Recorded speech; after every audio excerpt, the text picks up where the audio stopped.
Setting course for Omicron Capricorn B. Just the one jump to get there, Commander.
We are heading to is scoopable.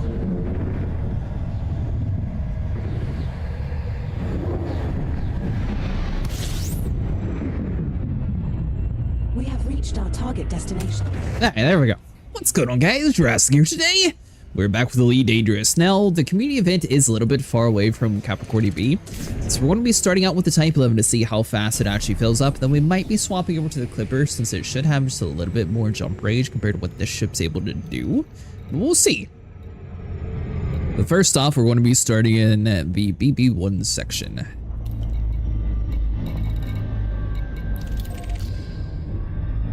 I hope everyone's having a good night tonight. So with the increased pre-engineered cargo racks, we were able to get this ship all the way up to 338 limpets. Theoretically, this should be able to fill up quicker than the larger ships though, which is why we probably want to stick with the larger one. Or sorry, stick with this one to fill up quicker. But the thing is, it's also going to introduce travel time as well. Might have overshot that a little bit, my bad.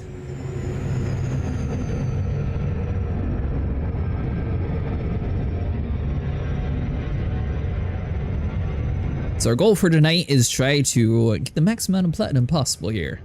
Now, we did notice that the larger ships typically can hold a lot more platinum, but it doesn't necessarily mean that they'll be able to gather it quicker. So we might be able to gather it quick with this one and then offload it to our carrier. Our carrier is on the system right next to this one though, since it was already busy. So that is going to be one downside, is we're definitely gonna have to jump system to system. Just got out the lecture. How are you liking the Type-11? I'm actually liking the Type-11. It's a fun ship. What about you? Have you had a chance to actually use one yet? Omicron Capricorni BB1A ring has high value core hotspots. Also has the world's brightest sun right next to the most important spot in the game. Well, planet rather. I don't know. I guess I'm kind of partial to it because I really like the way the Gatling gun sounds. Plus it gathers a lot of stuff. Figured I'd wait for the credit release? Yeah, gotcha. Are you planning on contributing in the community events? So I know a few people were saying it might possibly have the pre-engineered cargo racks again, but it looks like this one they're just going to have ship cosmetics, a few decals, and other stuff like that. So unfortunately, it looks like whoever leaked the information before was wrong, or they decided to change it.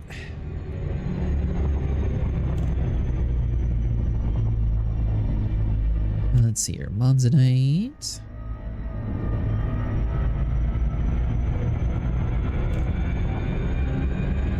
Someone else also did tell us double plat spot. The permanent mining buff is attractive to me in small squadron.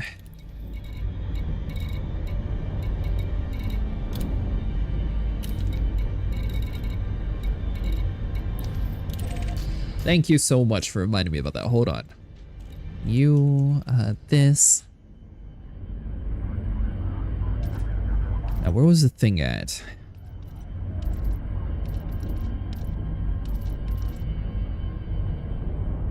No, I found it beforehand. Was it details? Oh, primary perk.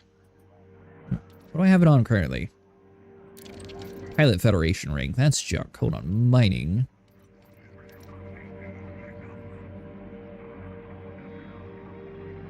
How's it going tonight, Mr. SEO? Let's see here. Commander, in space, nobody can hear you honk. Power play merits. That's another pretty good one, too. Oh, yield. When mining asteroids, additional fragments will be mined 12%. Of course, we'll grab that. Then you... I don't really think there's anything else too important when it comes to this. For what we're doing tonight, at least.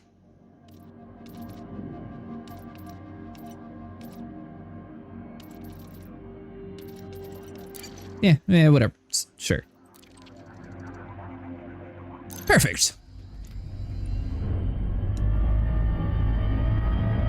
Alright, so let's circle back around. I'm pretty sure we flew over it a minute ago. Yeah. So what we found out last time is roughly it takes about 25 minutes or so if you're getting lucky when it comes to... Oh, I'm gonna have to reset all my firing orders too. But it'll take about 20 minutes or so to fill up 272, so it'll probably take like 30 or 40 minutes to get to the 343 one.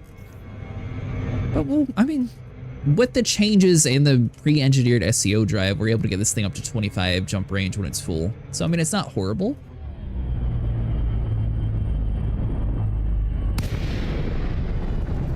Alright, so hold on. Did you actually remember anything from last time? You did not.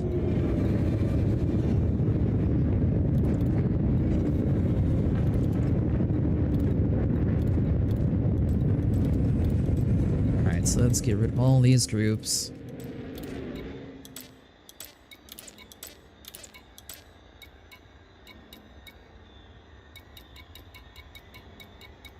One good thing about this ship, you can actually include like all of the different mining aspects into one ship, which I think is a little bit different compared to the other ones.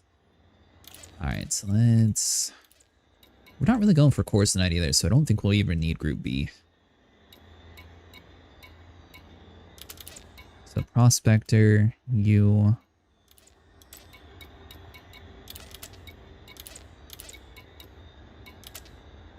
Collector. That should be all we need.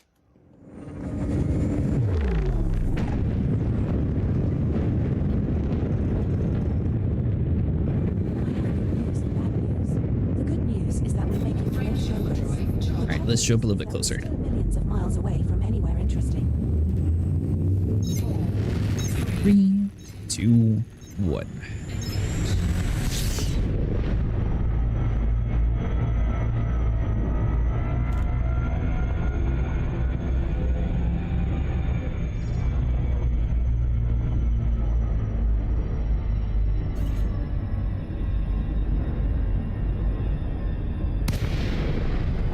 Ah, there we go.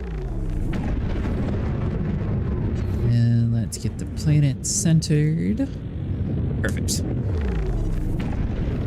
the really weird thing about this ship, though, is it requires basically no engineering. Like, most ships need, like, at least, like, a better power plant or a better power distributor. But you don't actually need anything at all for this one, since the Gatling gun sort of was able to replace everything.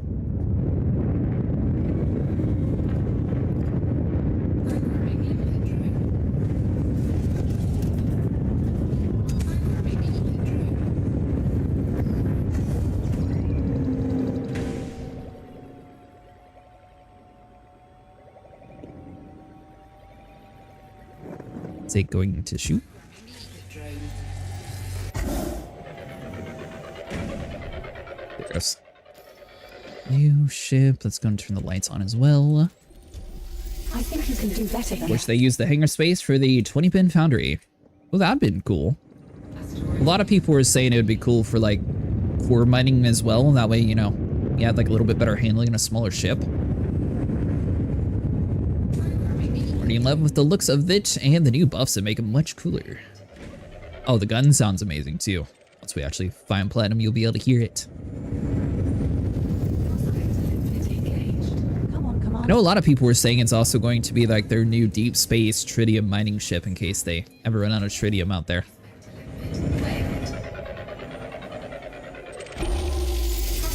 Hey, that's a good one. Nice. Double check your panel before we move on. Oh, another cool thing about the gun itself it does count as a surface scraper, so you're able to get everything like that. The only thing you're not able to get is the subsurface ones. And we'll need to... let's pay attention to make sure. Someone was saying something about they were having issues with the large chunks getting picked up earlier. So hopefully that's not the case this time around for us. Oops. Powered weapons.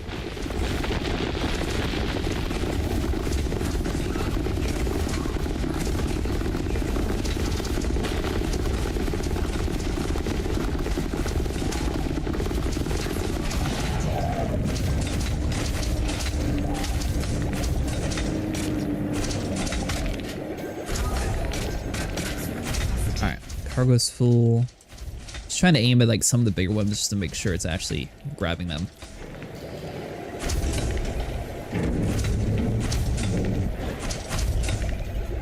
Oh yeah, the gun's super sick too. Especially when you find like one of these bigger nodes, it'll fill up super fast.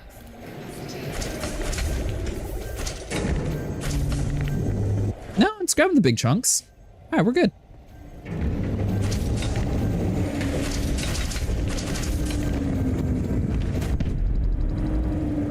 I'm glad we were able to test that already. That was one thing I was kind of worried about, is if it had like some weird bug going on it with like the live universe versus the testing one, but it seems like it's still holding out solid for us.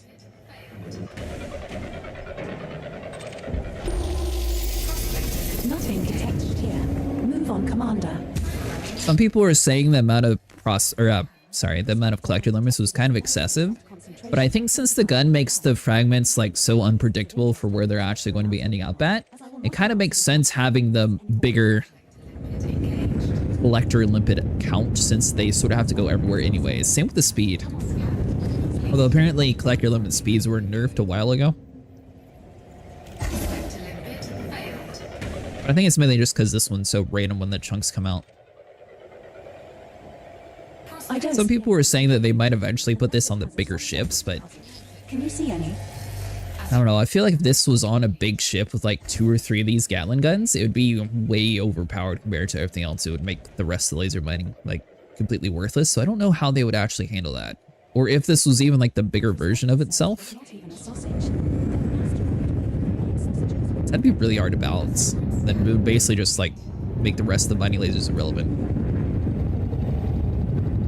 Also, for anyone new who hasn't actually tried out the Type-11, one interesting thing is if you have like a laser on the bottom, it does not encourage the chunks to drop there. It's going to drop wherever the Gatling gun is regardless.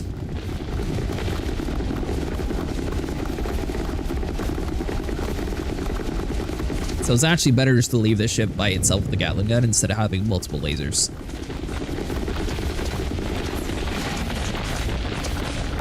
Plus it takes about 20 seconds to open up the asteroids now instead of a minute, so it definitely got a huge increase from what it was originally when we first started testing it.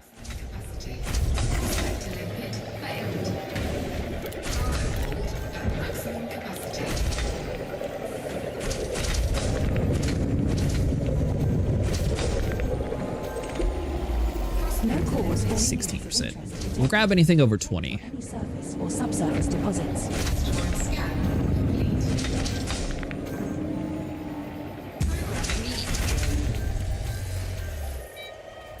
And it's interesting rewards this time. I'm really surprised that they keep giving new ships out, and then they're doing like the cosmetics for the new ships instantly.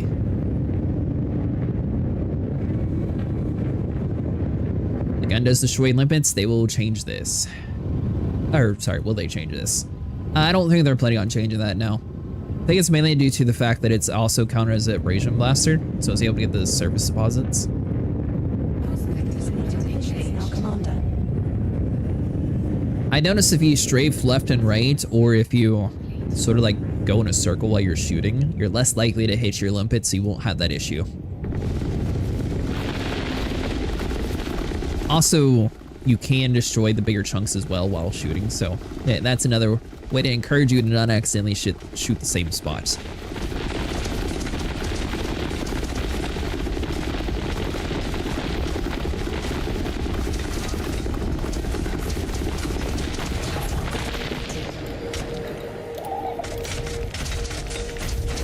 Alright, so let's make some room. But I do agree, having a bigger refinery slot like dedicated, that would have been really cool.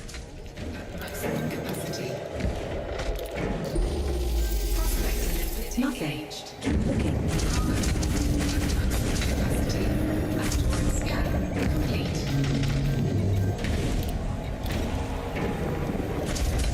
Just drop 20. Yeah, you're welcome.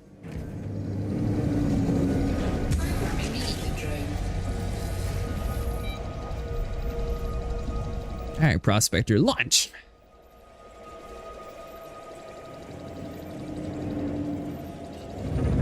Fine, I'll fly closer. All right, so let's see. We'll start with one down here. Oh, and it is possible to do cores with it as well. They probably give skin rewards to encourage players to spin arcs for it. Maybe? I don't know. They haven't really done that in the past though. Like the Clipper, I think was the first new ship that like had skins come out with it. Ironically, it turned it into a frog. But yeah, that was like the only ship that I can think of off the top of my head that actually had like a skin kind of close to release. Although, I'm not sure when the actual Clipper is going to reach the endgame market. Now that the Type-11's out, it should be fairly close. If not already out. I don't think it's out yet.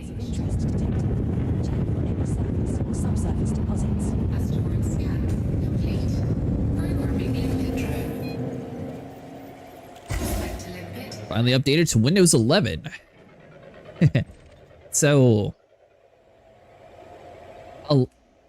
well, it did require a little bit of extra steps to it for security wise. If your Windows taskbar, sorry, I had to think of the name. If that's annoying you, you can put it over to the left side instead of having it centered, or you can keep the new route. I don't know. It was bugging me too much having it centered, so I had to put it back. Well, at frame 1, so I have like 3 clippers already. Oh, nice. I also have 2. Although, I don't know. Still not sure if I'm going to be swapping over to the Clipper tonight or not. I don't know the jump range compared to this one, with it being full.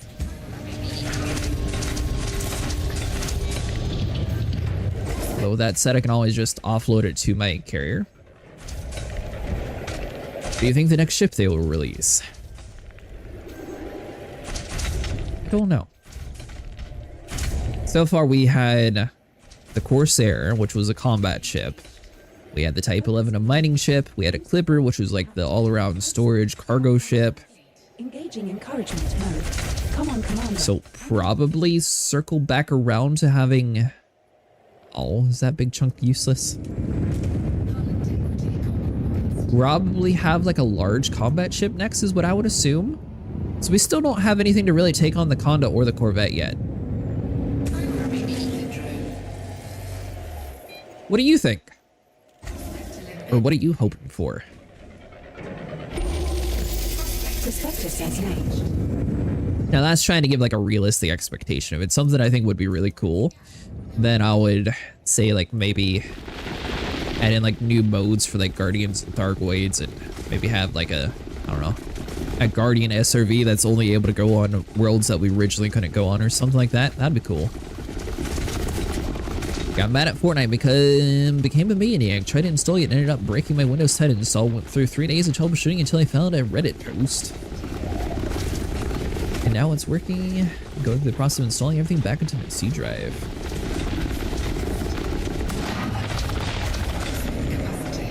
You got hacked on Fortnite?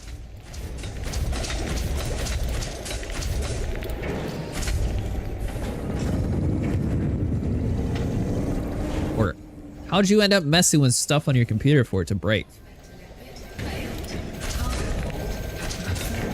I get it. We're working on it. Nothing with this one since he dropped so fast. I would say starting with like 70% collectors, probably be a little bit smarter. Conda Mark 2 would be sick. What would they do different to the Conda though?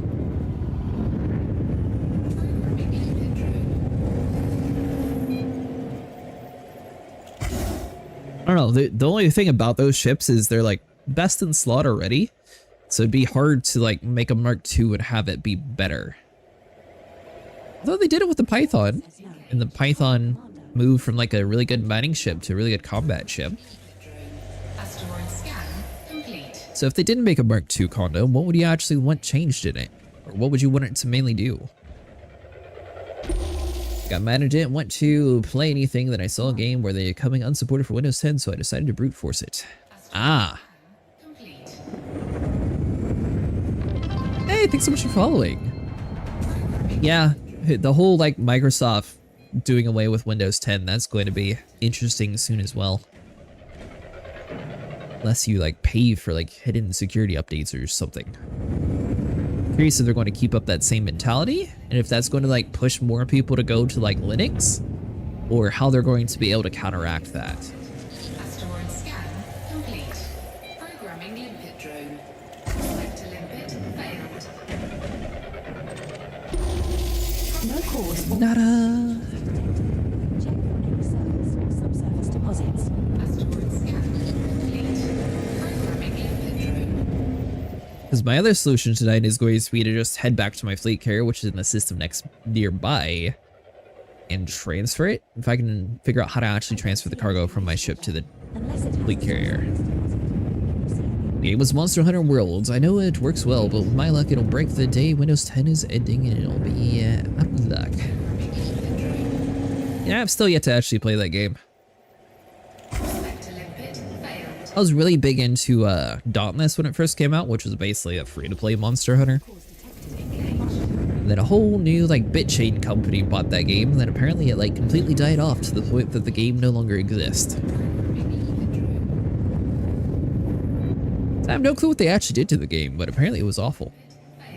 It was a very drastic turn.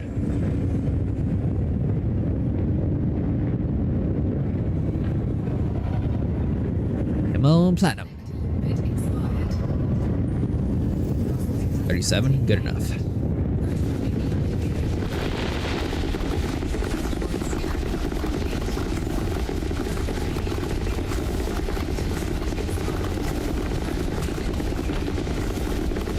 I also kind of wish that the Gatling gun was more centered on the bottom of the ship instead of the top right. Although it is really cool to hit like the forward panel and actually look at the gun shooting. Let's see. Epic bought it and fined the devs because they were embezzling or abusing the Epic's developer tools or something so they could get more money. No, it wasn't Epic, it was somebody else. I mean, it might have been a subsidiary of Epic, but Epic wasn't like the main one who actually had their names on it.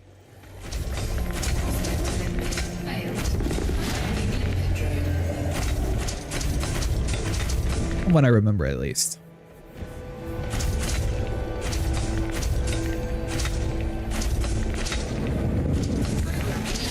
The only thing I noticed with this ship is sometimes you click like the button for the prospector and it never actually comes out.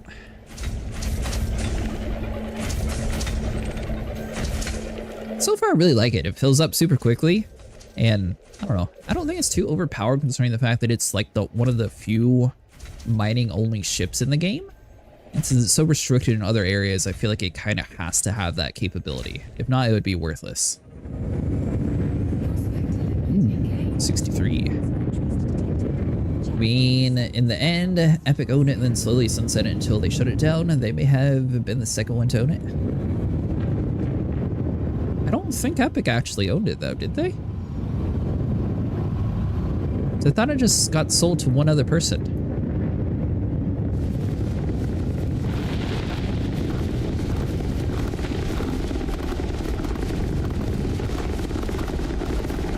But I don't know if you noticed or not, but Epic Games isn't really exactly too known for not borrowing ideas from other games. Or artwork. Style.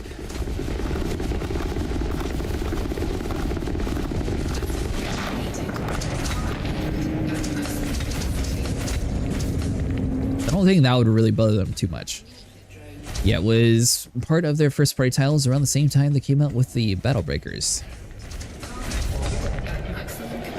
Yeah, but Epic originally was the one who was running it with the development studio, and then both of them sold it to another company, I think.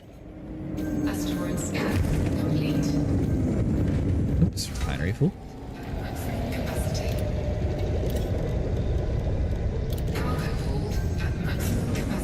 working on it. We're working on it.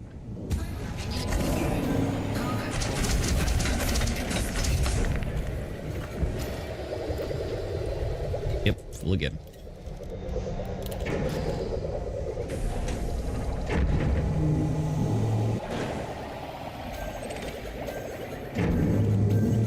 Now that could be mainly due to the fact that we have a small refinery, or it's because it's a medium ship, but it definitely fills up fairly quickly.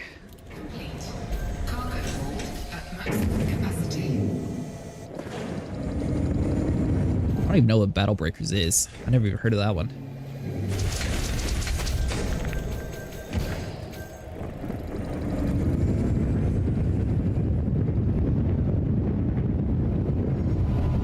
Notice there's a lot of like games that are getting like really popular when they first come out lately, and then the game just dies off super fast. There hasn't been like any like real big new games out in a long time. No cause or At least for viewership wise. subsurface deposits. Those strategy battlers. Huh. Programming limpet drone. Prospect to limpet failed. Here we go.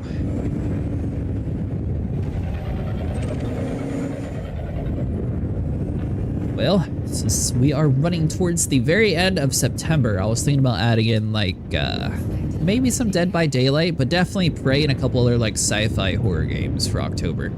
That way it sort of matches the season a little bit. Might try out that Chronos New Dawn as well. Although I guess it has a small story because it seems like there's not too much hype around it anymore. But Prey will definitely be a thing. Then obviously Elite Dangerous too. Samarium. Commander. Come on, Commander. This refinery won't fill itself. Asteroid scan complete. Prospect to limpet And failed. obviously this is sort of RNG based on how fast you're actually able to fill up your ship. If you get lucky and find like a lot of really high platinum nodes, then you'll fill up much faster. Asteroid scan complete. Or if you know the routes of where all the 63% ones spotted, because apparently they're always in the same spot.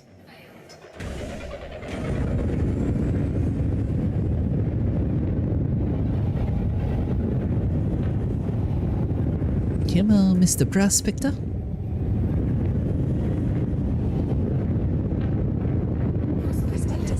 Wait, 9. We'll take it. So what is everyone's opinions on the holograms? Do you guys like it? Do you hate it? Or does it not really bother you either way?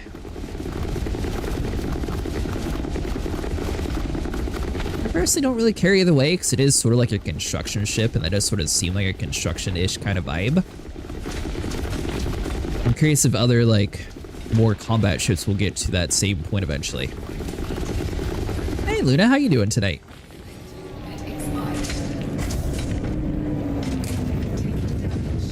Hull integrity now 71%. Yeah, you dumb limpet hit me.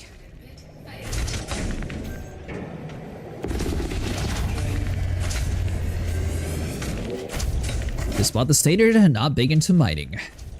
Fair enough. No idea what you're talking about, but I still need to catch up for Edie. Oh! So the newest ship came out, and the Galactic Edition came with a holographic display. So this will be their like 60,000 arc one. You can buy the Stellar one and it'll come with the same amount of hard points and base components. The standard ones won't have anything at all like added into it, but honestly, you can put the components on yourself. And it doesn't really need any like crazy engineering.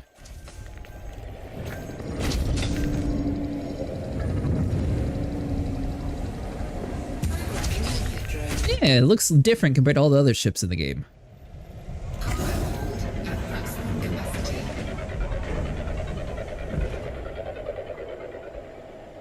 The one thing I kind of wish is that they made the ship a little bit more even. Come on, Commander. This refinery won't fill itself. But I feel like if they did that, it probably would have been too overpowered, which is why they went with the one gun.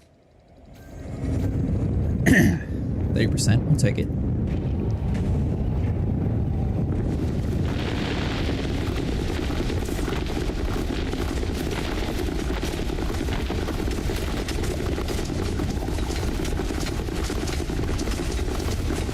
You know, I'm kind of curious if they ever did add in the ability to have this Gatling gun on like any ship. If these large chunks would actually look large in a big ship, or if it would stay about the same size. 'Cause it looks really big in this cockpit view. Hull integrity now at 57%.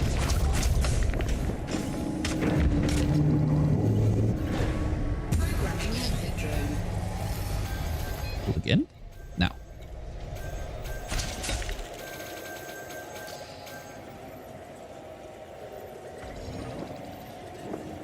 Programming limpet drone. They also have like a duller red color, but this is so far the most unique ship skin they have.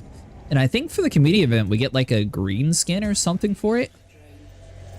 Collector limpet expired. I'll have to look at the name again and see what color it was listed. Someone was originally saying they were going to do another set of pre-cargo racks, but it looks like that was either removed or maybe it's being saved for like the top 1% or something. I didn't see it listed as one of the possible rewards though. Prospectors limpet engaged. What's the funniest way you've blown up your ship?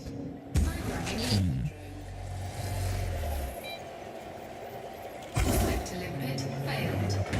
Probably say mail slots. I don't know, I hate waiting, so I usually just force myself out of the mail slot. Sometimes it works out perfect, and other times we go like 300 miles an hour into the slot and blow up immediately. What about you? Complete.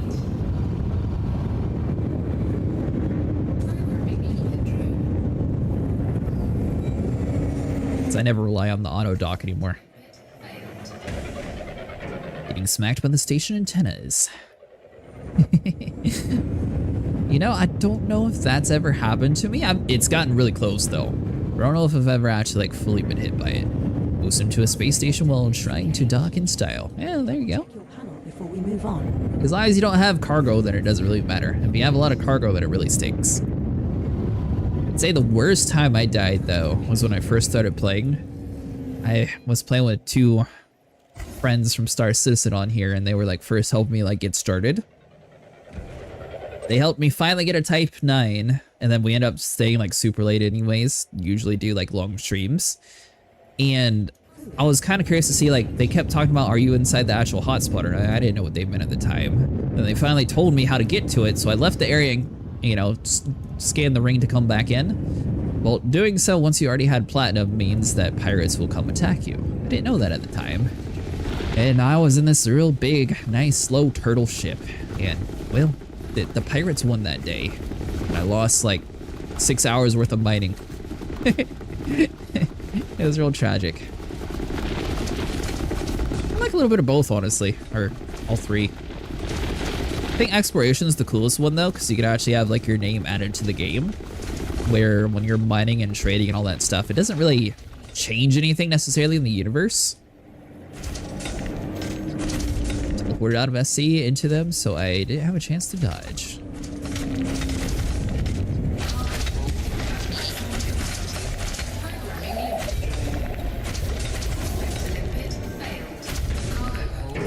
I'd say a little bit of a mix of both though.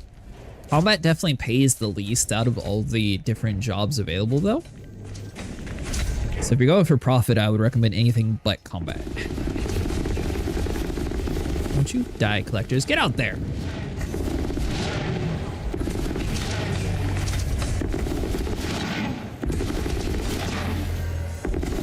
Okay, you two? Nope.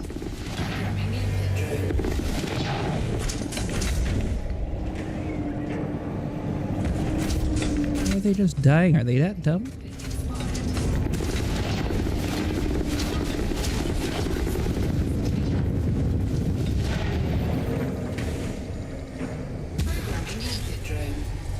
Feels the most fun to fly. I think look-wise the Corsair, although I'm awful at it and always blow that one up. No cores or minerals of interest detected. Any deposits though? 33. My collector's still being dumb.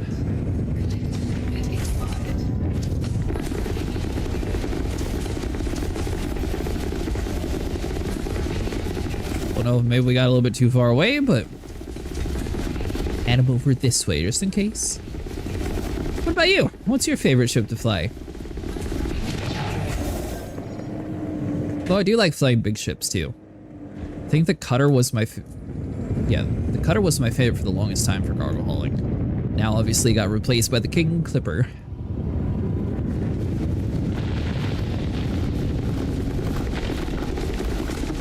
But I like flying anything that's actually decent speed too.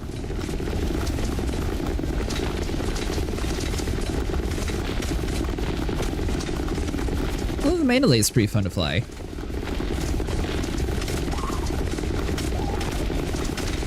Anything but the Type 9. Type 9 is way too slow for me.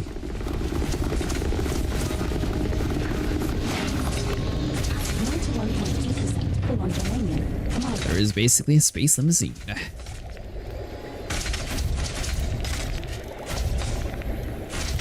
Mandalay is your favorite ship? How come?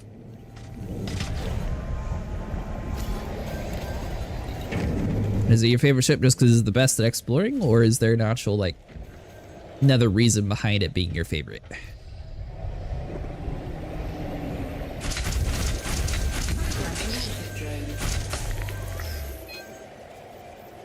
Failed. 36 minutes in, and we're most of the way full already. So I'll probably jump to the system once just to see how many jumps it actually takes. The flight control is so smooth, just feels good to fly.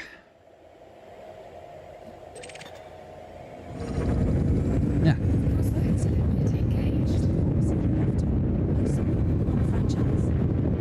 I think the Corvette gives like the coolest, like, I'm a huge Battlestar ship vibe though. So that's another one that I like flying that's on more the larger scale, just because it looks beefy. Also, if you put the ship kit on it, then it kind of looks like an X-Wing. You know, I didn't even notice that.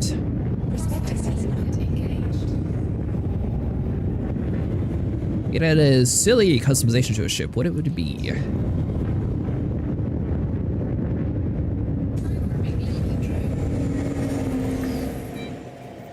The community has different vibes for what would be considered silly. So I don't know necessarily if this falls under like the silly category or if it falls under the cool category. But for example, I think the Corsair really has like a World War II like cockpit vibe to it with like the glass dome and everything around your head. So I think it would be really cool to turn it into like actual like one of those original like shark jaw paintings and actually have like the shark jaw on the ship itself. I don't know if that would be necessarily considered silly or not, but I think it would sort of fit the vibe of it. Or to me, it has that like real strong vibe just from the dome shape of the cockpit. Prospector can't see anything of interest. Double check. Although I did notice a lot of the community seems to think the holograms are very silly. So I guess that would be my option number 2, is actually to have holograms on like a light fighter or something. Because I feel like they would be more of like the, you know, the racer sort of type cars with like the really big, you know, like soda can gas pipes and everything like really loud or obnoxious. I think that would sort of fit a fighter vibe.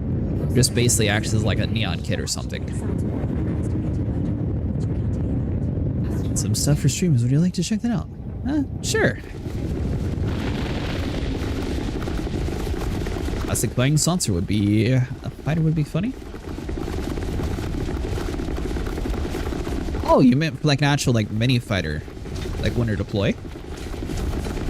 That should be kind of cool. Give like some Jetson vibes or something.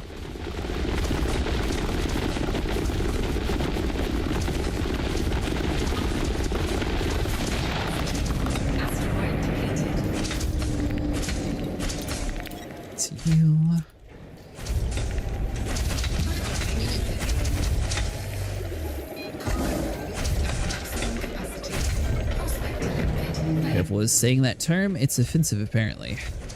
That's what the cars are called.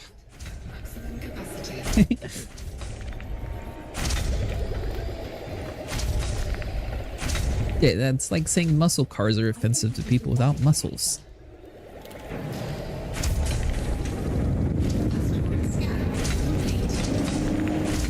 Yeah, you're probably right.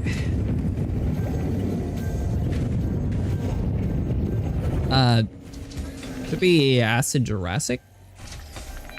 It's in my solo tow links. That asteroid's gonna hit it. Yep. Nothing of interest detected in this one. Yeah, I already got that asteroid. I get it. That's another thing. I need to customize ED Copilot to finally actually realize that platinum's good. Looks like you don't need 4 pips and weapons anymore, or you don't need, alright, what? Looks like you don't need 4 pips and weapons anymore, or don't need a good distro at all for the popcorn cannon. Inspector says no. I can try it without 4 pips into it. So, currently I'm running the stock power plant. Sorry. I have a monstered power plant and a stock distributor. I know it was definitely losing power earlier, but we'll have to see like how many pips it actually needs. Commander, Try it with 3. Yeah, you still need 4. If you're running a stock distributor at least.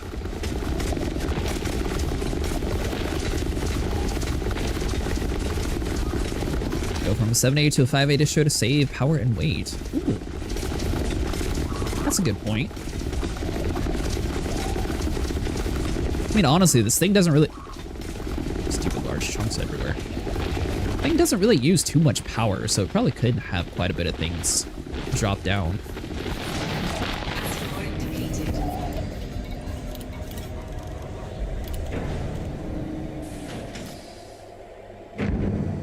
Alright, collector's good. You know that's platinum?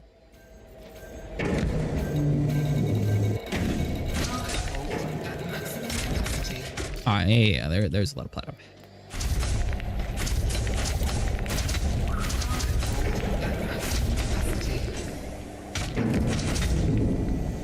Yeah, it's Acid Jurassic. It's also found on my solo tow link on YouTube.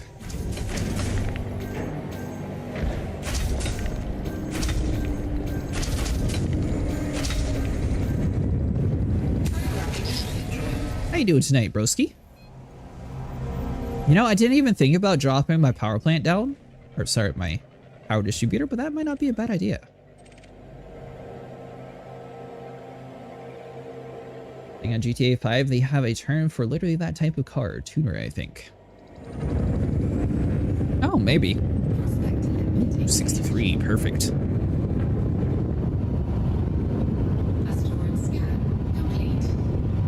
I am curious to see what Grand Theft Auto 5 is going to do with the fact that they have like their own engine coming out soon. Like, yeah, apparently they're trying to compete with 5M and now releasing something called Rome.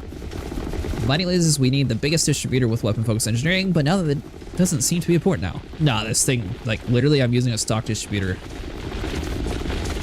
Sipping coffee, waiting for the end of the night shift. Oh, nice. Cool. I did put the pre-engineered SCO drive in, and I did increase my cargo capacity quite a bit. So currently, as it sits, it's what is it, 338. I don't know if we'll ever get more of the pre-engineered cargo racks. It doesn't seem to be the case currently.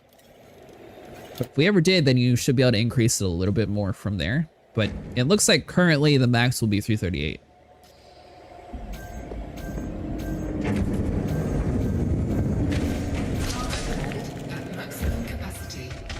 I like all the collector them, so like, fine, we'll get to work.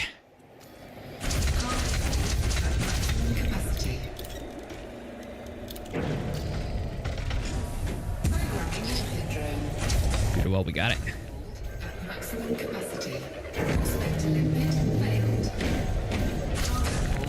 At maximum capacity.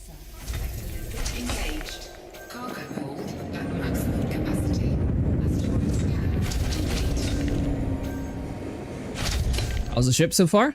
It does a great job at filling up super quick. Like, honestly, I really like the Gatling gun.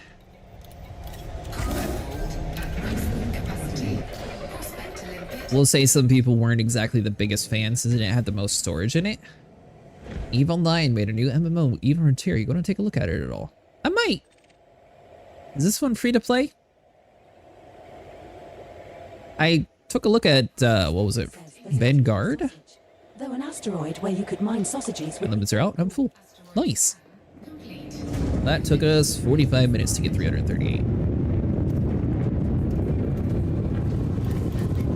My only thing with Eve is Eve Online made me so mad the time that some dude like camped me out and I died that it was going to take me like hours for it to actually work. Yeah, I'll take a look at the end of the stream. Got an ad for it on Twitter, so assuming it's free. I'll have to see when it actually releases. I was mining my Python, just fine for me. Was thinking on getting a bigger ship if I get back into the game. What ships are you considering? What is your definition of bigger? Like, I know people who like medium mining ships, they're not exactly necessarily going to like a huge, like 2-hour long ship to fill up. So is that like what your plan is, to like go for the biggest possible, or what did you have in mind? Setting course. Alright, so for 8 Amber. jumps. We will reach our destination in 8 jumps. I mean, I only have to fill up, what, once, twice? No, there's a lot more dashes. Wait, no, we'll jump there once, and then the next time we'll try to offload onto the carrier in case something happens. That way we still get credit. Ah, I gotcha. So you're looking for something medium. How much storage is in your Python? Frameshift drive charging.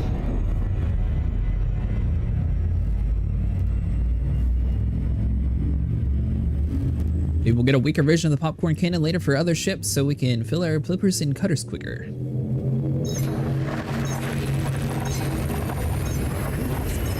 $70s, like 70 total? LTT 8066. This star and the next. Maybe, broski. I don't know if they would actually put this on other ships or not. If they did, then I feel like it would sort of make the Type-11 irrelevant, so I wouldn't expect them at all to even consider that for at least like 3, maybe 4 months.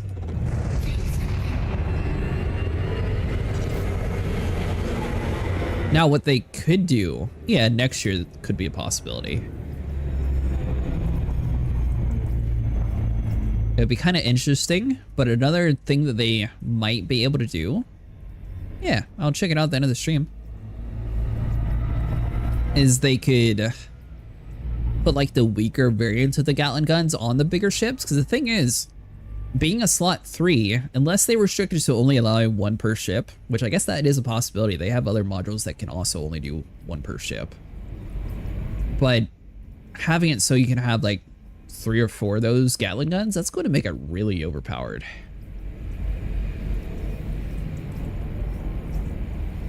But it would be really cool at the same time. So I don't know how they would actually handle it.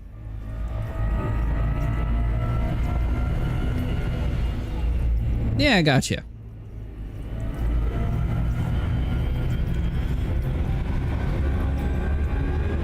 Alright, that should be enough fuel for now.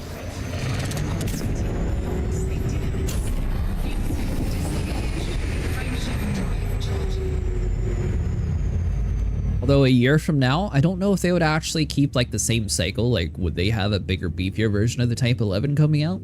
So that could be another possibility. They could just be experimenting with this one now and then eventually have like a large variant of it. Heading to the guy. So it did seem a lot of people were wanting a large, basically version of this ship with more storage. So I don't know. Maybe. We are now 6 jumps from Amber. So far this year, though, we've got, what, 2 medium ships and 1 large ship? What do you think the new feature for the winter update is going to be? What do I think, or what do I want?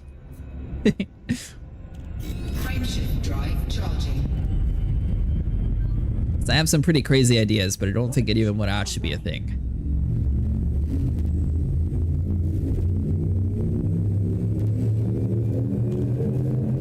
What I would want?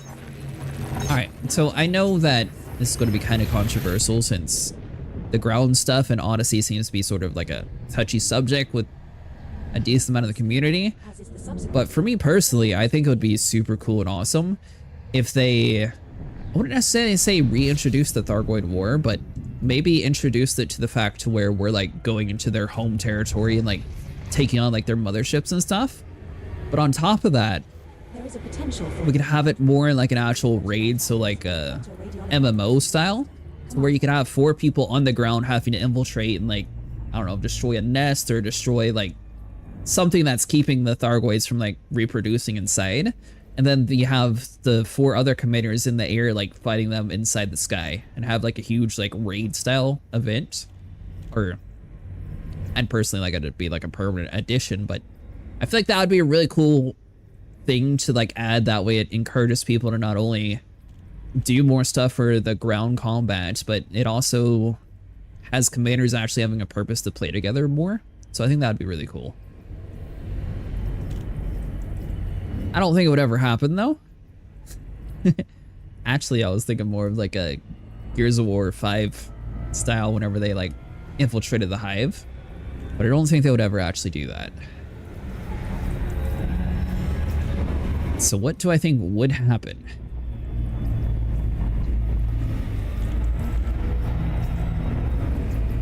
I think it depends on the player base and player amount. I feel like there's a lot of players who use the excuse to quit playing since the Thargoid War is over.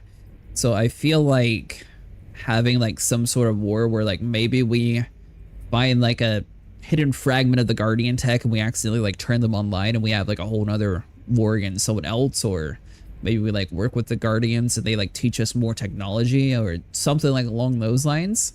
I feel like that would reinvigorate a lot of the people who decided to quit playing once the Thargoid War ended. So maybe something like that would be introduced in the winter. I don't know how long it takes them to do like big storylines like that though. Or maybe something simple. Like having this is another thing that I really want them to do. If they could get like the original Elite Dangerous game, like from 84, 85, whenever it came out, or like a Elite Dangerous Pac-Man game or something, and actually made it so the fleet carriers had like a display that you can actually play on with commanders while you wait the 15 minutes. Or even just have it so you can schedule, hey, I'm fine with my fleet carrier taking 2 hours to do this jump. I want it to jump 5 times for me, and then just have it wait the, 2 hours before it does the jump sequence and it takes you all the way there immediately. I don't know if they would ever do that or not though.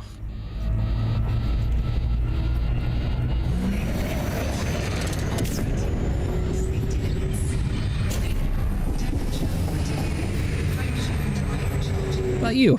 What would you like them to add in the winter update? Those are things that I'm sort of on the fence about. I don't think they would actually do it, but I feel like it would actually be something pretty cool to like reinvigorate the community. Do you think they're in a position or trying to put in a position where they can sunset ED to work on a new game? Because these last few updates have hit it out of the park. the star coming up is I don't know. Like eventually they're going to have to, because the engine's going to get old enough. But at the same time, they would also be like really heavy on... Oh, you're welcome. I feel like they would be like really heavy on hiring people if they're trying to work towards the next game. And I don't think they're actually doing that yet. So, I don't know. If they were able to optimize it, I think it'd be really cool if they just put all of their teams together. So like take the Jurassic Park team, take the Planet Coaster team, take the Elite Dangerous team, and literally work on one massive game together. As long as they can optimize it and have it so the game works, which I think they could, then I think it would be a Game of the Year contender. So then it would definitely compete with No Man's Sky, and as long as it's optimized, it would compete with Star Citizen, which Elite Dangerous already does, but a lot of people are like, oh, well, we want ship interiors and all that. Ship legs will... yeah, that. Ship legs will always be on my list. The FC auto jumps you mentioned would have been nice for the most recent booze cruise. It took me forever to jump up there manually. I mean, that is one thing, which I don't know if it's like a weird thing with like the coding to where it can't handle your 500 jump range. But since we have ships now that are able to jump like close to 100, the thing is, I don't think 500 is really that big of a difference anymore. Like the melee is what, 74 or something, or 80 if you get like the perfect thing, and then even more if you get the 4 times bonus. So that's basically kind of close to what the fleet carrier is already. Free jumps for landing. But I think eventually they're going to increase the SEO technology so much that the fleet carriers are going to need a huge buff. I think they could have hired people to optimize the game and make it a pay-to-play game, but it'll take a long time to get that work. What game are you talking about for pay-to-play? Frameshift drive charging. This game? I'm not a fan of any pay-to-play models.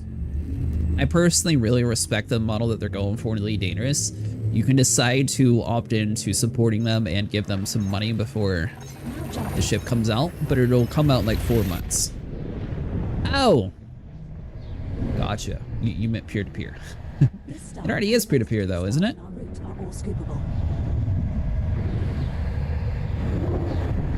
Because each commander gets their own instance.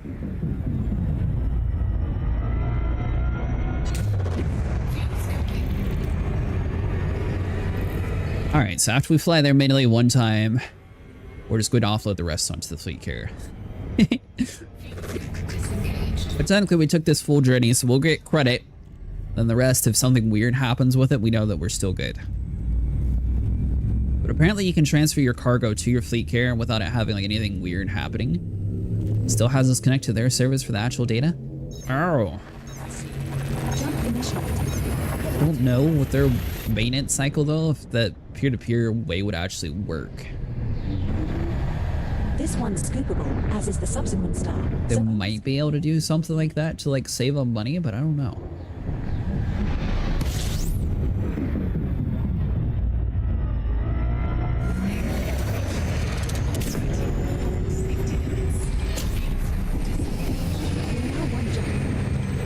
Yay, we made it! Frameshift drive charging. Edmund Mahone. Would assume I'm not going to get my merits.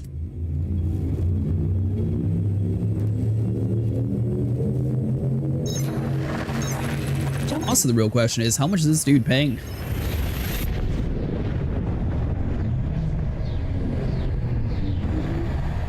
It took us about 40 minutes to fill up our ship, and it took us about 10 minutes to fly out here.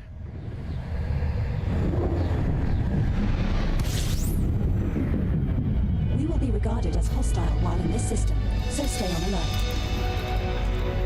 Alright, stations. This is the final stop in our current route.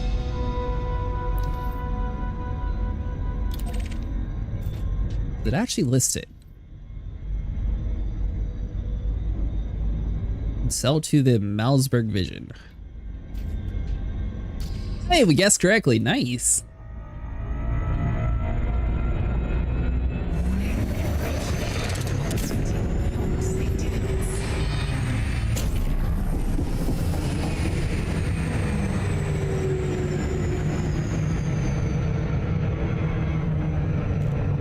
Or it'd be kind of cool if they could have it set up so like the Guardian fighters have like a whole new variant to where they're able to add speed to your current ship or something like that. Last time I checked it was 33,000 odd per ton. Oh really?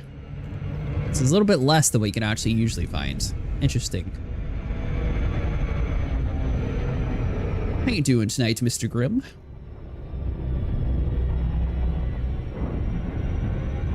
Yeah, I think the highest so far in the game that I've seen a station buy platinum at is like 378,000. So I mean, it's still a decent payment, but it's not as much as I've seen so far.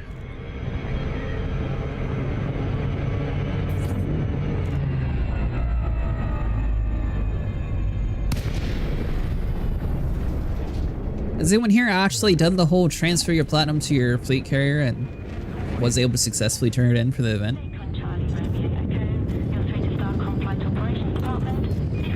Oh, nice. Okay, so that would work.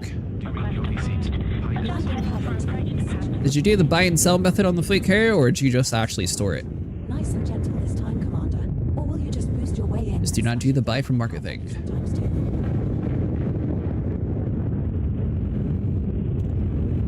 I think it was 378 or was it 278?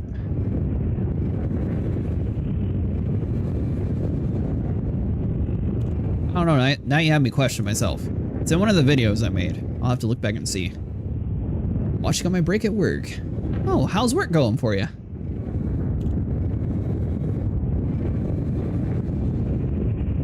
Let's see, 293 on an hour normally.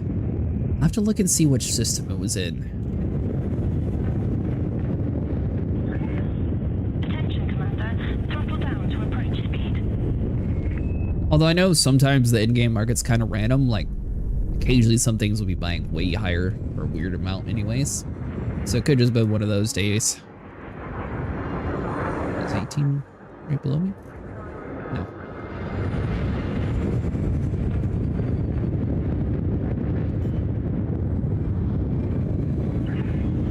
Alright, so we'll at least have the better jump range to get back. We'll definitely do the whole fleet carrier method then, since that's working. Yeah, it's fine, it's High fine. integrity now at 37%. I recommend you execute brave survival maneuver. Alright, commodities. Engaging pad restraints. This is our first visit to this station, Commander. Go see if they have a bar. Treat yourself. 330,000 credits. Maybe you can get something we need from the bartender. I'd rather be mining. I feel you there. Issues with the MV are destroying limpets and even blowing up the large chunks it releases. What? I would never do such a thing. Yeah, since the demand's going to be so high for this station, it's always going to be buying the 330. For the event, at least. Although Osmium at 264,000, that's a huge increase compared to what it normally is.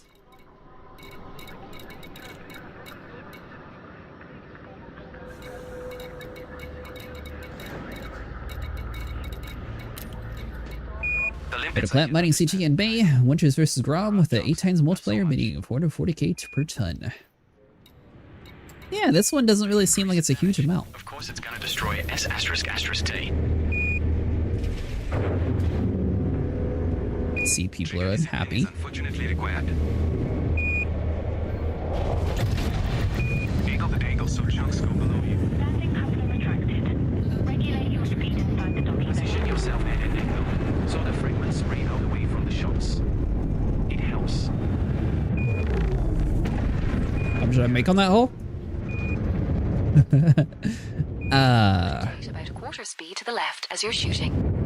Be roughly what was listed on top of my screen. That should only apply to the asteroid itself, not the actual gun damage. Emo. Clear. We look forward to your return, Commander. So the CG should be really good for me. Was it? This is FDA. It's definitely the Oh, did I make 114? Output increased. Love your space rocks. Still like it though. Yeah, it's going to be a good event. I don't think it's going to be as high paying as the other ones recently, though. It's still getting So I am kind of curious to see like where this is actually leading towards. And I don't know. Apparently this event was like pre-set way before they actually did like the rest of it for exploration. Course for Omicron Capricorni B, we will reach our destination. Alright, in 4 jumps is way more reasonable.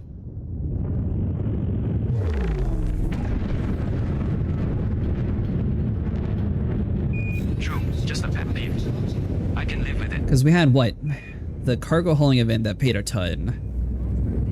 Exploration one, I guess it didn't really pay well, but it encouraged you to do things that would make you a lot of money, so I guess that one's sort of like a kind of. Combat one, that one didn't really pay a huge amount either. Oh yeah, same here. It's annoying, but I can't let myself. Still good price, like 80k ton per profit if you had to buy the 250k buy on your fleet style. The ship Supercharge just your hits FSV different. for a 50% boost if you are feeling brave. But keep to the extremities of the cone. It is not scoopable, and neither is the subsequent star in our route.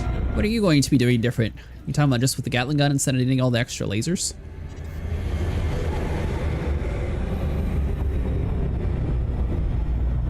Three jumps left to our target destination. I don't think we hit tier 1 yet. Hold on, let me get this and then I'll check. Or at least when I started tonight, it wasn't anywhere near tier 1.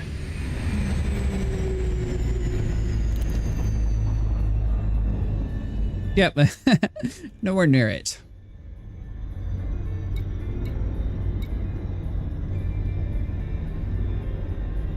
Oh, so we can even see how much money this thing's going to be paying. For anyone curious, by the way, you got a Type-11 Prospector Umbra Cyan paint job, Lake on Space decal, credits depending on success, tier achieved, and individual contribution levels. Campaign begins until September 23rd, will run for 2 weeks. Beware that faction, state changes, and other disruptive events can negatively impact market station services and could prevent the initiative from running smoothly. So I wonder if that means they're going to have another event going on in the middle of it.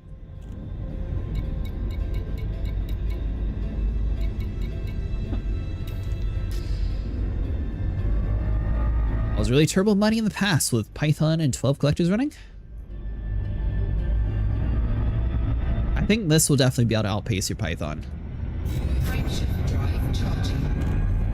Usually do the bump mining where I nose into a rock to minimize limit travel time, but the repeater smokes the big chunks too fast, so I need to use a different angle with more distance.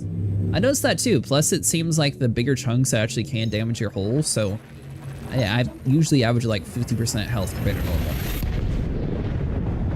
Now the Corsair with only 7 collectors, so I could fit the CG cargo racks. Oh, is that what you use to mine now, is the Corsair? This next stop is a you can supercharge your FSD there for a 50% boost if you are feeling brave, but keep to the extremities. Still pretty fast with the Corsair, it's 322 tons in 30 minutes. That's not too bad. Both have scoopable stars.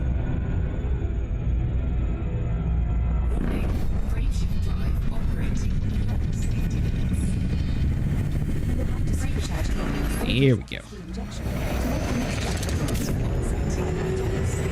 didn't realize the Corsair was such a versatile ship. I was using it mostly for combat, but heard a lot of people say they use it for like exploration and stuff. When I started there was only like 20 contributions, managed to do 7 runs to a hotspot of 256 tons before work. Nice! Which hotspot were you using?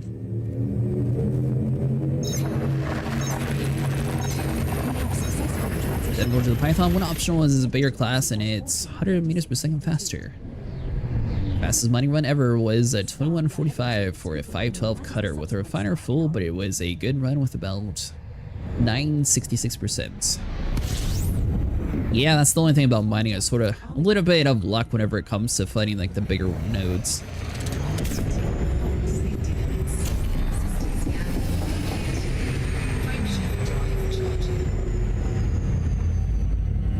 Alright, so we'll fill up and then we'll have to see how we actually transfer to the fleet carrier. So I don't think I've ever done that before.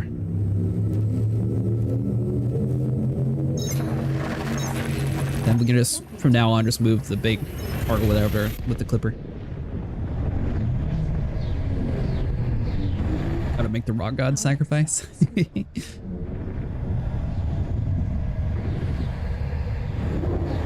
Someone was saying the 66 nodes are always in the same spot, so you just have to like learn where they all sit. I think that'd be kind of hard to like piece where everything's at.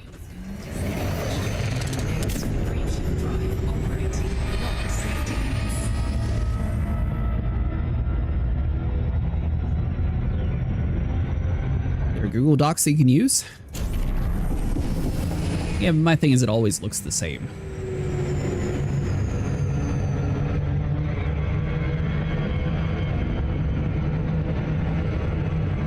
Guess I'll have to look and see though if I can figure it out from the docs.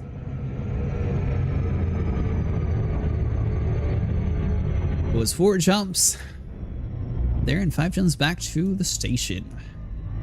Mining in the Lalande Hazres, that's where a full engineered dish 2 plus 4 medium lasers really pays off well. Remember last time I played, it was in the testing universe. Someone told me about their double or the platinum spot inside their Hazres, but I have no clue what it was. Where it was, I mean. Some random name. Is yours a platinum spot, broski?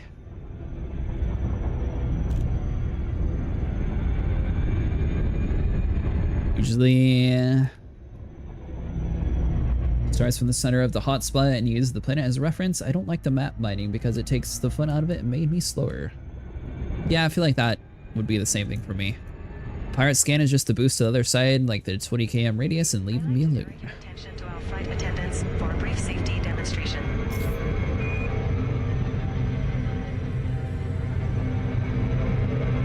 What do you guys think? Is the new feature going to be a different fighter bay? It is kind of weird that they added the fighter in this ship, so I don't know if they're actually planning on doing something like that. Why would you not need the surface scanner? This is your captain. Due to some unforeseen delays, we will be arriving at our next destination later than... Buying a max all limpet button would be really nice too. Station front is available. No fire zone. I even tried a 3 times plat hotspot, but Hazres was still better for me. Docking request. Set her down on landing pad 5, Commander. Yeah, I feel like the Paris head probably be the best one when it comes to filling up for this event. So maybe we'll do a stream out there again with this ship to see. Finding the system I use and send it to via message when I finish work. Oh, perfect. I strongly advise you against this. You went to check carrier jumps. Times right now? Oh, that's a good point.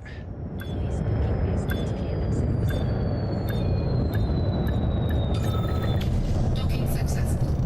Engine. Thankfully, I own the system right next to Capricorn and B, so I'm just able to mooch off of it and be like, oh, well, you're full. I guess I'll just park my carrier right next to it. Your DSS to see the hotspot in the ring, but you can always have the Hazard site without DSS, so you can take one more collector or SC assistant or something.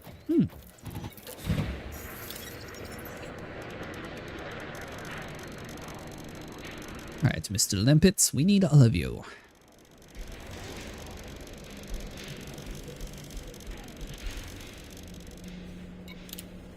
Cargo hold at maximum capacity. By the way, anyone curious about the build? This time I actually left everything stock except for the shield and the shield booster. If you put a better SCO drive in it, then you're going to have power issues. So that's why you can either go with the bigger power plant or just get rid of it. But the thing is, if you have a shield, you lose out on storage.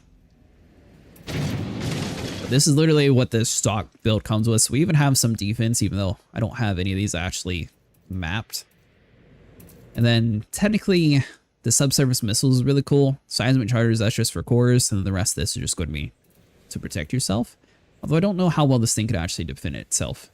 We had a pulse wave, couple point defense turrets, heatsink launcher, core internals. I did put the bigger power plant in, although I don't think it's necessarily needed. And we could probably put the dirty tuning on the thrusters too. Everything else is literally stock. Except for the storage. And then we have the empty hangar bay.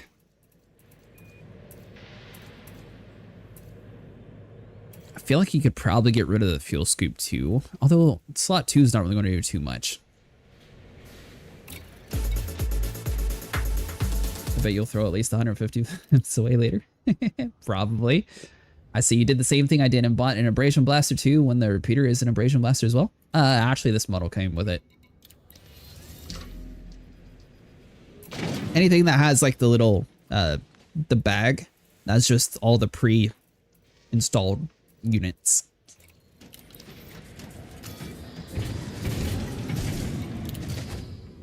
I was debating to pick up the Galaxy version, but playing in VR would be a waste for me, so still it is. Well, there you go. Seems like it's kind of controversial with a lot of people, whether they like the holograms or not. I think it looks kind of cool, but I know some people are less pleased with it. Maybe they're just waiting to see how far we push before they push back. I was going to show the holograms, but it's just gone. Yeah, we've seen how I think it's neat as well. I never trust FDev to set up my ships. Honestly, this is one of the few ships in the game where everything actually made sense and it worked. The only thing that was kind of iffy on it was like the really low amount of power extras. So I feel like if they had changed a little bit when it came to that, it would be a little bit better. But other than that, it does do fairly well for what they set up. Yeah, this is the only difference for the Stellar. It just has this little hologram. It has the same internal units though. Although I do like the whole like rib cage on the bottom. That does look pretty cool.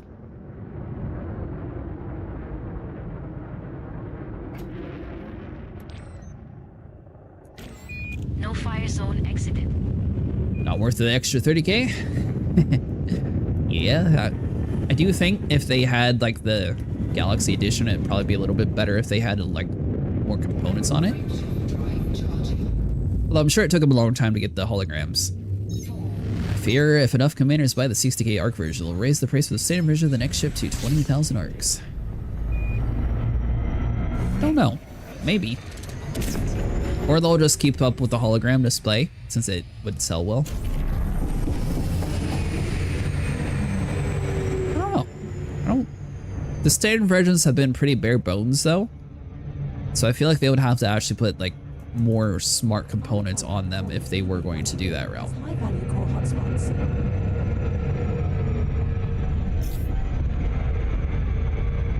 So like what others said, the builds on most ships actually are kind of bad when it comes to like the pre-builds. So occasionally you'll get components that actually work and you don't have to change anything, but most of the time there'll be stuff that you want to pull out. So if I were to have designed the galactic version myself, I probably would have at least put like a engineered power plant and an engineered SCO drive for jump range. Just like a few extra bonuses to it. Doesn't necessarily have to be like a crazy like pre-engineered drive, but even if it just came like stock with it upgraded, I feel like that would be a little bit better deal. Flashbang of the star. Oh, good point. That was another feature that I have been saying for like the longest time that I think would be really cool. If they actually add in, is this the double platinum or is this the single one? If they add in like a blast shield for the windshield, that way whenever you're staring at a sun, it like sort of tints your windshield or, you know, shrinks it down so it's not as huge in your face. I think that would be a game changer.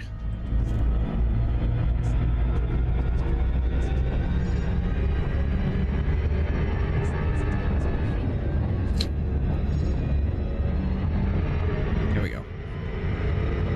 Some good news, there's a free Cobra 3 pack. Oh! Sorry, I completely forgot to mention that. That is a good point. For anyone who's wanting a Cobra Mark III ship pack, they have it on the website for free. It comes with a ship kit, and I think it's like 3 or 4 different paints. Good call out, broski.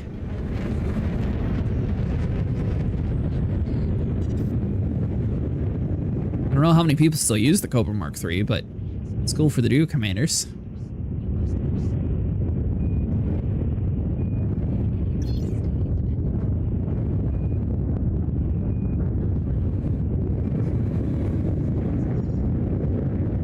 I should also add in anyone who still currently doesn't have the Odyssey edition. That is currently on sale for like $1. So if you ever wanted to upgrade from your Horizon build to Odyssey as a PC player, it's relatively cheap right now.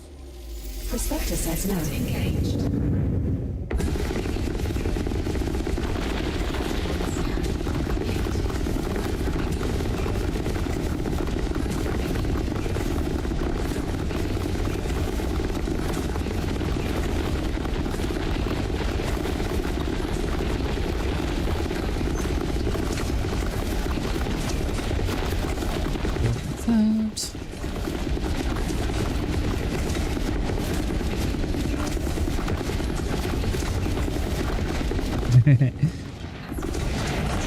I think the Gatling gun definitely has like the favorite sound for me so far.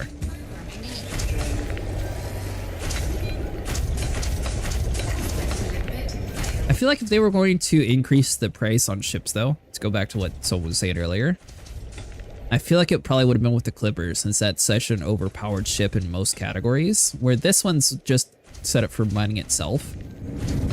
So if they were wanting to increase it, I feel like the Clipper would have been the one to test that out on.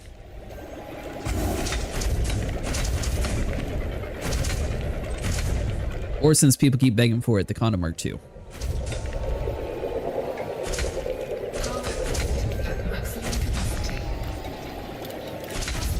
Prospector says no. So I have seen like quite a few posts about people wanting that ship. Domain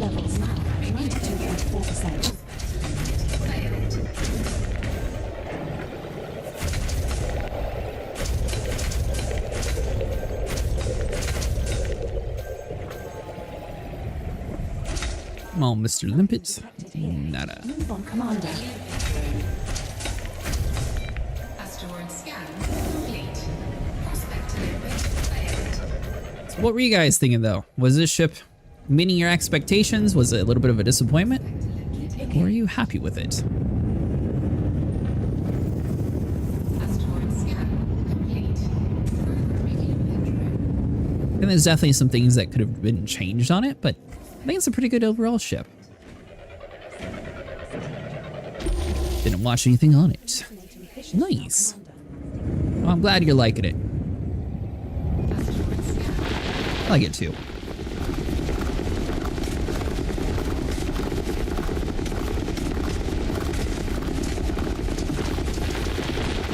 I mean, honestly though, with 338, it's not a horrible amount of storage either.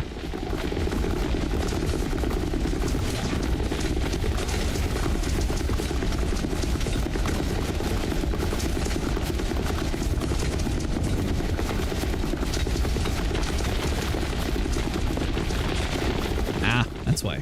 Oh wait, hold on. Was I just bugged out earlier? No, it was going down. New platinum. Osmium, and Galite. Alright, so you're all useless.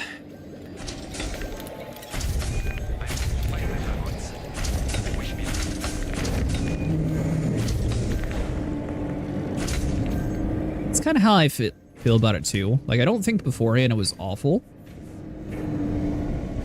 Now it's definitely better, because I think beforehand it was like the best medium ship, and now it's probably going to be close to reaching, or if not passing, a large ship.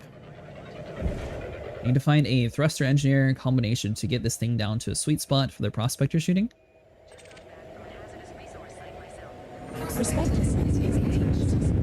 Or are you just talking about the distance for not blowing up your own limpets? I found if you just strafe left and right a little bit, or go up and down some, it'll miss all your things. Unless you're talking about distance-wise, then I'm still trying to figure out like the best spot for that.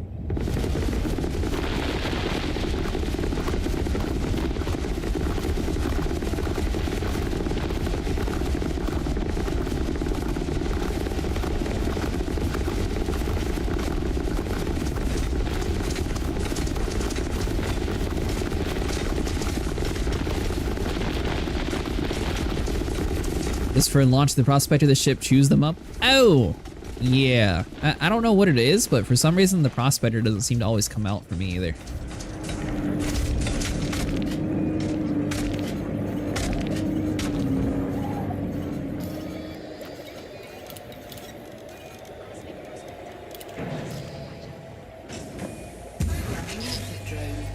This 180 seems to be pushing it.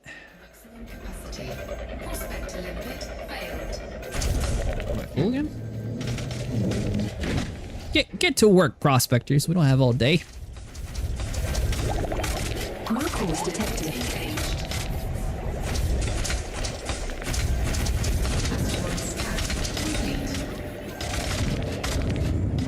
Let's see here. Go for that one.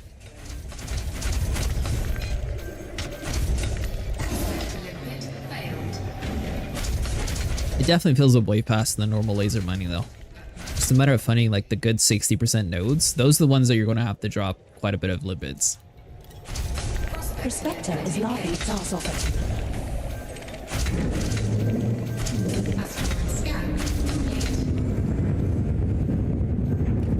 you. Alright, we'll get it. We'll start heading towards the planet.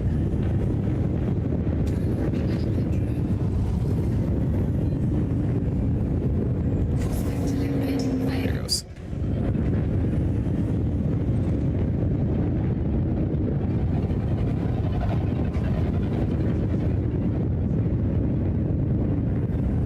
Oh, you're talking about speed-wise to launch the prospector?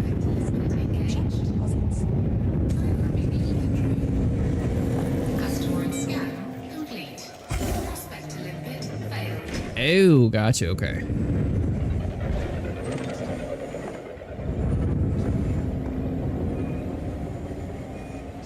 No cause in that one. 40. Because the nice, bright, vibrant sun, it's kind of hard to see the speed. The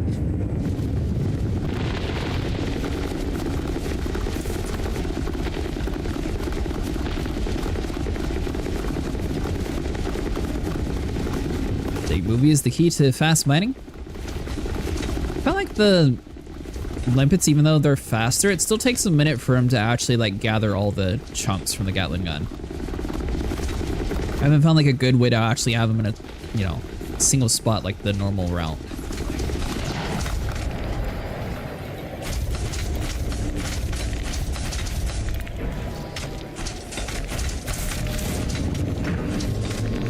Circle pattern? Oh, yeah. Definitely did.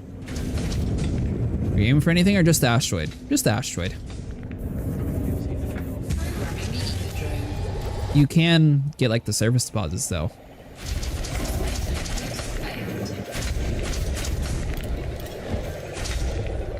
Yeah, nah. When it comes to mining, you just literally shoot the big asteroid.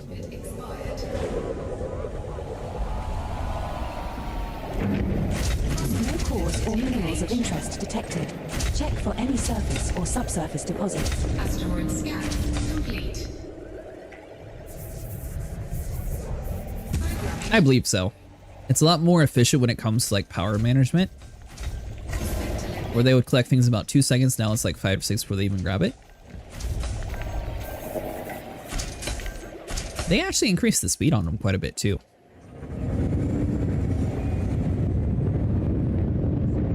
But I believe it's much better. Straight off for the ammo though, you don't actually need ammo for it. So the gun is a laser gun, so it has the same technology as like the normal mining laser.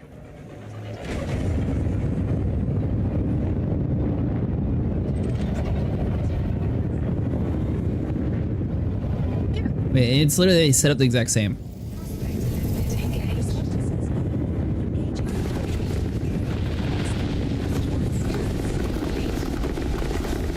It's got a decent amount of HP. I haven't ever ran into an issue where the module like overheats or has like any issues at all.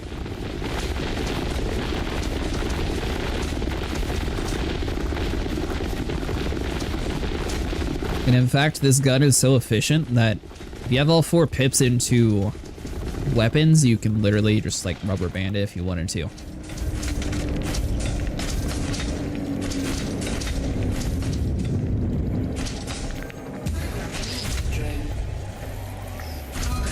Plus, that's another good point. I didn't really think about it until Jack said it, but since this is the only size 3 hardpoint, it does make sense that it's better than a size 2 laser. Beforehand, people were able to put more size 2 lasers on and crack a rock open quicker. With your Python though, you can fit 5 size 2 lasers on. I don't know about the Corsair though.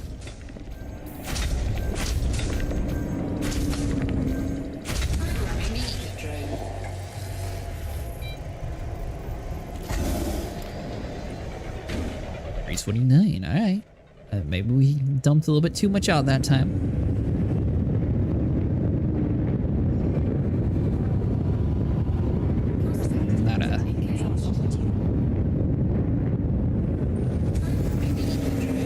Asteroid scan complete.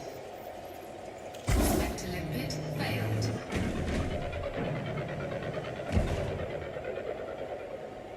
Yeah, that's right, okay. 14%, kinda junk. Asteroid scan complete. Programming limpet drone. I think having a better prospector would have also helped the ship quite a bit. If they were like another like random like Mark II prospector slot, so you can shoot more than one prospector while you wait. There's bugger all in that one, but check the contacts panel. But overall, it's actually a really good ship. Like, you won't really need to do like any like special engineering, mostly just the SEO drive and you're golden. Now, if you're wanting it to be like a little bit cooler when it comes to mining, then having like a few different additions to it would probably help out quite a bit for that. Honestly, the meta has shifted on an acceptable percentage to start mining.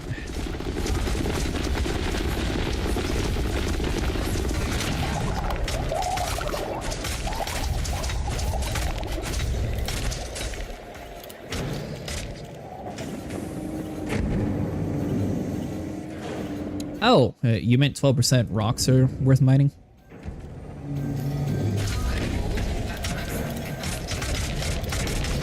Hoping they bring back the Mark II cargo racks again. I missed the last one. Yeah, someone was saying that apparently this event was supposed to have that and it was like leaked or something, but now that it's actually in-game, I'm not seeing that. So I don't know if they were just mistaken or if they changed it purposely because of the leak. Ah, you're out deep in the black. I was too, but I ended up taking a Sidewinder trip back home. I lost out on my data, but did the event.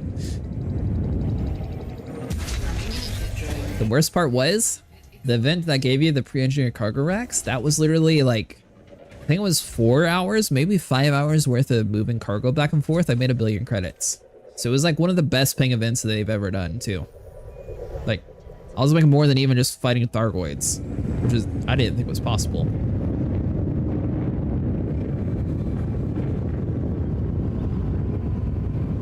Alright, that's gonna take too long.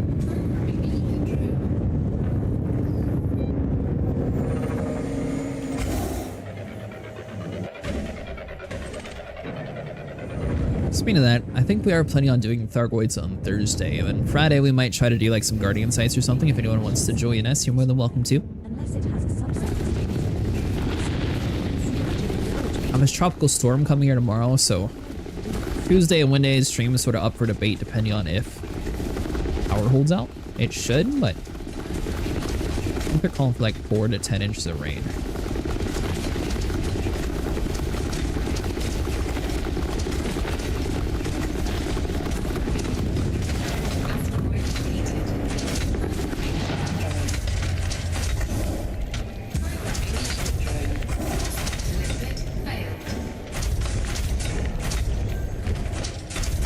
Come on, Mr. Prospector. Get out of here. Shoot.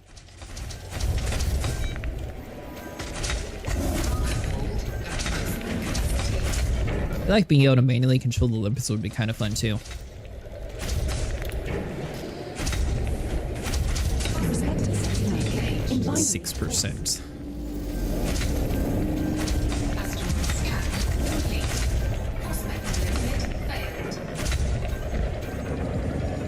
By the way, an easy way to tell if you're done collecting or not is once everything starts circling around you. That's how you know it's free to fly around. Or unless your cargo bay is full. If your cargo bay is full, then they refuse to grab for you.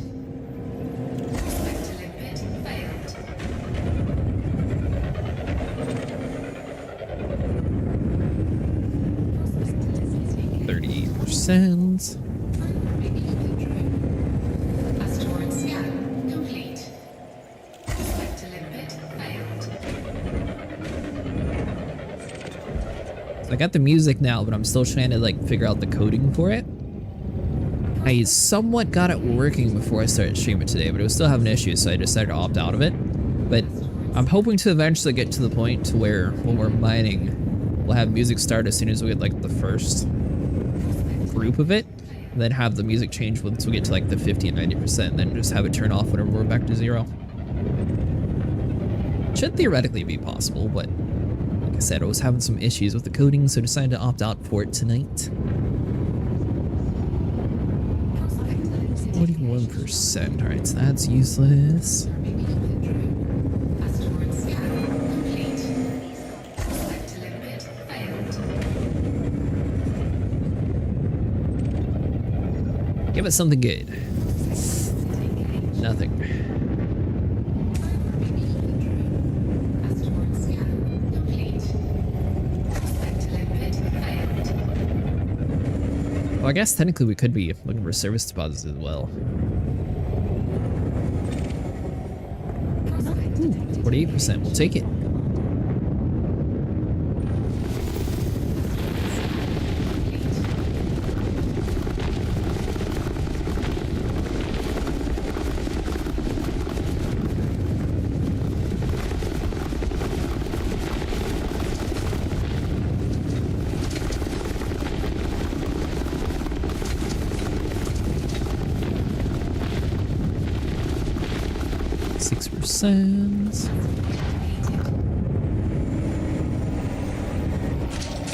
We were testing out in the universe. We did seem that the gun seems to be a little bit more consistent now, but it's still kind of random depending on how many big fragments you get. Then it'll be like your biggest factor in how much storage you actually have.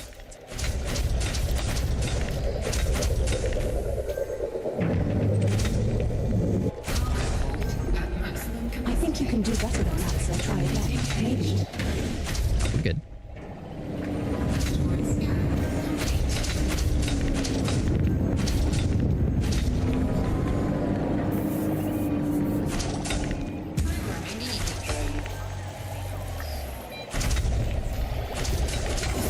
Here, so we're at 200 platinum.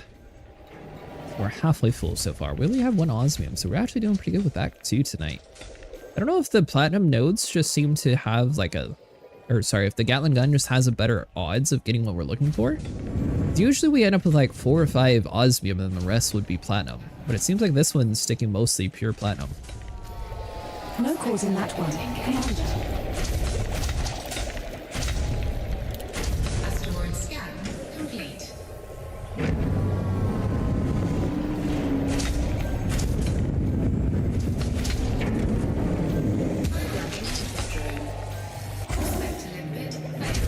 Plus it gives you time to search around all the asteroids near you while your limpets are out gathering.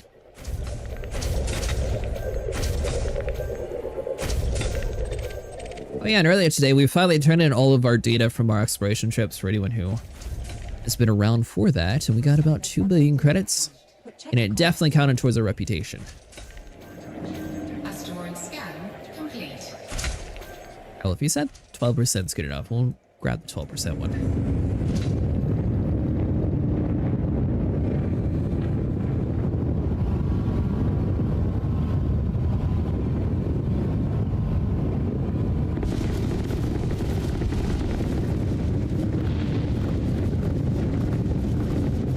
This is right next to all these other ones, so hopefully something around here has higher yield platinum.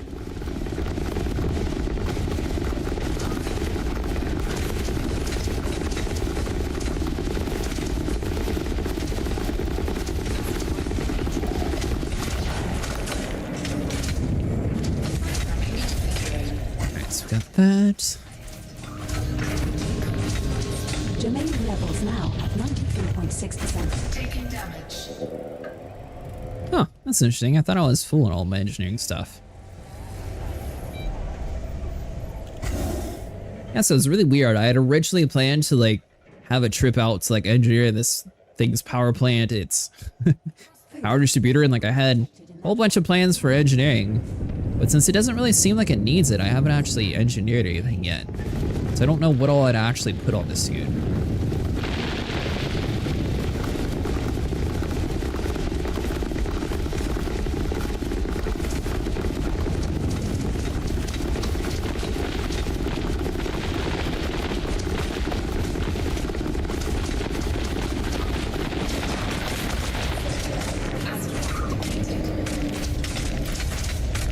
Let's get like 15.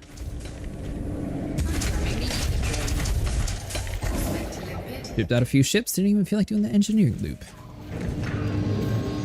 Germanium now. Honestly, I don't know what all would actually be needed for this ship, except for the jump range. Like the SCO drive, I feel like that's definitely needed, and the cargo racks too, if you had them.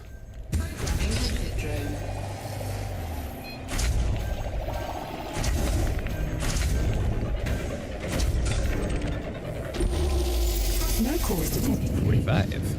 Get out of the way, you dumb chunk.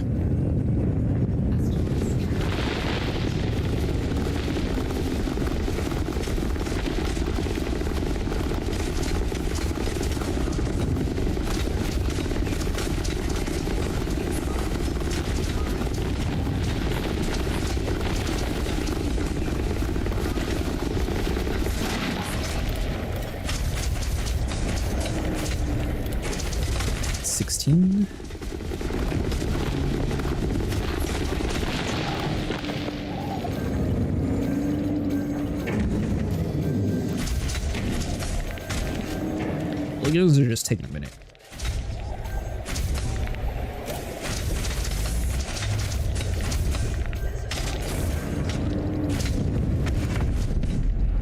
Osmium's not paying horrible.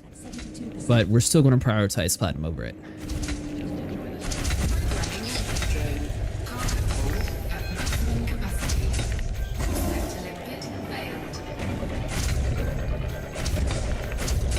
Take the shield booster since I'm in Haz-Res, and also long-range sensors to track if any pirates are coming by near me. Yeah, having a shield inside of one of those zones is probably much smarter. Interest detected in this one commander, but check the deposit. Asteroid scan complete. Which I know a lot of people like running shields anyways. Capacity. Prospect to limit failed. Yes, we are maximum capacity. And another 10 of you.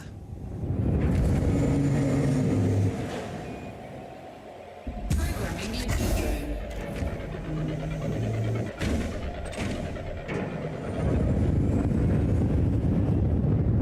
This is going to sound kind of random, but I am curious if anyone here has actually done it. Has anyone actually bought like the R2-D2 that you can build, or the robot from Doctor Who? They actually have ship kit, or I guess it's more like a build kit. Looks like it does get quite expensive though, since it's like a monthly thing, and it ends up taking like 2 years to actually build it. It's never a question of if you hit a rock, but when you hit a rock. I usually tend to do better when I'm closer to dying, so I typically just, you know, run with the 30% health life.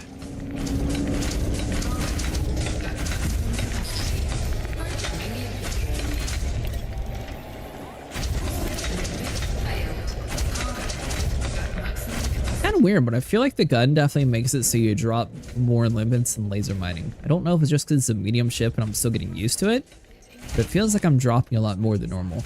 Maybe we should stick to bounty hunting. Try again, maybe. Complete. Well, apparently you're the newbie, Edie. That's one of the best rocks we've found so far.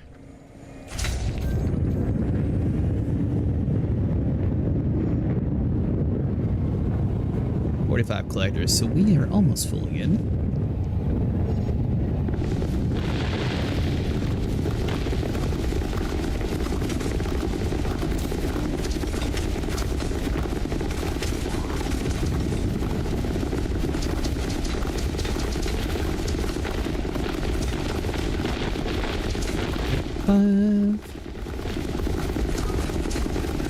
Oh yeah, and anyone who hasn't actually tested out the Type-11 yet, the big chunks do have the same amount of percentage as the small one when it comes to breaking them off.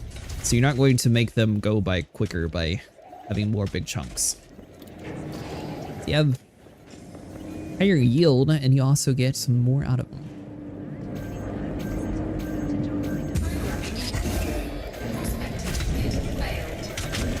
Not full yet.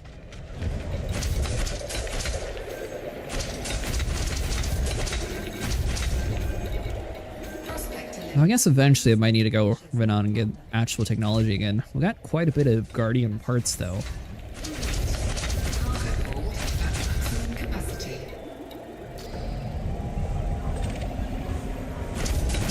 Last time I spent the time and actually went and got like the Guardian fighters. I know that they're not better than the normal ones, but I think they just look really cool. And I was thinking I might try. I can't remember if they're heavier or lighter, but I might try one of the Guardian power plants on this guy to see if it works better. Luckily, the HCEs are super easy to run now. What do you mean? What's changed in them?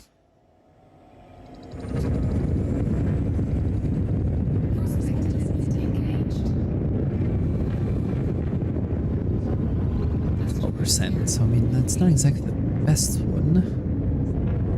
I don't know, 19%, we'll take it. One room will find you up to whatever is in it.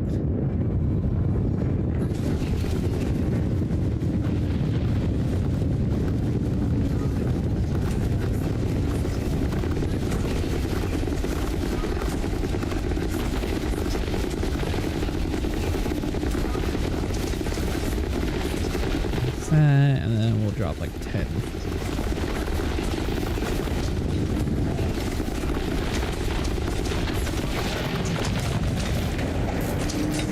Hull integrity now at 58%. Very weird, but it seems like shooting in a circle for this gun makes it better. so you're less likely to hit the actual things.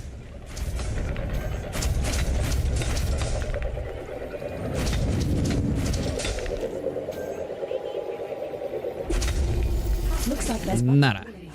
but check the contacts panel anyway. Asteroid scan. So hold on, so the planet's that way. Oh, this one on the left. Programming limpet drone. Prospect to limpet failed.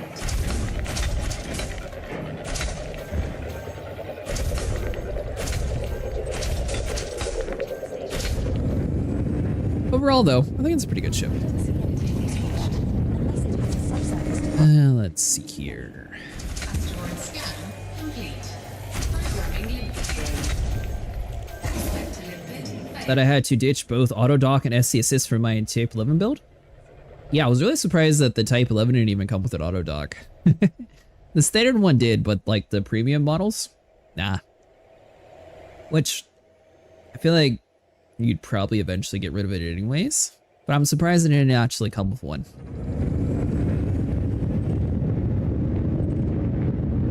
Though I think that's mainly due to the limited components on the Type-11 itself. detected.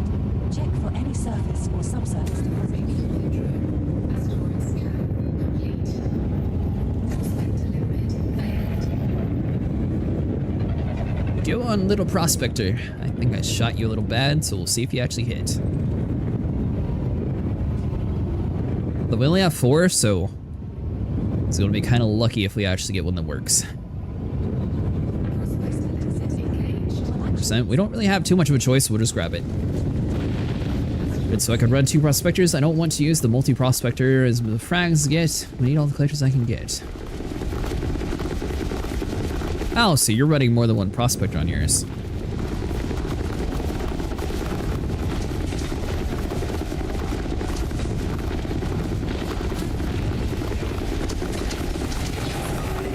Asteroid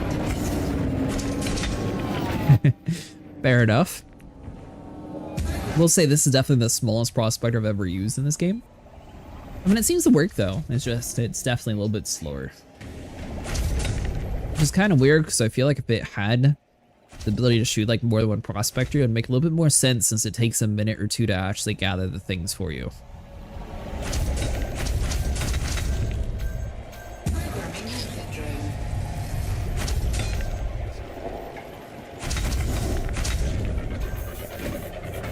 Well, this one looks like we might be a little bit short.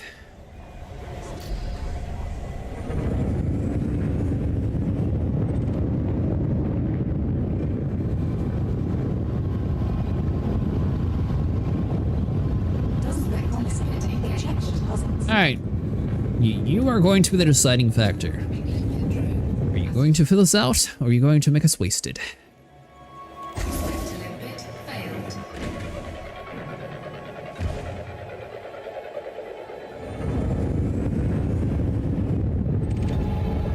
Prospect to limpet engaged. 28%. Might be able to fill out with it.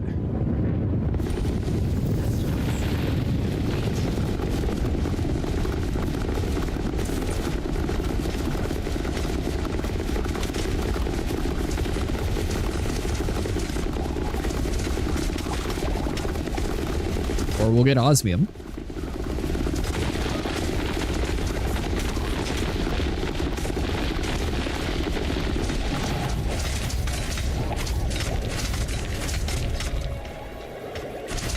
Oh, we do have platinum. Hold on. So let's get 3 of you gone. That should have let the refinery do its thing. Cargo hold. Maximum capacity. Yeah, that's probably good. Alright, Limpets, you did your job. We're leaving you. Deploy cargo hatch. Cargo scope retracted.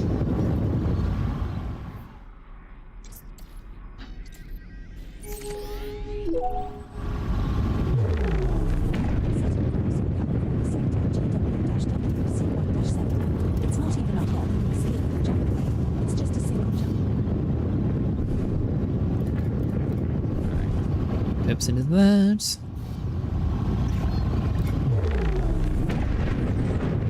Frame shift drive charging. pretty good so far tonight, though. Already filled up twice. That's what, 600 and 70 something? 680?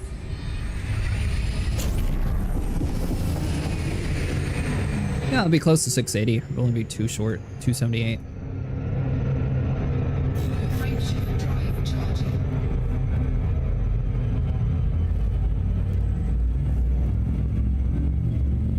And we're still under the 2-hour mark. Plus the fact that we actually flew out to the place originally to sell. So that means that's probably like another 10-20 minutes that we waste on top of that. C1-7. So we'll say like an hour and a half or so to get about 680 Our next stop. platinum. Plus that run we didn't run into too many of the larger nodes either. That's actually pretty good. Mine versus time wise. We have arrived at the requested location.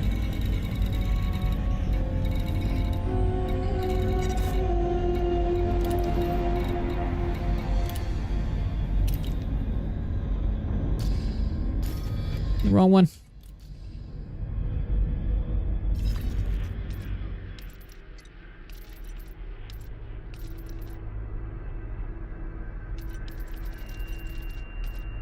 No.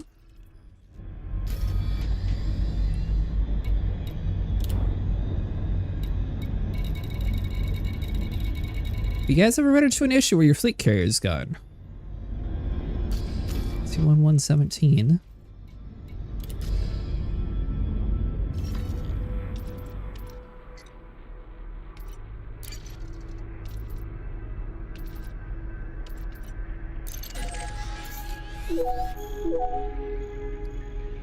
Targeting Capricorni sector GW. Oh, I went to 7 and 717, that's why. I didn't realize the numbers were so similar. Well, that's good to know. My neighbor literally has roughly the exact same type. System is just one jump away. Although the map definitely lied. That is 19 light years away, not 0. We're having an issue where it plots me 300 light years away from it. Well, you know, I usually actually go in through like map it through that way. But I looked in my ship list there and it said it was there, so I just assumed I went to the right one. That was so weird. Jumping to is scoopable.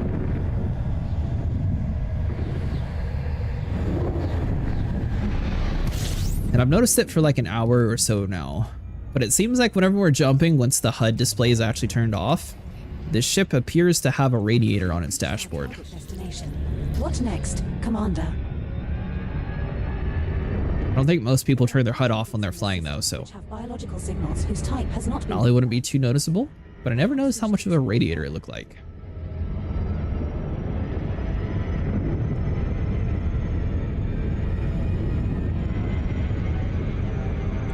Alright, so here is where we learn how to actually store on our carrier without selling. Disengaged.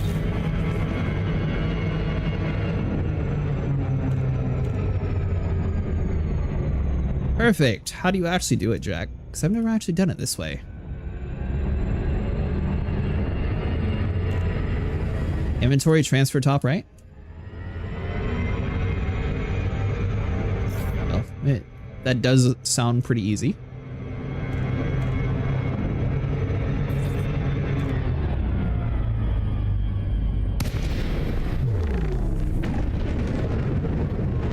You know, even through like all of the colonization stuff, I always just set the price at 5% and bought at 5% and just called it good. We are preparing to load a suite-ready vehicle.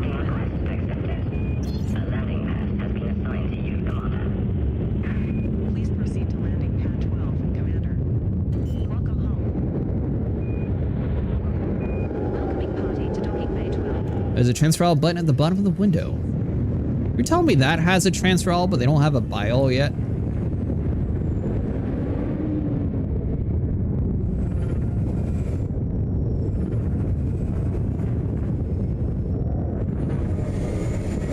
Weird.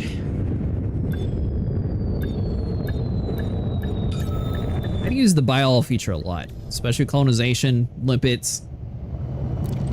Our All right. depot progress is up to date. Commander. Inventory. Oh, transfer. Transfer all to carrier. That was easy. Now, this is going to be added different than the rest of the platinum that I have in my ship?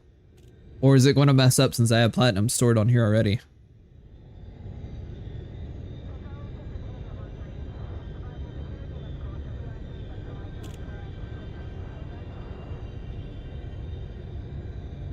Or do you know?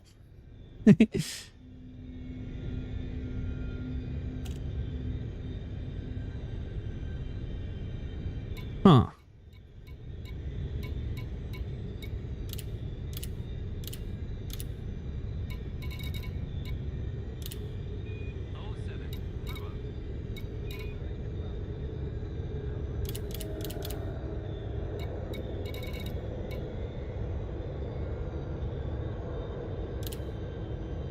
Yeah. Well, that it's not actually transferring it.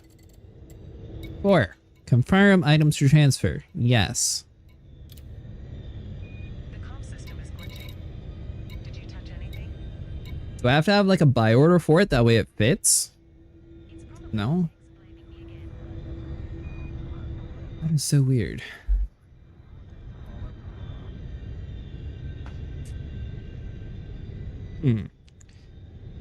I guess what I could do is I can fly out there one more time and just turn this stuff in, then grab my cargo hauler and get rid of the platinum. That probably makes the most sense. That way I don't have any mixed up in it. Acknowledged. Server's probably heavy with the item transfers. A bit laggy and buggy right now? Probably.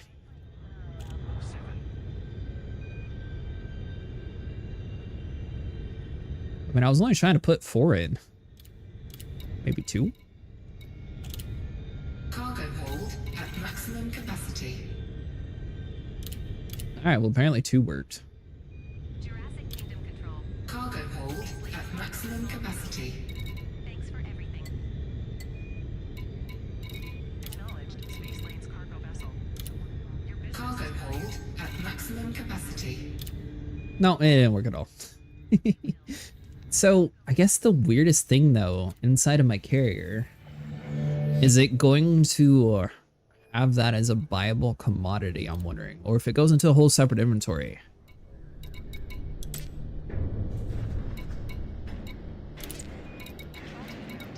class vessel. We have you on sensors. Let's see here. Approaching the docks. Commodity market. So I'm just trying to see if like it actually goes into like a whole different thing. Might want to cancel that buy order just in case it does something funny. Yeah, I don't actually have a buy order for what we're doing at least. The other stuff's just for normal colonization.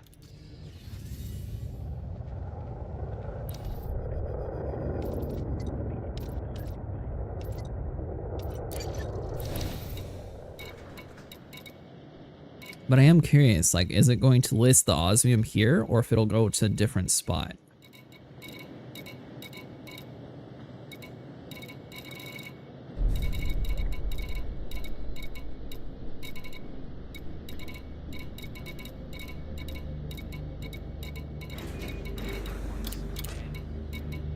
Let's see, clear filters, and then in stock should pull us up. How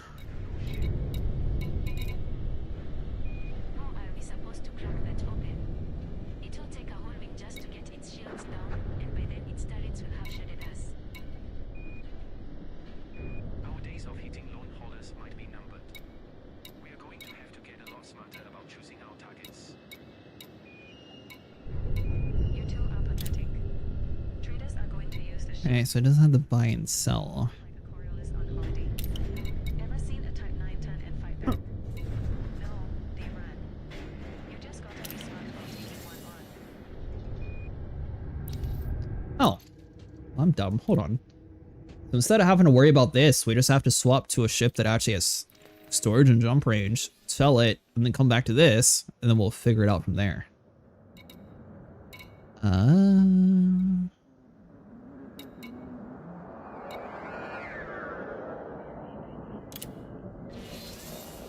Do you think the engineers would be upset if we asked them to build a coffee maker that works in zero I'm gravity? trying to think which one had more jump range. I think it was my Clipper.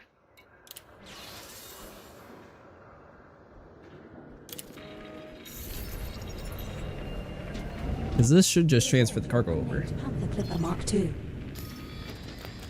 The maximum jump range for this ship is 38.76 light years. That one is full though. You bum bum bum.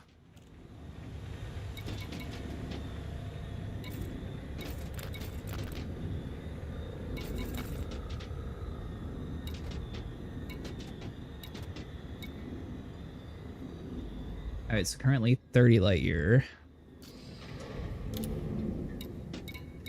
Let's see. Do I have any other ships that might be better?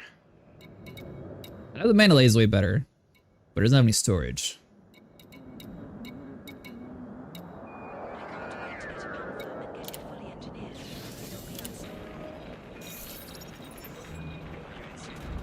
We're aboard your unnamed Imperial cutter. The maximum jump range for this ship is 31.83 light years. Alright, so that's worse. And one last one. You.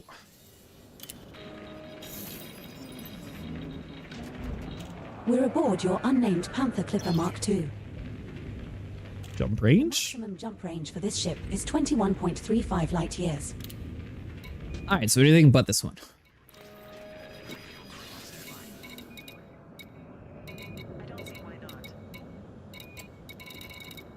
Alright, fine. We'll just go with the Clipper Mark II then.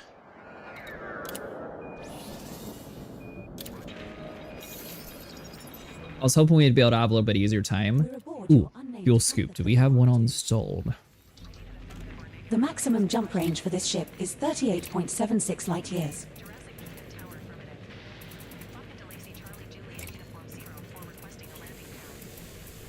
Because that is going to be pretty important to you, 5A, sure.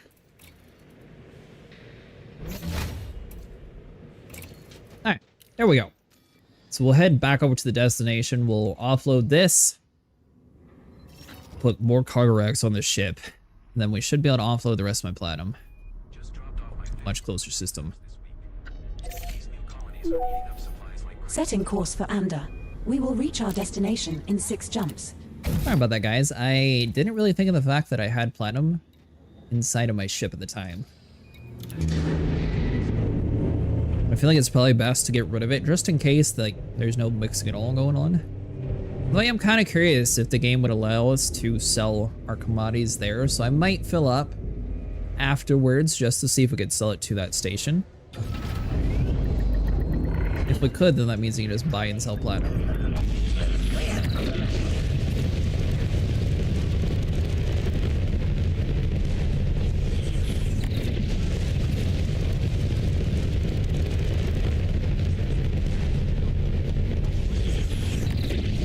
This guy set up super slow.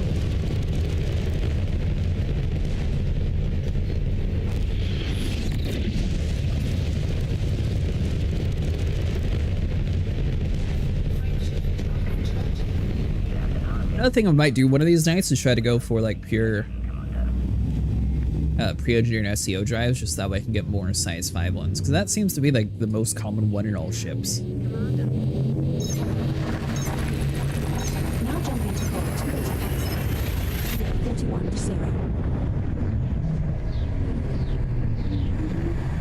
This star we are jumping to is not scoopable, but the subsequent 2 jumps in our route. Yeah, if you have a sell order, it pulls everything you have, so 1 cargo for all. Huh.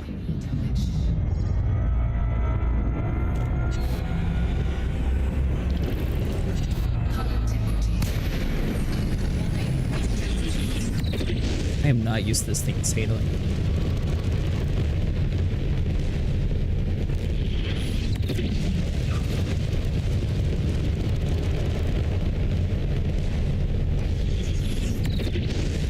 Yeah, this is the one that we set up for cargo hauling, so it should have our... I wonder if I took the engine off for something else. I don't think I did, though.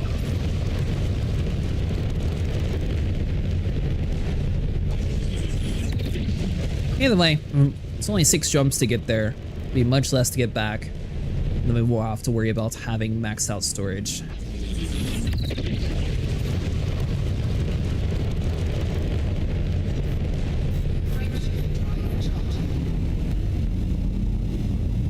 Then the goal is probably going to be just to it kind of nearby.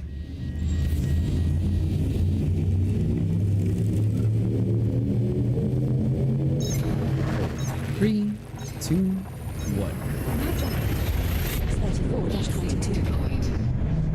34-22. Well, since we're just using it as a cargo hauler, I could probably get rid of all the things on it anyways. So I think my other one's set up for combat. Here if you are low on fuel.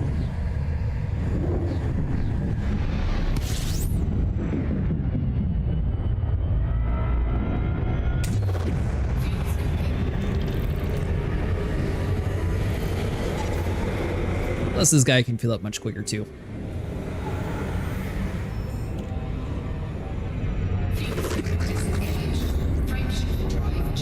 And jump into the next How many jumps we got? 4 more to go.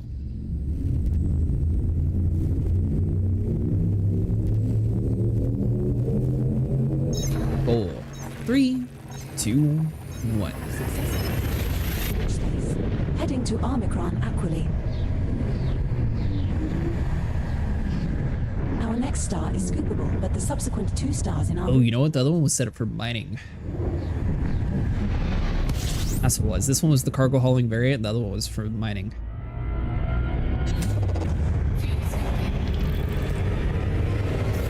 3 jumps remaining in our route. Or what I said at least.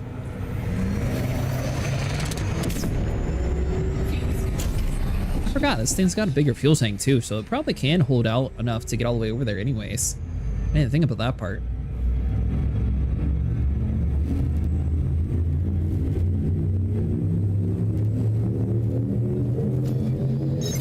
Jumps to you. 2, 1.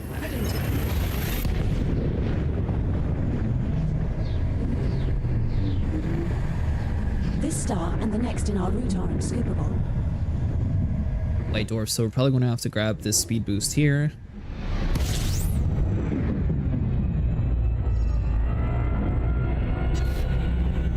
Yeah, 45.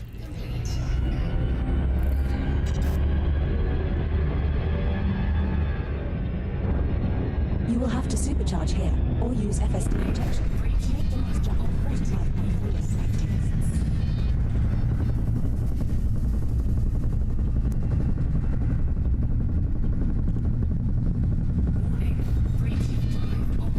And don't forget, this liner is in the top 1% of all liners out there. Is it not going to do the thing? There it goes. That's weird because it was playing the audio like we were right there.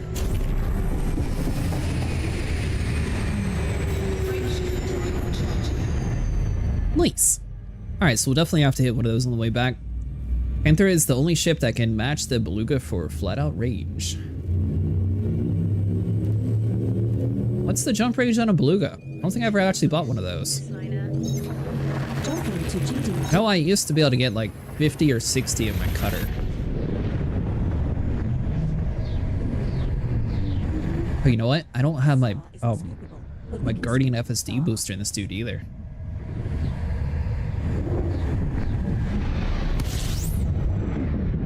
We're now 1 jump from under. Don't bother supercharging here. Not jump range, but fuel range. So long before needing refill. Ah, gotcha.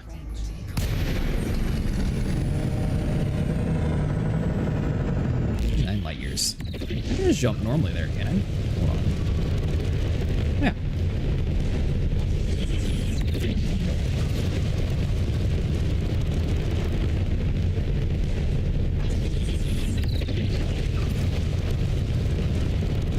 Yeah, I might need to do that. I might tweak this build some. Originally I had 1304 just that way I could have the max amount of cargo hauling back and forth. But if I go with like... I can do 1200 still. With the Guardian booster. And get rid of the weapons. We probably get a decent amount.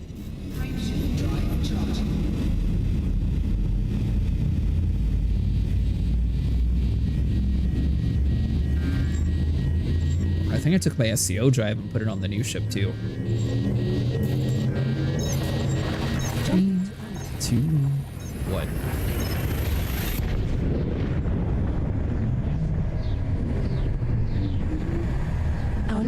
Either way, we'll sell this to the station and then we'll figure it out from there.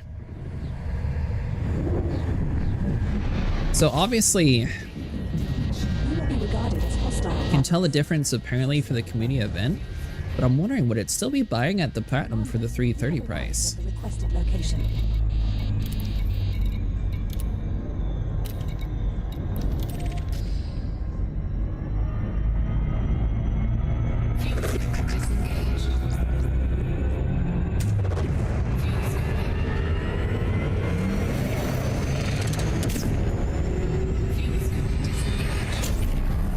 Just doesn't care. Plat's plat, just normal market. Huh.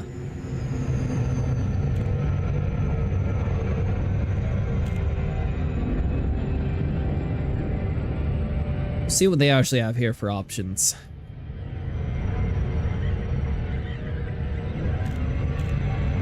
I mean, it wasn't horrible to fly it here, but swapping their ships back and forth would be probably kind of weird.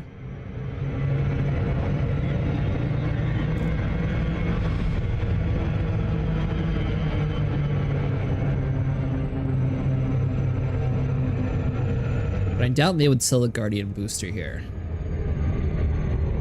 I might grab a couple extra storage units. If they add the Guardian booster, we'll definitely grab that. We'll get rid of some of the hard points on this ship, which I'm not using either one as a combat ship anyway, so I don't really need any defense.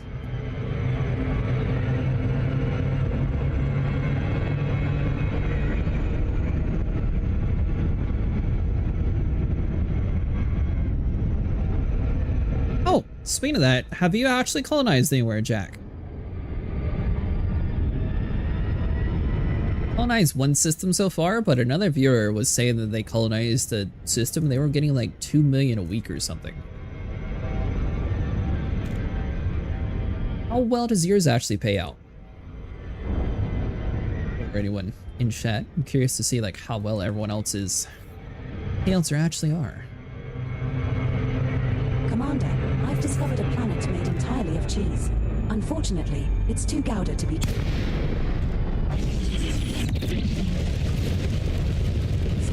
Right, Melsberg, not much, likely 100k each, but they are very underdeveloped.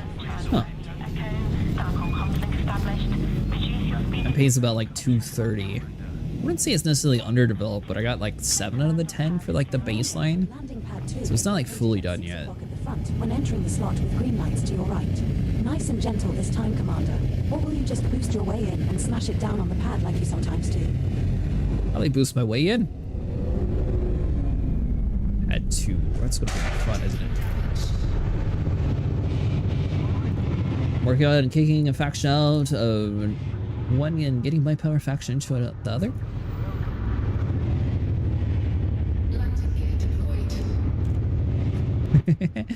You know, I've still yet to actually align with any of the powers. Hull integrity. Mahone likes to, no, sorry. Yuri Grom likes to yell at me like weekly for it. But I refuse to sit there and do his missions since I've done them so many times, and We have docked at every time I do, something bad happens, so I just don't do it. Touchdown. Clear to offload. You.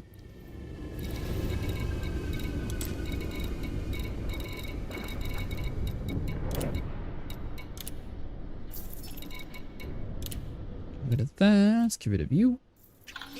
You can buy the trade route commodities we need now, Commander. Alright. So outfitting wise. Well, I'm signed up with Yuri Grom and I get his merits and I get some of his perks. It's just I don't actually like align with him. It's kind of weird. Originally I was going to do somebody and then it turned out that they were like anti-Capricorny beasts, and I swapped to somebody else. Then we were told, I don't know if it was Aisling or her sister, but we thought one of them had a double plat spot, so we went all the way over there, and then it turned out that they did not.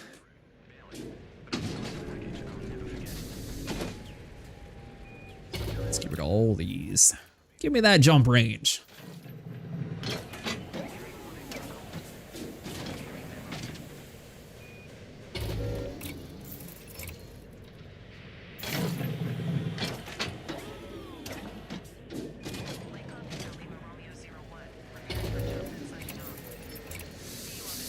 And honestly, for what this is, we probably could downsize the power plant too.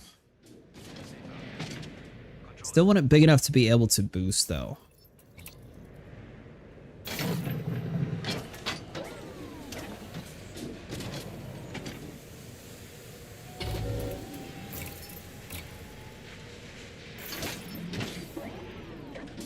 He has a lot of lasers. I didn't realize that.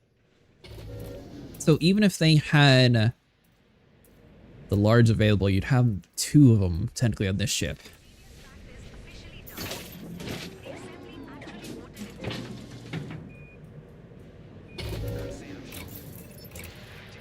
All right, so we have about 39.4.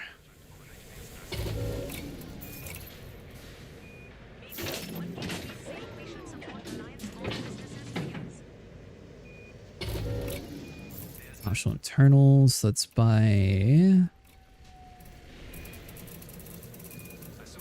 don't even sell a 6 here, really? 5, you.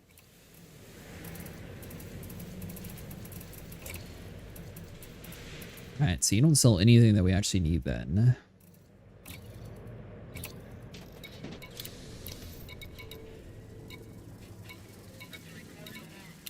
And they don't have a tech broker, so it looks like this is going to be our max range.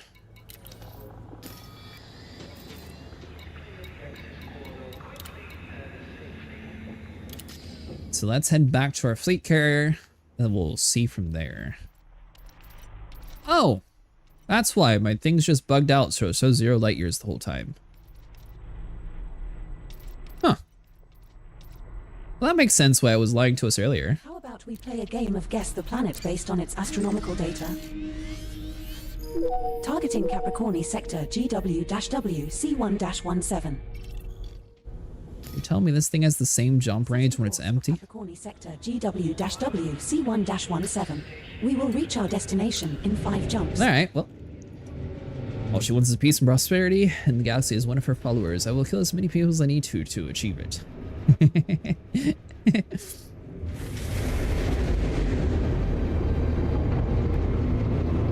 didn't realize even getting rid of everything would still take 5 jumps. I thought it would at least like narrow it down to 3.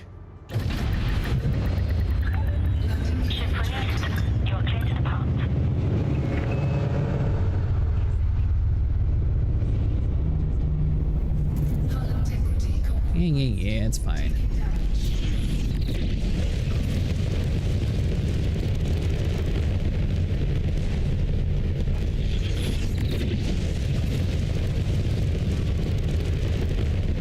Yeah, I have to play around with that some, see like what the ideal setup is. Probably downsize the engines and the power plant, and then it should still have the boost capabilities. Keep the pre-engineered SEO drive. A Guardian booster that should give us another 10 range, so that'll take us up to what, 50? Have a safe journey, Commander. Maybe 55 with the downsizing components, because they'll weigh a lot less too. 2, 1. Though I probably have everything I need in my cutter.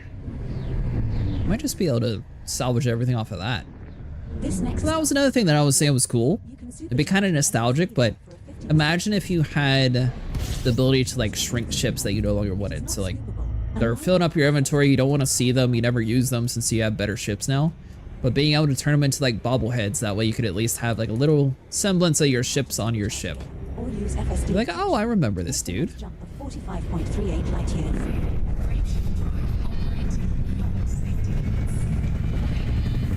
years. Oops.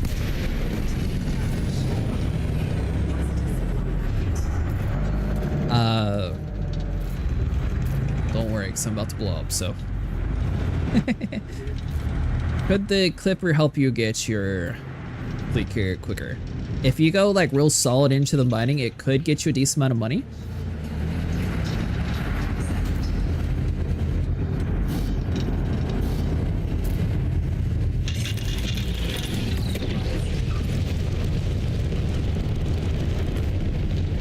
Cargo ships hull alone are like 200 tons. Not much room for improvement there by downsizing modules.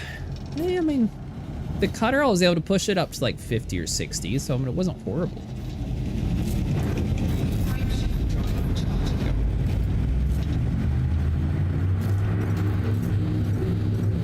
only that was the escape vector, because that would be perfect.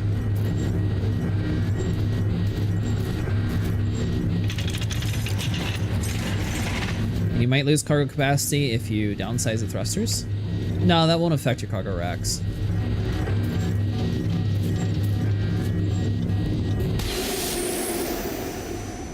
Ready to engage. Hull integrity now at 79%. Come on, just a little bit further.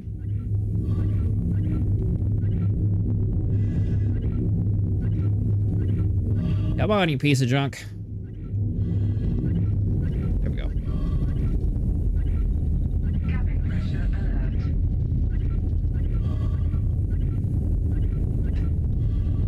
No affect your ship's ability to fly. You will exceed the thruster's max limit.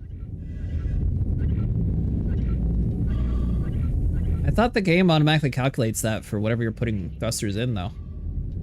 Module malfunction. I am trapped in the white dwarf cone. I was hoping I'd be able to fight through it, but I don't think this has good enough turn radius to turn to the left.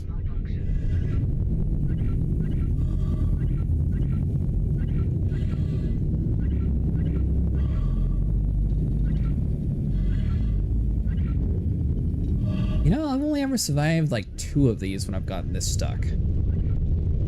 Alright, screw it. Module malfunction.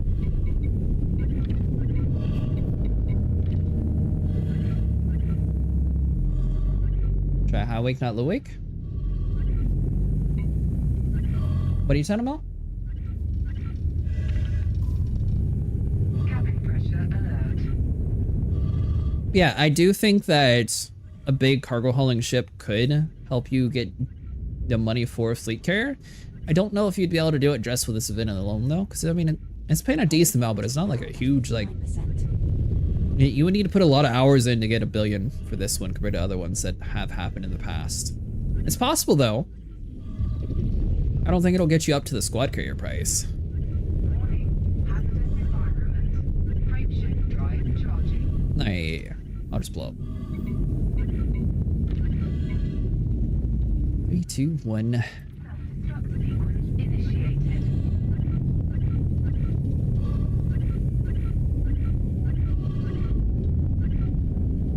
Self-destruct in 20 seconds. Yeah, I'm empty.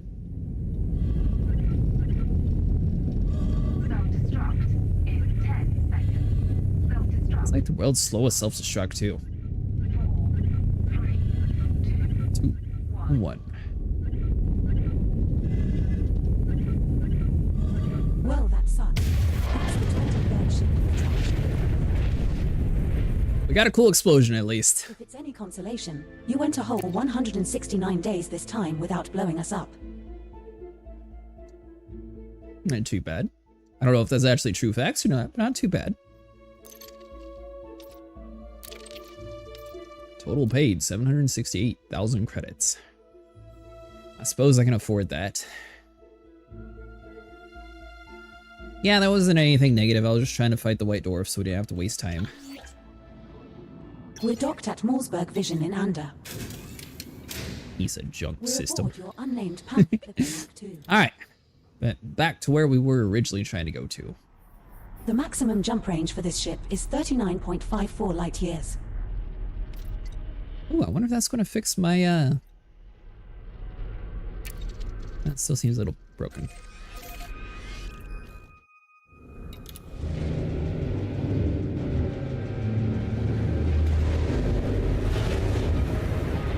Alright, take 2. Anyways though, the plan is going to be to empty our fleet carrier of the Platinum, because I didn't really think about it having an issue with it being mixed in, but we figured that that's probably be better to empty it just in case something weird happens. Landing has been retracted. You're clear to depart. And obviously the goal is not to die by the white dwarf this time. Or the mail slot.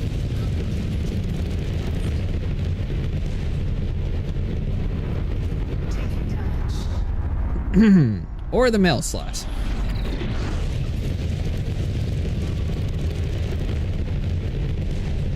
I have no clue how it can stop us going full speed. It's only like 1% lost. And then we lose the rest of the percentage whenever we're trying to exit.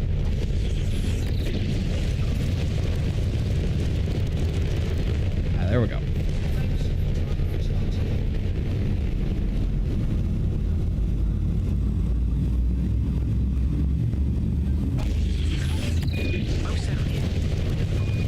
Yep.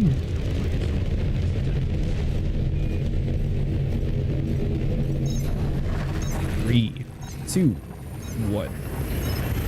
Successfully transitioned to witch space. Heading to GD356. That means we can take our pre-engineered SCO drive off of the other ship, because we're not going to be using it to jump for a distance, Interesting. since it's only going to go to Capricorn and B anyways. That'll give some jump rage to this dude, and we'll To supercharge here. borrow a Guardian booster as well. To make the next jump of 45.38 light years.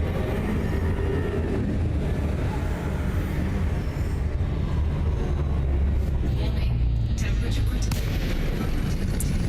Well.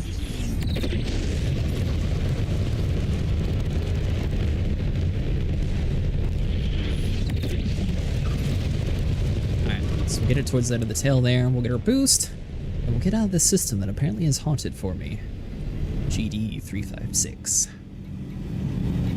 anyone curious on community event wise, it's up 25% already, which we haven't really turned that much in, so I guess not too many people are doing this yet. So far, 8,048 or 848,000 units have been collected. For each tier achieved as part of this initiative, the mining fragment yield squadron perk will permanently increase by a further 1% to a maximum of 20. Ooh. That's a pretty big deal for people who like to mine, though. I think one of my favorite bits of the lore, back when they overhauled the crime system, if you blew up inside the station, you would be fined for littering.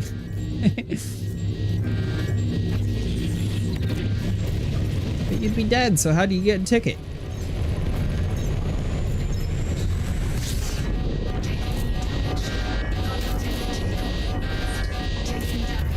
Oh, quiet down, ship, you're fine.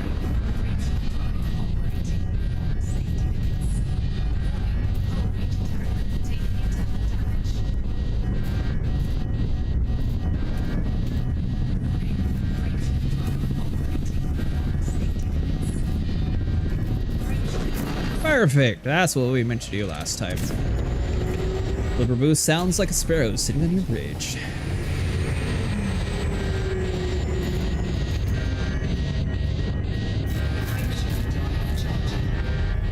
I think the ship would just be used to me abusing it by now. Alright, so on Anora, let's see if we can find a decent price to sell this stuff at. Jumping to I think it still hasn't cooled off yet? That's ridiculous.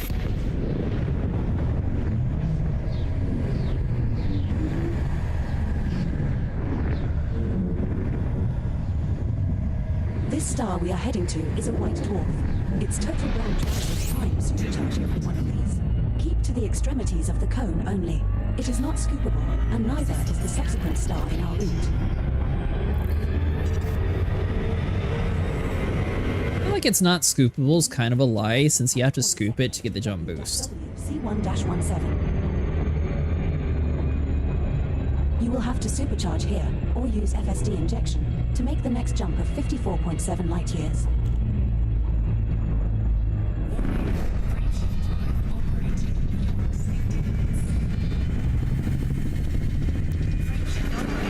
There we go. Is in the top 1% of all miners out there.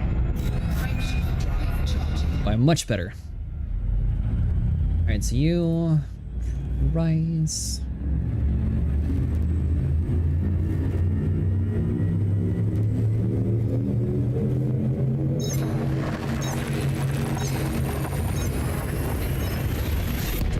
Heading to Alrai sector, CQ-PA5-0. The star coming up is not scoopable, but the subsequent two jumps in our route both have scoopable stars.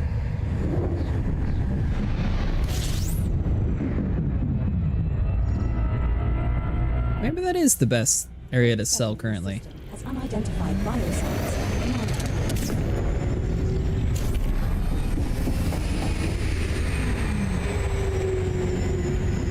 Timeshift drive charging.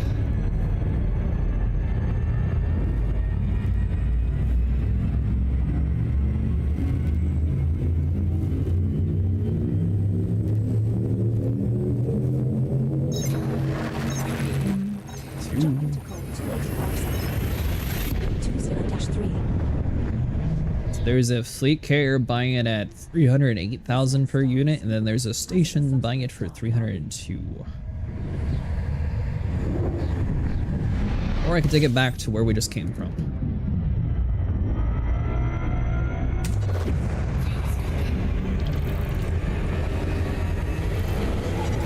We're now one jump from Capricorni sector GW-W C1-17. We changed some things on the build. We might be able to get a better jump range and do that in a lot less jumps, so I might try that route. Or we could sell it to this closer place. I mean, it's only 100 light years, so that'd be what, 2 jumps versus 175, so that's a little bit further away. We're jumping to W-W C1-17. This So we'd next be stop using is about Center. 28,000 per.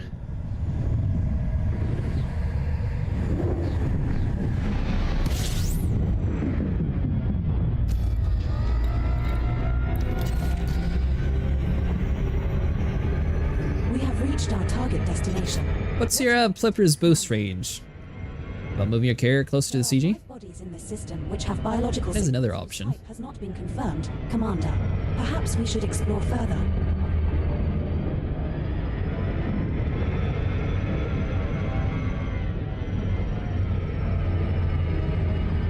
More importantly, every ton counts, Commander. We need that money boost.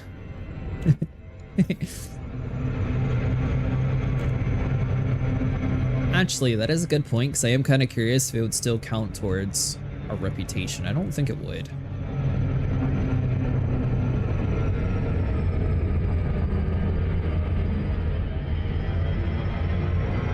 Or we could just go back to mining.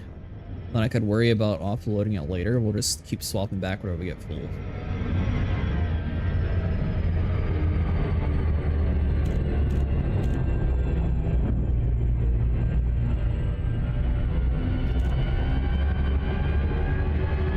We'll swap around, see what jump range we have, and then we'll see from there.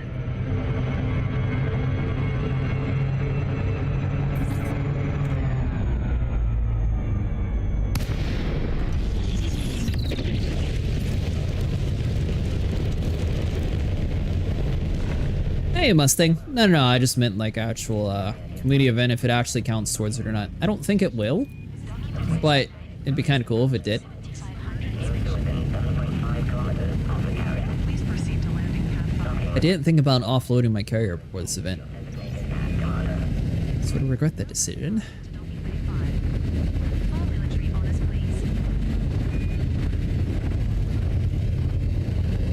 It's going well with the mining? Yeah, it's going pretty good. The chirping sparrow strikes again.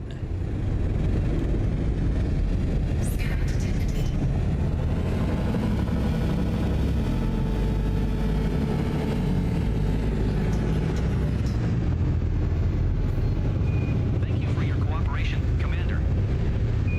Alright, so we'll do a build swap around and see what we can actually get from max storage when we're full. Sorry, max speed when we're full. We'll see from there.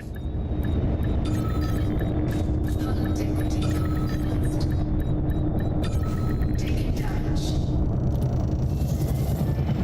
Our depot progress is up to date. Boss, Oh, I have maxed out for Federal and Imperial. I just meant the community event. CretaceousAcid. All stations, observe VIP protocols. Alright, so if we... Commanding officer is on board. let's see if this one has anything. we're aboard your unnamed Imperial cutter. Oops. The maximum jump range for this ship is 31.83 light years.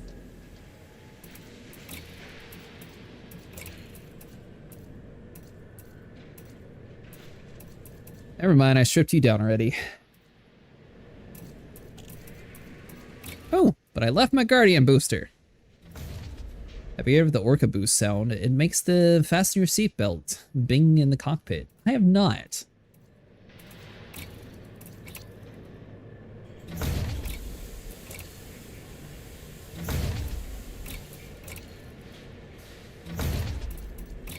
I don't know if any of these will grab them too.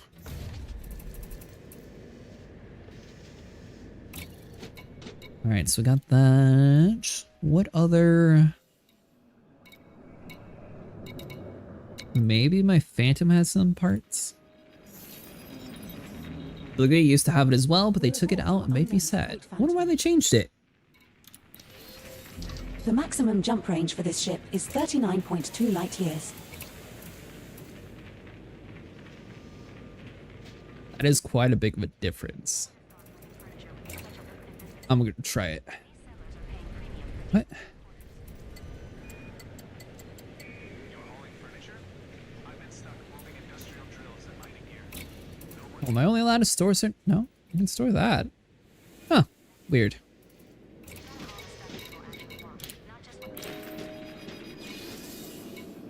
Next time I see a contract for a Type-11, I'll grab it.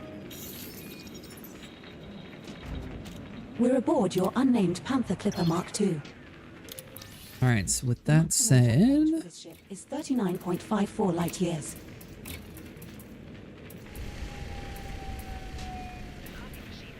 I don't think they have a slot 6, so we may as well use this here.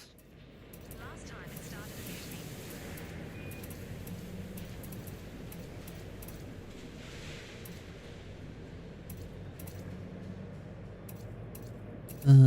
FST booster.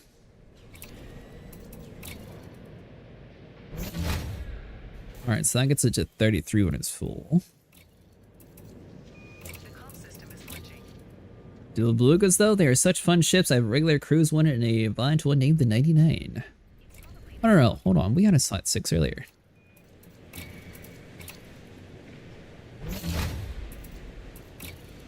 Do that. You.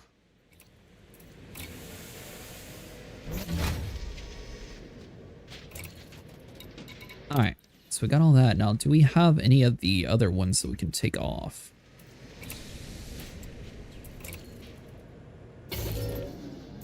Initiating gravitational field analysis. Commencing gravitational anomaly scan. Monitoring field readings. Stand by for no link. 2 active Orcas at the moment. Oh, speaking of names, I forgot to name my T-11 mining cutter. The rock goes buzz. I've only ever named one ship, and that's just because some random viewer was like, hey, can I name it? I was like, sure. Alright, so E. Do I have...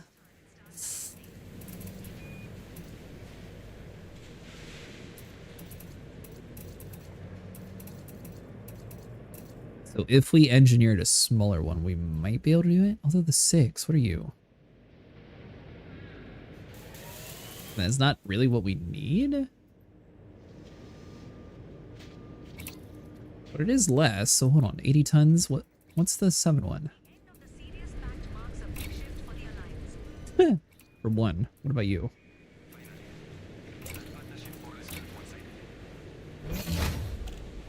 Yeah, the YouTube person can see your chat.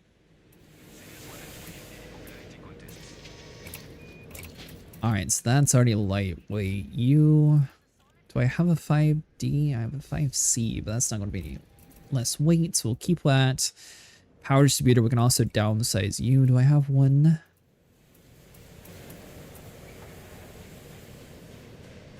$52. Coffee machine is on strike again. Sensors. I don't think I have a 5D, though. What Thargoid use case is there for a Beluga? Oh, you bought 400 Mustang, or was it on Game Pass? Alright, so there we go. So that takes us to our jump range to 52.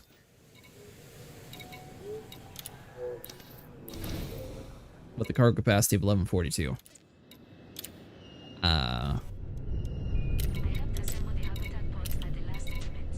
Let's go back inside of you. Fragile. One solar flare and half Why is your Game Pass account different than your Ubisoft account? You just linked the two. That's why they reinforce them now. Floor's not cutting corners anymore. Exactly. Alright, so clear filters that. Boom. There are few dermatoplaces. 1404. future salvage sites. More like you wait and see. If you're gonna be this cynical, at least No. You sell 5%. There we go.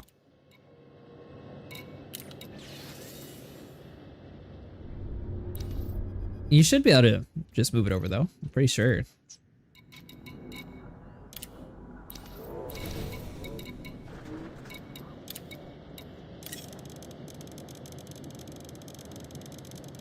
It's 11:42.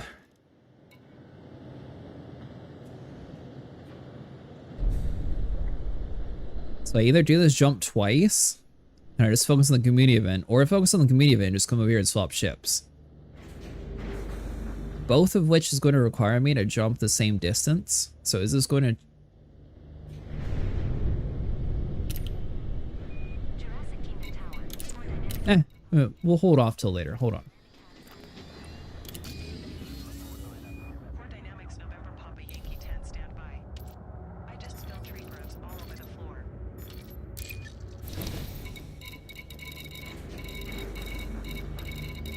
Just take it off the market for now. And then we'll just go back to what we were doing.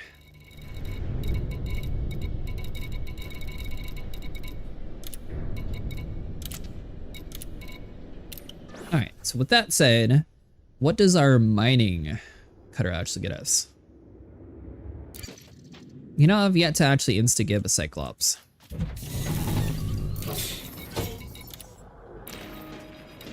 I don't know. We'll stick with the Type-11. Wrong one.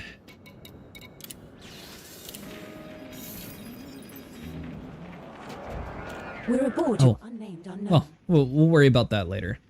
I think I had the maximum stock range for this ship SEO is drive on her too. 41.88 So we should be able to get a little bit more than 50.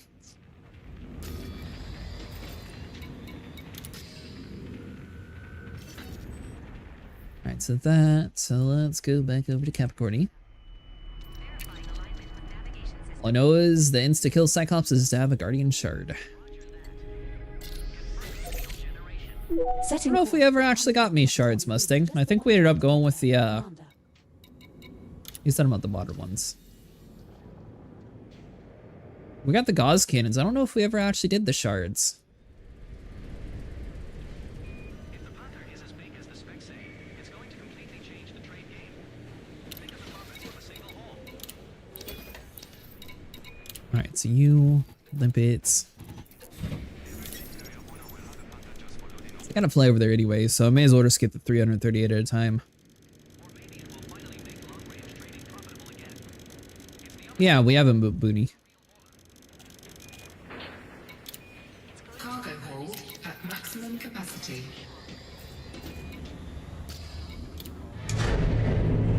That's we do.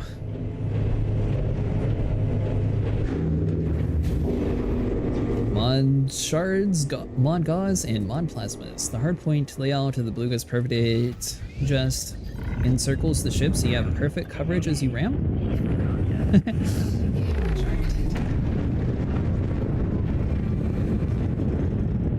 Safe travels.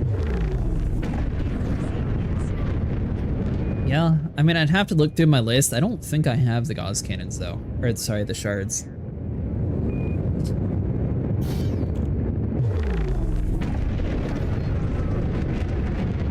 There's an outpost there. You can sell the modded shards, but you need the blueprints. Frameshift drive charging. I might have everything I need for it. Keep the pill out there, Commander. Fly safe. Jumping to armor class Capricorn. Okay, my inventory is still a little full from last time too. Shards are super fun, but the heat will be an issue. This star we are jumping to is scoopable. Somehow this modded version requires one blueprint, but weapon? 4 modded plasmas on a gunship aimed. Skipper, We have arrived at the requested location.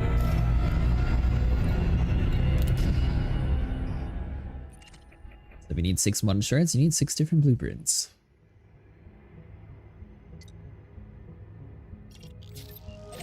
What ship would you put it on, Mustang?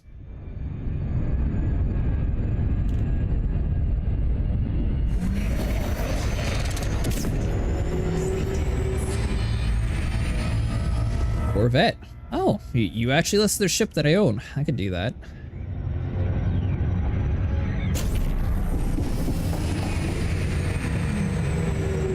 Thought you were going to say the Conda.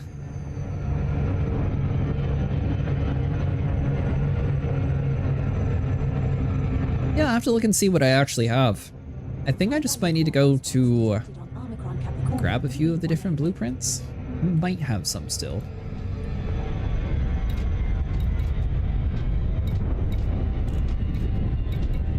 I don't know. Go to data.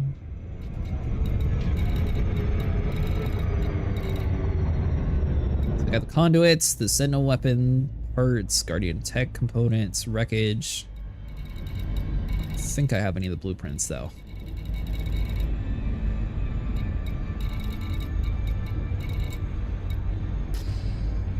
My end game for the past 7 years in Elite has been teaching people how to play Elite, so I have Guardian stuff stacked up waist high. There you go. I was thinking about going to one of the Guardian blueprints under data, I think. Oh, so I found the wrong one. I was thinking about going to a Guardian site later this week, actually. Yeah. Weapon blueprints, I have 8. And vessel blueprints, I have 1.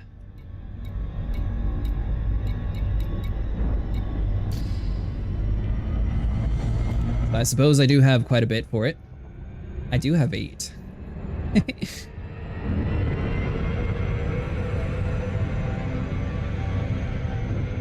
You never know when you need one, and you know, at a time of emergency, it's always got to be prepared.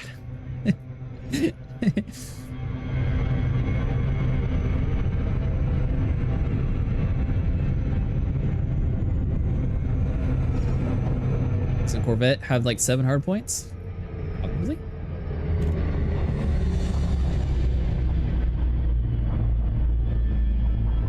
Oh, yeah.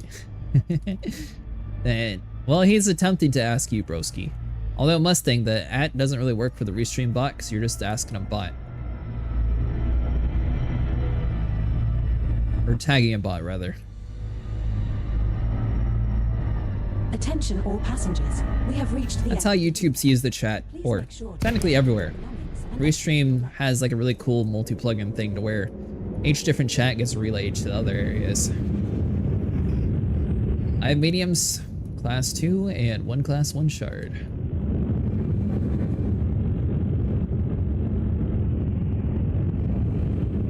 Seventh hard point, I put a laser beam to cool. 2 of the 7 HPs are small.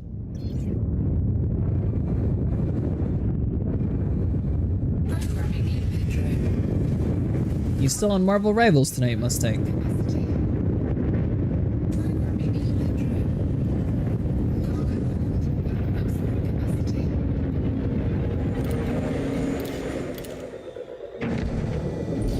Care about that osmium. 25, I mean, it's not perfect, but we'll take it. You didn't want to play? So sad. We played the one day.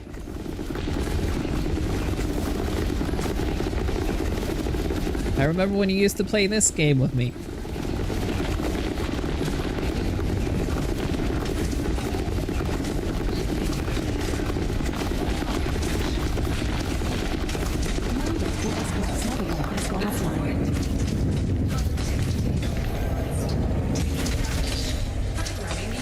This one's just so much cooler having a big Gatling gun.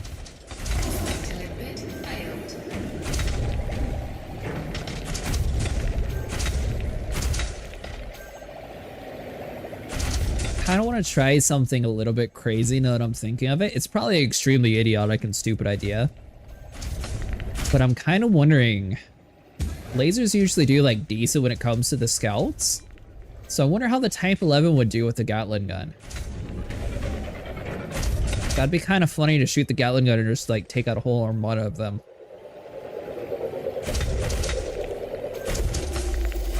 I think We had the Thargoids. That's okay. We'll just wait for Star Citizen to break and you'll be back.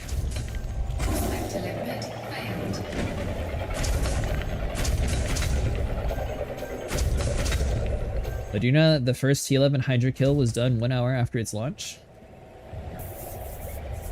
Prospector says no. Well, actually, it sounds more like a constant. Yeah, I'm not too surprised. What do you mean, what were they thinking? They were thinking that was the end of the story and they had to do a whole nother one.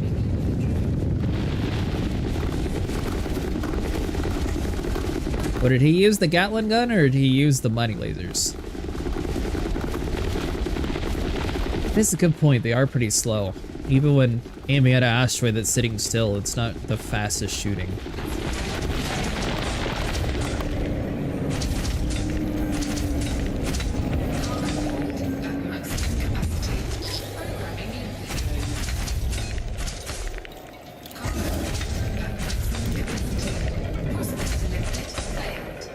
We've had all the mining slots full. I know you could do it with like a normal laser, but I was curious more about the actual Gatling gun. Stick to bounty hunting. Come on, Commander. These refinements won't be accepted. We went over this before, Edie. This pay is about 3,000 times better than combat. Oh yeah, and Mustang. After my like 2 or 3 streams for exploration, I turned in my 2 billion credits. So I locked it in and I got some of my exploration ranks up. Still not elite yet. Apparently you have to get all the way up to 8 billion for that.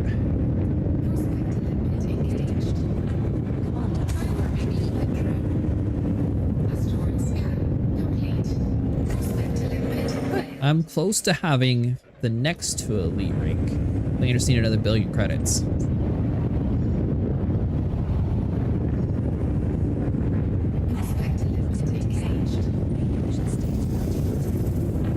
Wasn't too bad at all.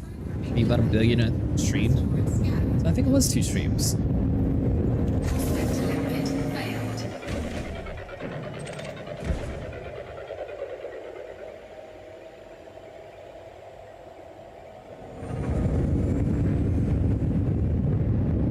Yeah, Mustang. Last time you played, Dravos was the squadron leader, so I don't know if it like set a random perk or not. But we actually have the option as a squadron to have like different perks available to us. So for me, I have it set for higher mining yield, technically. That's right, get all the big chunks. Just rotating it slightly will get the best yield without destroying anything. So that worked pretty well that time.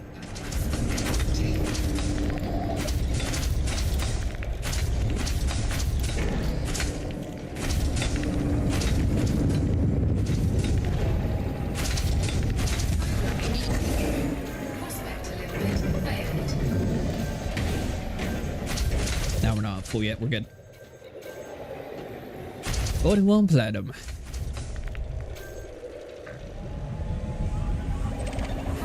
Prospector says no. Well, actually, it sounds more like a constipated modem, but you can't hear that. Lucky you.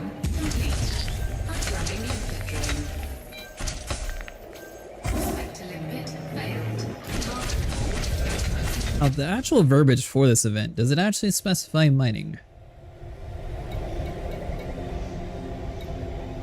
Link unannounced sponsored mining trials, the independent will validate prospectors' capabilities in the field. Pods and blah blah. Or mining platinum. I guess it does list mining.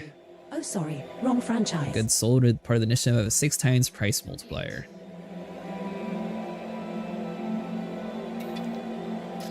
I don't feel like that's the right thing. Where's Jeff? Or did they finally retire Jeff?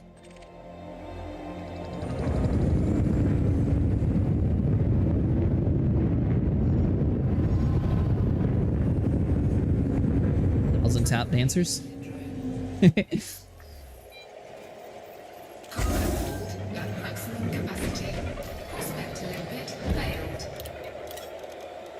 Alright, let's just drop like 20 of these, make some room. Interest detected. Check for any surface or subsurface deposits. Asteroid scan complete. Yeah, if he's not there, I haven't actually gone back to that website yet, so. Maybe he was broke for everybody and it wasn't just me. Prospector limpet failed. I think Ooh, 31.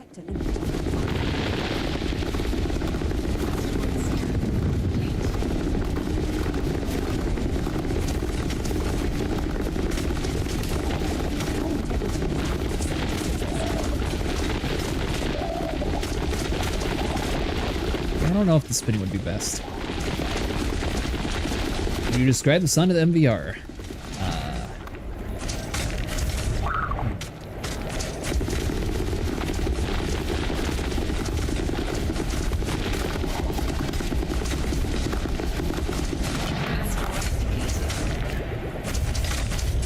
I have no clue. How would you describe it?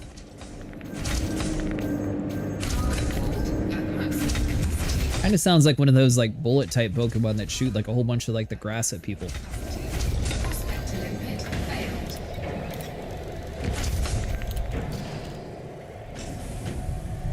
failed. Sounds like a cartoon character runner really fast. Does it? Code Runner?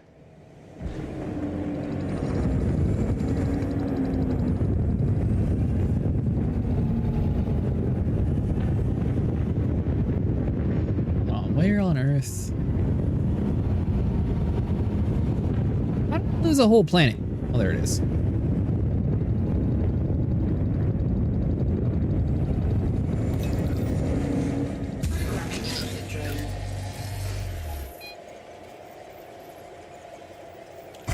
Yeah, I don't think the spinning method's really working for us. I think the strafing left and right makes the most sense.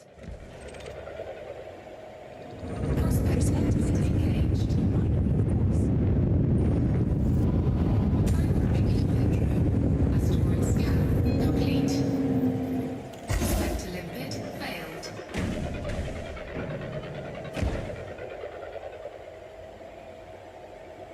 Are you Huh. hallucinating? Yeah, you're right, Mustang. I don't see Jeff. I don't know. I see Jeff. It's there. Asteroid scan complete. 34%. Also sounds like a card. Oh, I found a trick that helps the mining and volume repeater. Ooh, what's your trick?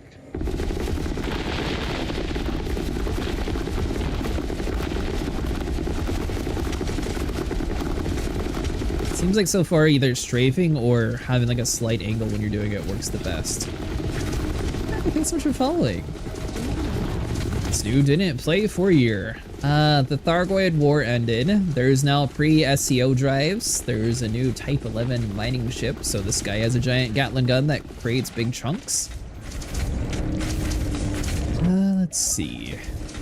They did have an event for Prangier cargo racks, but that got removed, so it might just come back or it might not.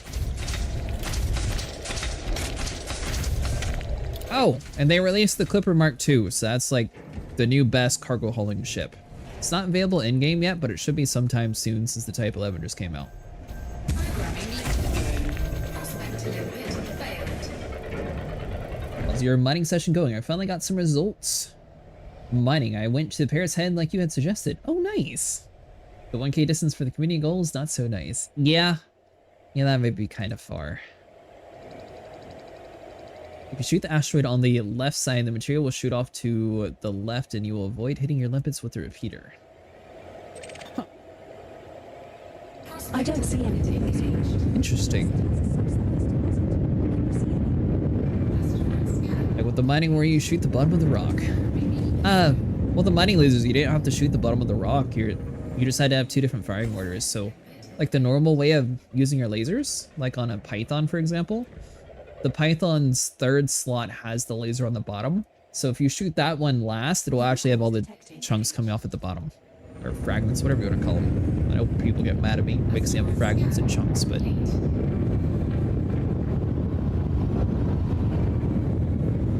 Programming try the left side thing though.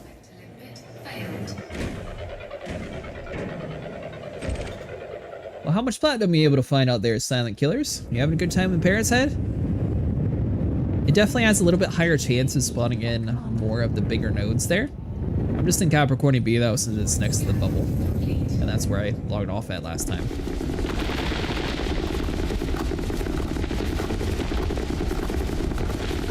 Yeah, shooting on the left does seem to work. Otherwise, not much happened last year, but we had a recent mystery that at least... Oh, that's a good point. There was some mysterious scientist person who, like, snuck away in some other ship for some reason. And then it led into an exploration event, which we don't know how that affected it. And now we have a mining event. But the person got kidnapped to a system that we can't go to.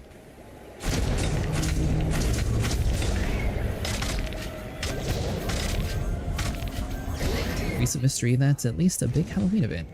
Are you sure it's going to be a Halloween event? I don't think they had one last year, did they?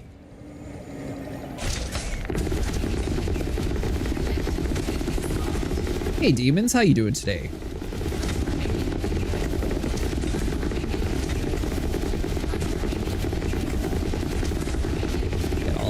Get all my collectors back out. Hey, doing all right. Well, that's always good to hear. Just so you know, for anyone who's been on the fence about getting either Elite Dangerous or the Odyssey Edition, it is currently on sale for like $2 on Steam.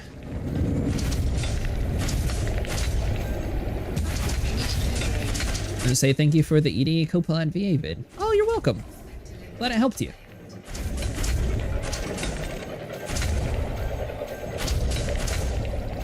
We'll be getting one eventually for the HCS voice packs with it too. Anything useful there, unless it has a subsurface deposit. Can you see I'm any? debating on getting the Type-11 since I have the extra arcs for it. I had put it in a buy order for the Platinum with the fleet carrier, but I don't think anyone will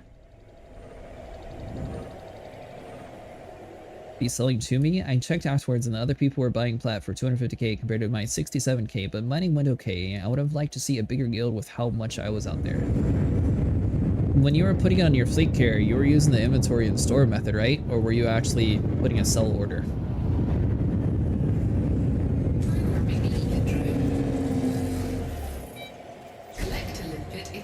Because if it actually goes into the market like a buy or sell, then it won't actually count for the community event.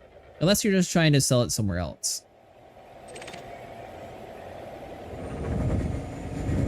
So if you do the sell and buy order, you lose the mining tag. Once we fill up, I can show you how, but literally whenever you land on your fleet carrier, if you go over to the inventory, on the top right, it'll say transfer to your ship. I also thought that was the only way of doing it, but...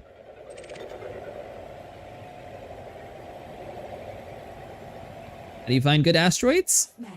Looks pretty sad. Well, Maybe we should... so you can go to certain rings that have a higher chance, so you want to be looking for anything that's inside of a hotspot. For example, Capricorn B, or sorry, Omicron Capricorn B is one of the easiest ones to get to inside the bubble.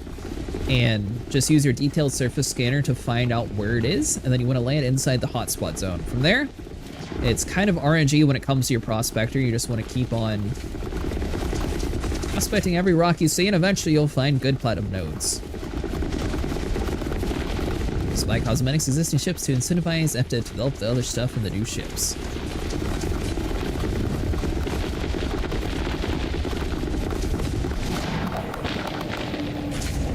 I will say though, one thing that I'm kind of surprised about is we don't get any like big Twitch drops or even like big just like in-game events for like any character cosmetics. The last one was like an ugly Christmas sweater, but we haven't gotten anything that's actually like kind of cool.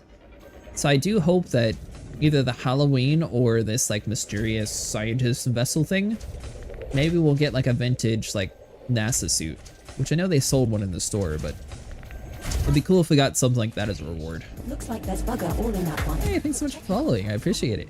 Asteroid scan complete. Prospector limpet failed. The only downside, by the way, Silent Killer, I don't know if the platinum that we had stored on our fleet carriers is going to like mix up with like the mined amount. So I would probably either try to get rid of the platinum on your fleet carrier or sell it to someone else. I'm sort of in the same boat as you. I had like 1,300 on me from my last run, so now I'm over in between the worlds. I think I'm just going to go to my fleet carrier, swap to my other ship, and do it that way. It is still there, but it's expensive.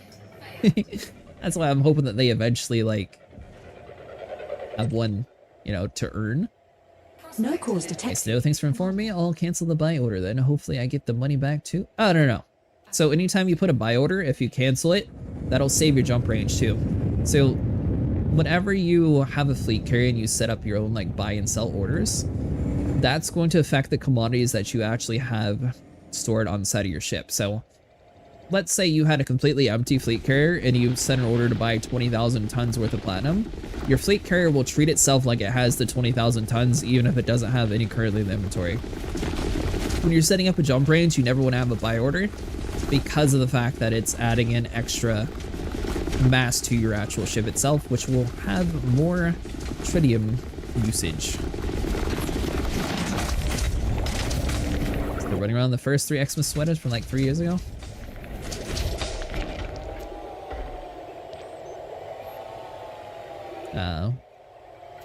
Why is it not doing the thing? Hold on.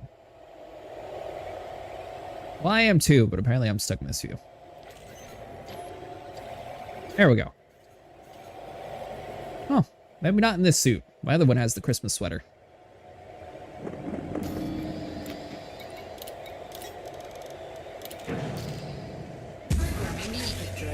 Suit that makes the males look like Tully from Mass Effect? I was looking at that one earlier today, actually. I was looking at that and the ones with like the cool skull. Yeah, I don't remember what any of the suits are called, but I was looking at that one and the vintage astronaut suit. I thought all of those looked really unique. Asteroid scan complete.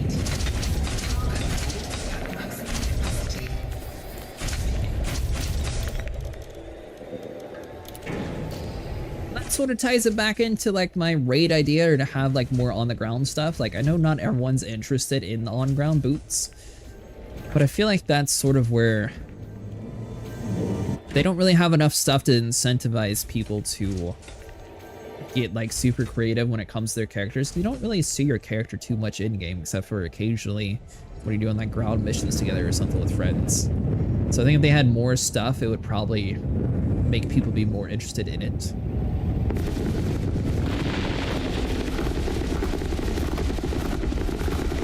Like on the ground loop, because it's different. I did a little exobiology today too. Oh, I like that. Yeah. Hey, don't get me wrong, I like it, but I was thinking like for whatever they're adding in the wintertime, it'd be really cool if they like either did like a new Thargoid thing or like a Guardian thing where 4 commanders like worked together on the ground and 4 in the air and did like a huge like raid style. That way it sort of keeps the content flowing and also has Odyssey stand out a little bit more than Horizon. Which I guess the Exobio did add quite a bit of content and money compared to what Horizon's able to get.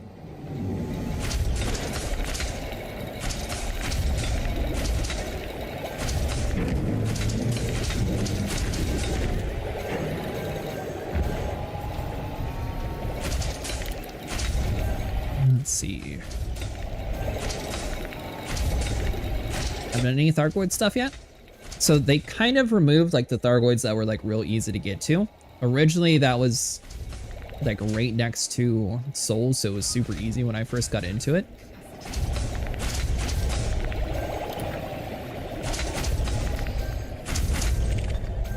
There we go. Oh, I couldn't find that. Nickel.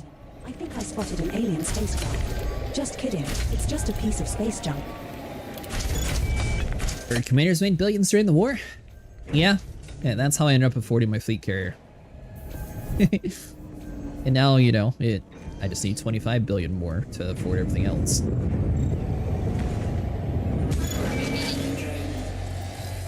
There's still Titan, Satan, Soul, yeah? Yeah, so you can go there to get your pre-engineered SCO drives, but you won't actually fight like any Thargoids there. The other ones have Thargoids you can fight though, but Soul's the only one that they don't actually like go around in.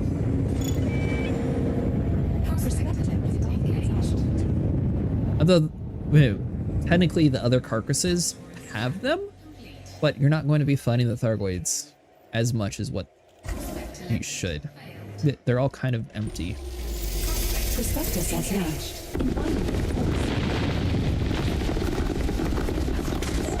You're right about this left side thing. It actually does seem to be working pretty well for us.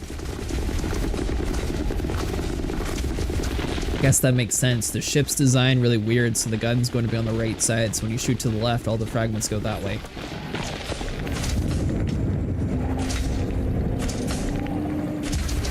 I didn't think about that.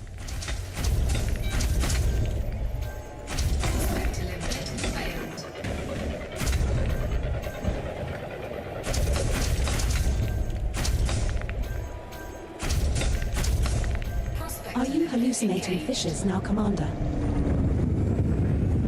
Stop me from killing any more of my own lipids. Yeah, it's a really good tip. I appreciate it, Commander. So once I find a Thargoid, I should go out to one of those other sites then, yeah? I would go to the Pleiades. You can find them pretty frequently over inside of there. That's also why the Axie group decided to colonize a lot of the areas over there.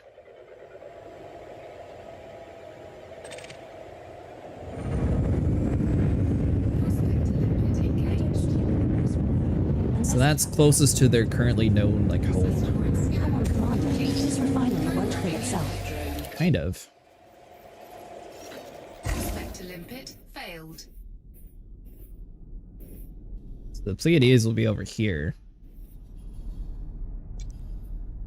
I think the coal sack's another place you can go to, but Is laughing its ass off at you. I'm gonna say the coal sack's like somewhere zoomed in, maybe.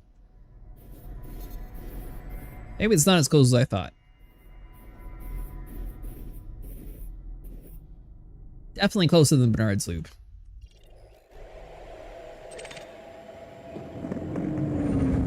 Maybe 16. Asteroid scan complete. Yeah, I mean, it's not super far. I'd still probably take a fleet carrier there over, like, flying.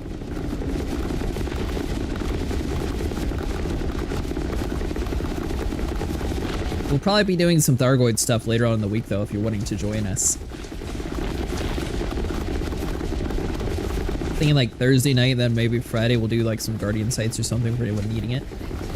So I guess I have most of my Guardian stuff done already.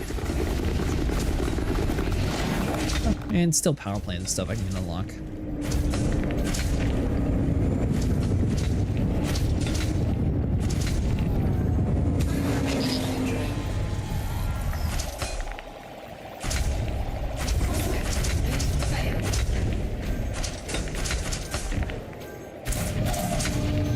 Might be able to downsize this one because I think the Guardian one just weighs more, but it's more efficient.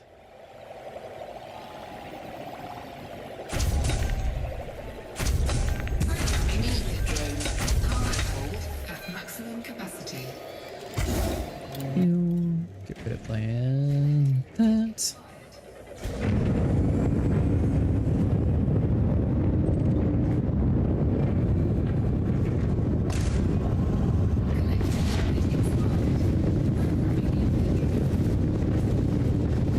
Alright, collectors, no time to sleep. Get out there and work. Ooh, 47. Never mind. Come over here and work.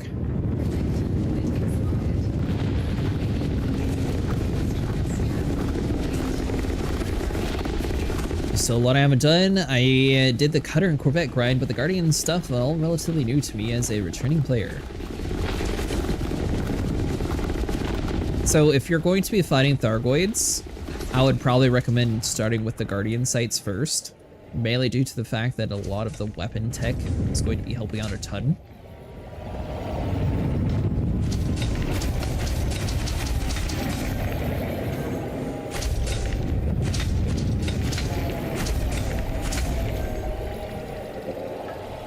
If it's just the gun or if the big chunks just float away quicker, but it seems like they move a lot more than everything else.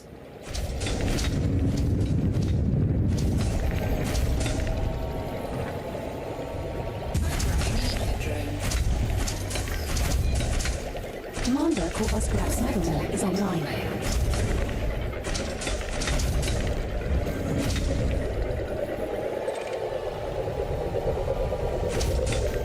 Let's see, give me 1 second and I can get you Of interest. Double check your build that was recommended to me a long time ago.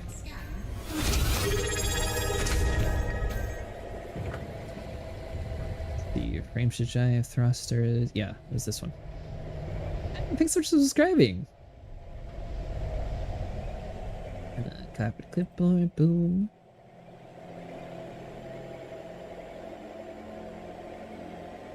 So that was given to me by another commander when I first started doing Thargoid stuff, so if you can get kind of similar to that build, that'll help you with it. Now that's just a Crate Mark II, so it is kind of an older design, but the Mark II is still pretty good for Thargoids. Probably the cheapest entry point, or if you're wanting to go like all out crazy and go with like a Corvette or a Condor or something. Probably the cheapest one in case you blow up.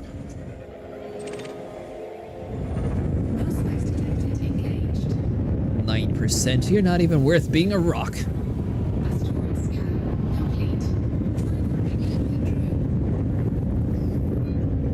It is your build. Hey, Xavier.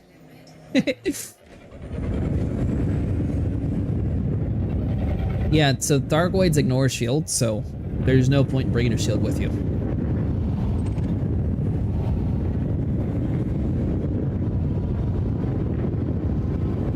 Which is why you're going to be wanting a lot more whole health compared to normal.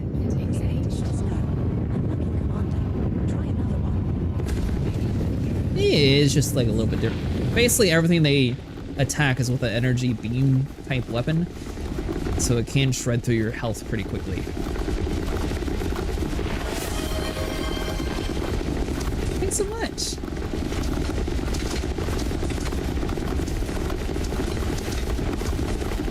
Limited time to earn exclusive emotes.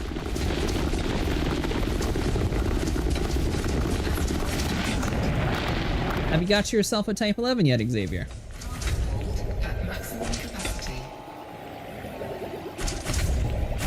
There's a frog, there's a spill the tea, a weird eyeball diva, a dancing dog. Oh, there's a whole bunch of random ones. I wonder, does Twitch just give out random people's emotes? Or how that actually works? Spent the most of my arcs on the Panther Clipper. Ah, gotcha. Well, that was a good purchase. The Clipper is still one of the best ships in the game. Made 16 mils selling platinum. What ship should I grind for mining? So the Clipper Mark II is going to be a really good one. The Type-11, that's not going to be available in-game for quite a while, so if you're talking about in-game purchases, then that one's going to be out for at least like 3-4 months. I assume the Clipper should be releasing to the in-game market relatively soon though, since this one just came out. So I'd probably try to aim for either the Clipper or the Cutter. The Cutter used to be like my go-to mining ship, and now it's this one. I think you can do better than that, sir. Unless, well, sorry, I probably should have started with this question. Do you enjoy large mining ships, or do you prefer the medium ones? I'm sorry that you can't see the rest of the chat. I don't know why that bot doesn't actually transfer for that chat, but I can't actually bring you over to the rest of the people.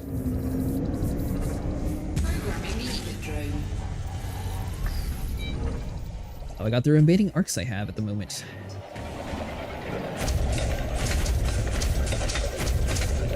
Also about Thargoid fighting. Nothing. Keep looking. Try again. Shields do still have a use? Oh, do they? I was told they were always pointless.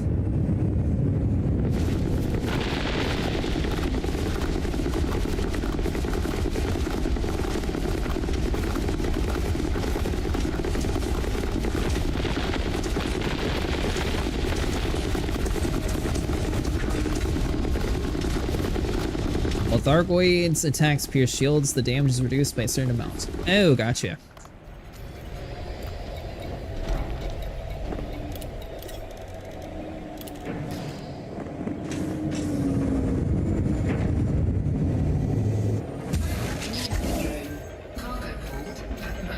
Is it still the Mark II that you prefer, Xavier? Or have you moved up to like the Corsair?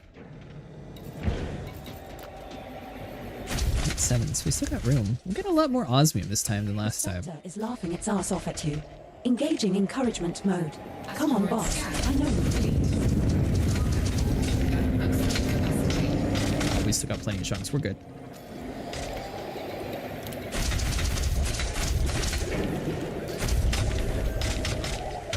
That's right, minions, fill up our ship.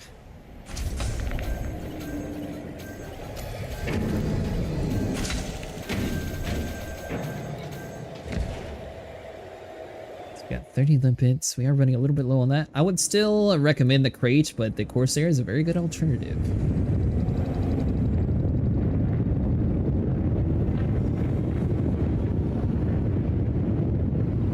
Debating.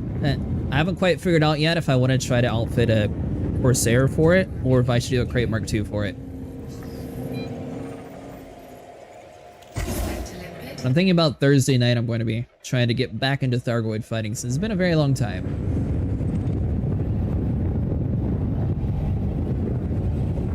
And I kind of find fighting Thargoids more enjoyable than pirates anyway, so that way we can add the combat loop back into it. Feel this mostly works if you can avoid most of the Thargoids' attacks by staying cold. Oh, and that's another good point. So Thargoids work kind of like NPCs. The colder you are, the less likely they are to see you. So if you can keep yourself below the 30% heat, then you'll be targeted a lot less frequently.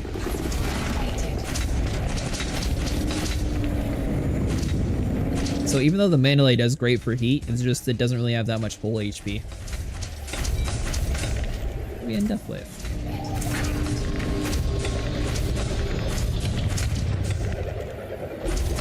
No cause detected. Emote literally a train? Asteroid scan complete. Cargo hold at maximum capacity.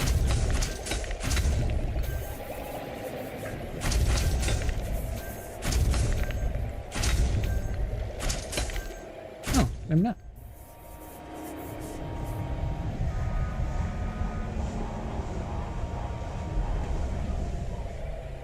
Anything above 30% is good in my books. Then I'm up 30. Oh. Then I'm up for platinum or for Thargoids?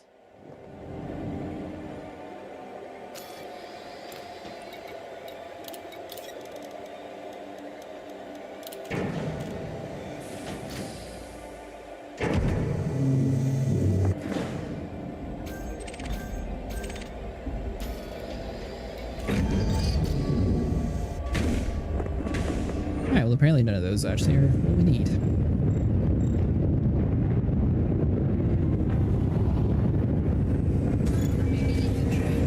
More thing is that attacks on shields only deal damage to the hull. Metals take 0 damage.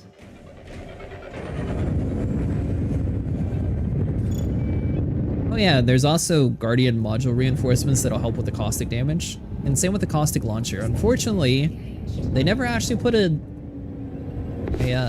key binding for the caustic launcher for some reason. They did heat sinks, but I don't know why the caustic launcher never got one.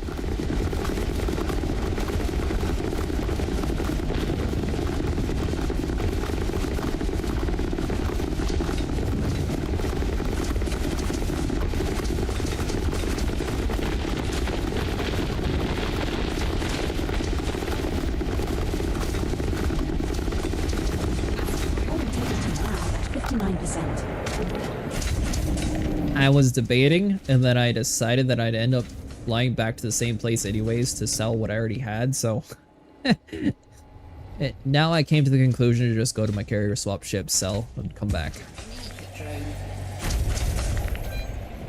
So I guess I could always just go to my fleet carrier and swap to my bigger mining ship. Technically this would be, what, half the inventory of it? Maximum capacity. Programming limpet drone. Collector limpet expired. Cargo hold at maximum capacity. Yeah, swap to the hull would be to sell it over all the way on the other side of the world again.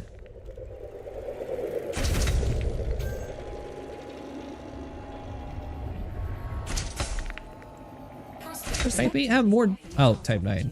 Come on, Commander. Type 9's too This slow. refinery won't kill itself. Complete. Of all the ships in the game, that's my least likely one to be picked. I died like the first week of owning the game because of that ship, and ever since then I've hated that thing. Thing flies too slow.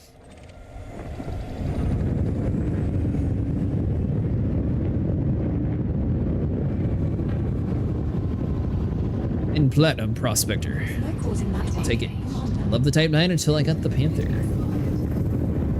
Ironically, I actually used the Cutter a whole bunch. Argon swarms can deal extreme amounts of module damage, especially when they do their missile attacks, so if you got a shield, the attack is mostly nullified to just the hull. Oh yeah, I should also mention the first time you're Thargoid hunting, just expect to die a bunch, like don't be disappointed by it.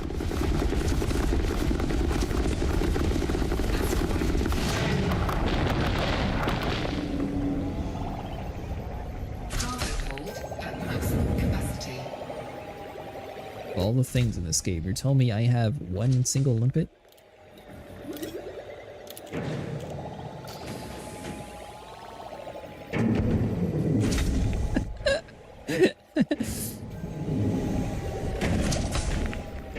Black cannons are your friend if you're good with aiming them.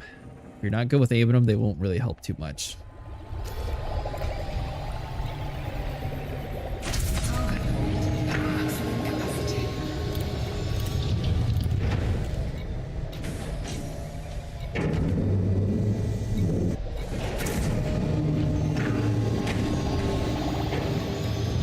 Alright, hold on. Let's just abandon these. I think we have enough here to fill up on Platinum.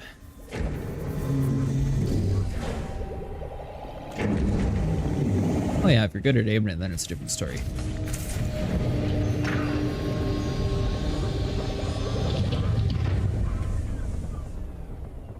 Well, the one limpet that could. Apparently he's the last one we're relying on.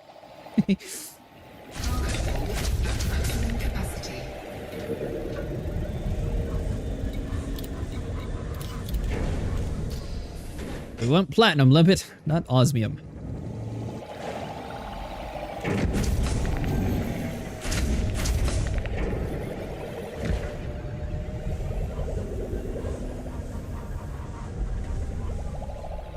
Surprise is actually working. What do we have? 3? 2? They're like refusing to grab the big ones though.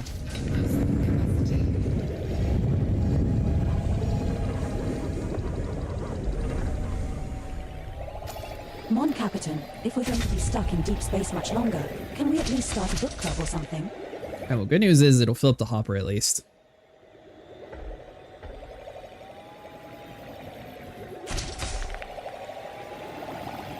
See, if you need a hand making money, let me know, be it fighting or mining.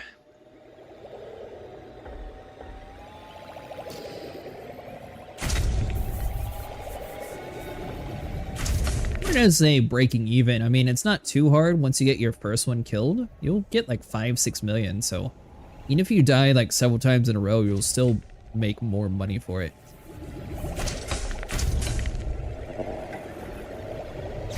You're welcome to join me on Thursday for Thargoids, Grim. Alright, little limpet. Yeah, just fill up the hoppers already.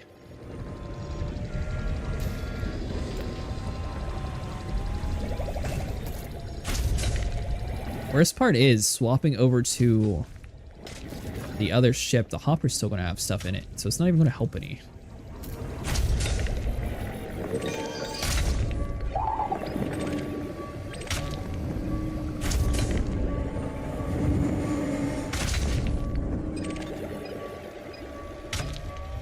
Fine, if you guys want to take forever, I'm going to pick it up myself.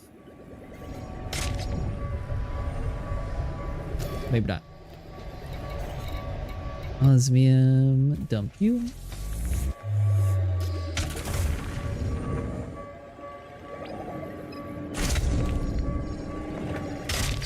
Can you not actually pick up the big chunks manually?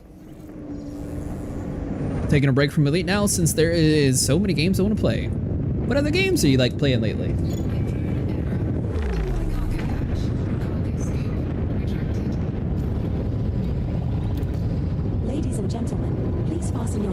hotspots as we're about to encounter. That's you are still broke, so we can't go that way. Shake things up a bit. Targeting Capricorni sector GW-W C1-17. Setting course for Capricorni sector GW. I was thinking for October we'll probably introduce like Prey and a couple other like space sci-fi games for, you know, the Halloweenish vibes.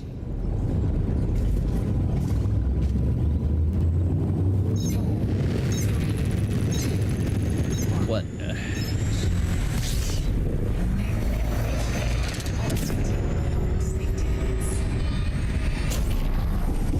I'm seeing another game that's advertised a whole bunch. I think it's like O Space or something like that. It's like a really old game, but for some reason there's like a huge marketing campaign going on. I don't know if they're like reintroduced a whole bunch of stuff in the game or why it's being advertised so much lately.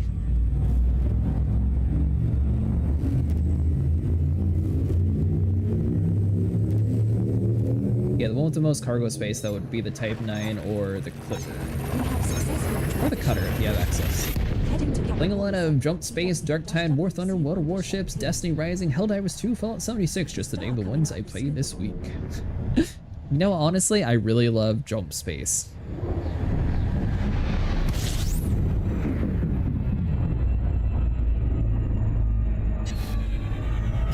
When I was playing the beta. I haven't actually got the game itself yet. I don't know. Five bodies in this system. It's one of those confusing games. Like, it looks like it'll be fun, but it's going to be one of those games where I feel like it's better if you have people to play with.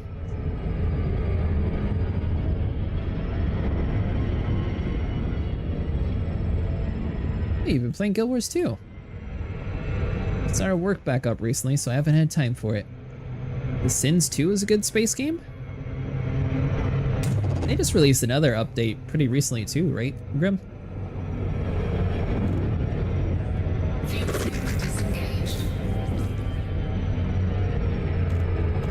I saw something about that one being advertised too. I don't remember what it was though. Unless it was just a sale like Elite Dangerous.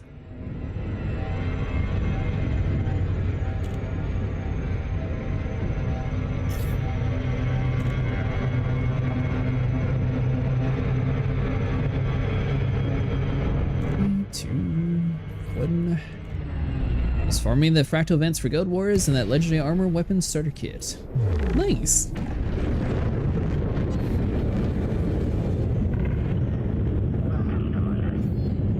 We got most of the way through beating Heart of Thorns, technically.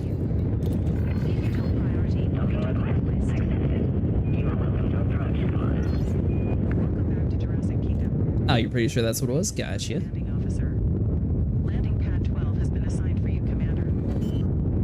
What it is, the ship seems to always have landing pad 12.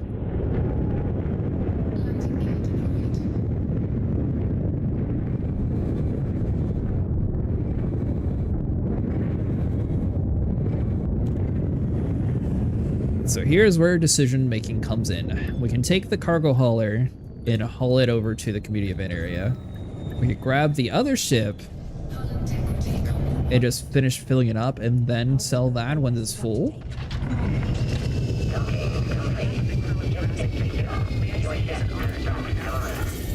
Need a break from Foxhole on Elite, so I'm happy at the moment. All stations, observe VIP protocols. The commanding officer is on board. By the way, Heart of Thorns is probably the worst DLC. So once you get through that one, they get much better.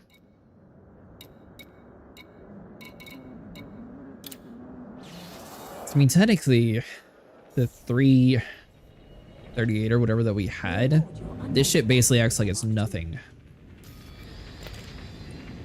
The maximum jump range for this ship is 52.32 light years. Well, that was trippy. I thought that this ship would be able to still see the refinery from the other one. So how much jump range do we actually... Currently we have 42. I mean, that's not too bad, honestly. Preparing to jump. 07 commanders. Confirmed, Commander. Watch your 6 out there.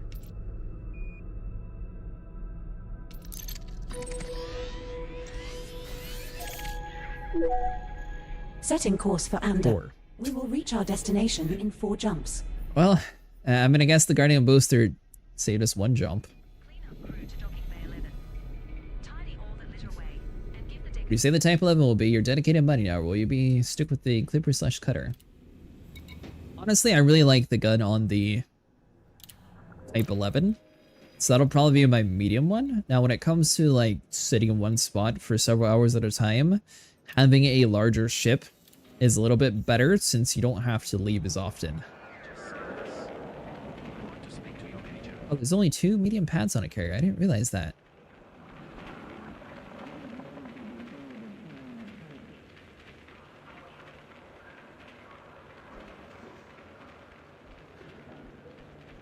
Server just crashed. We're There aboard goes. your unnamed Panther Clipper Mark II. The maximum jump range for this ship is 21.35 light Hold years. on. So let's do that. Initiating plasma containment field check. Thought the carriers came with 4 of each. Yeah, I thought it would have more too. Roger. Monitoring plasma containment. Report. Alright, so that technically gets us up to...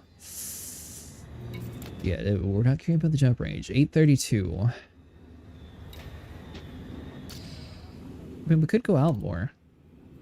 Just stockpile the materials in the carrier so I could fill the Panther, then ship it. See, the thing is, I never offloaded my carrier.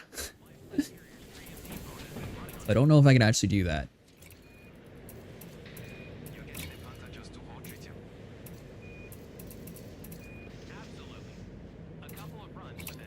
I still need to have the other power plant too.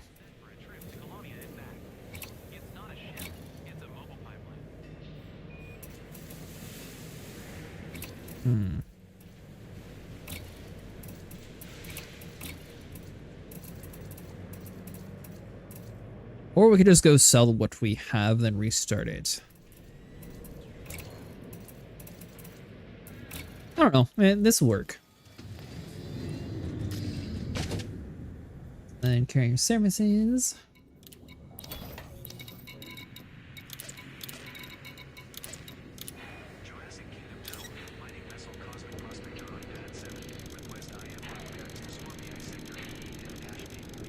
Oh, it's gonna be mining. Yeah, we'll just sell it since we already dedicated the stream to Type-11.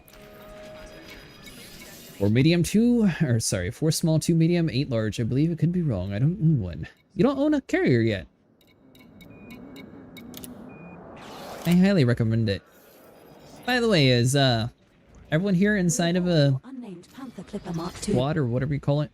Guild? The maximum jump range for this ship is 52.32 light years. We'll sell it. That makes the most sense.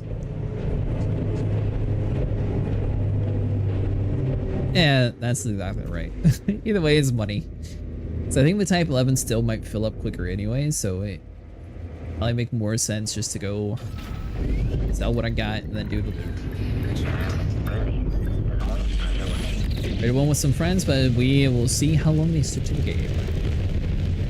That's how I am with mine. I was going to say, did you activate your squad perks? You're cleared for departure, Commander. Good hunting.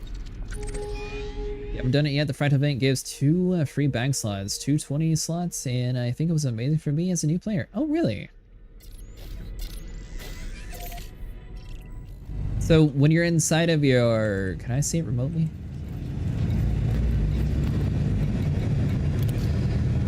So inside your squadron page, I think it's under squadron details, you have a primary perk and then you have a faction perk. So for example, you can increase the mining fragment yield. So I get a free 12% extra fragments just from mining alone. And then on top of that, this current event is supposed to also stack on top of that. Use the squadron's carrier. Oh, fair enough. They have a bunch of other stuff you can do too.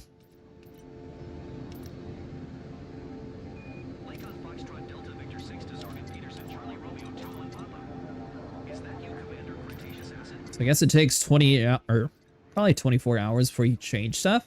So if you're planning on wanting to colonize a few places, then it'd be good to swap to the colonization perk for a while.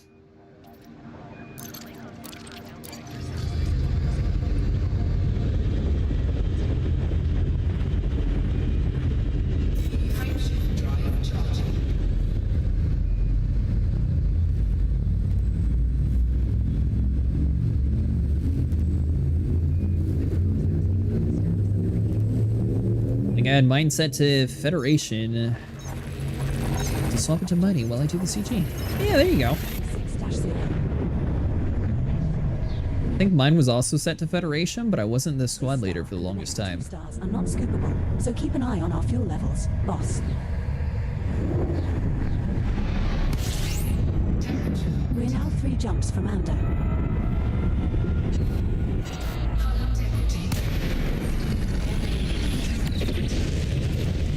Gotta get used to this ship. I'll be the only dedicated miner in the wool, to be fair. Wolge. Yeah, what is the Wolves of Yonai? Or is that your squadron name?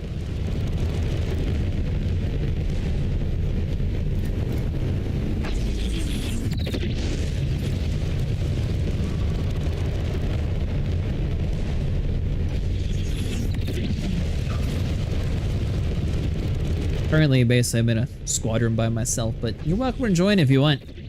You have like 9 people in it. Everyone is so active that even a Thargoid can't track them down.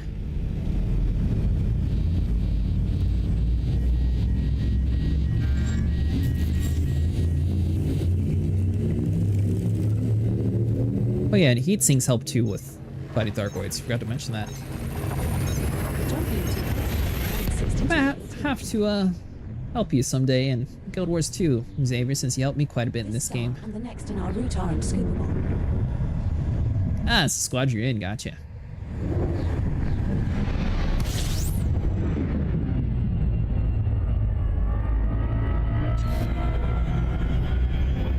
Most of the perks don't really seem to help out once you get a lot of your rep anyway, so I think mine's probably going to keep the mining bonus for quite a while. To supercharge here, or use FSD injection to make the next jump of 55.29 light years.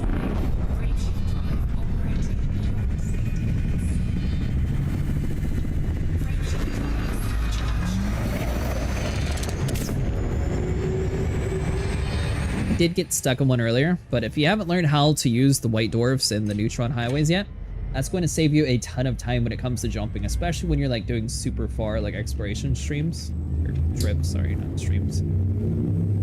My squadron, we have one guy that is constantly working on colony stuff, and the other one does a lot of trading whenever he is on, and then I do a little bit of everything. Help contribute to the colony. Now the primary report is done, I venture out to do my own thing, hoping the rest of the group comes mining with me so we can get more fleet carriers for the rest of the group. I'm the only one that Our owns next one. stop is a white dwarf. Want to try supercharging your FSD in its cone? You'll get a 50% boost, but it's more dangerous than a neutron star. Keep to the ends of the cone only. It is not scoopable, but the subsequent jump has a scoopable star. We are now one Everybody else far enough away. You will have to supercharge here, or use FSD injection Alright, to make so the yeah, next we jump need of the boost. 63.88 light years.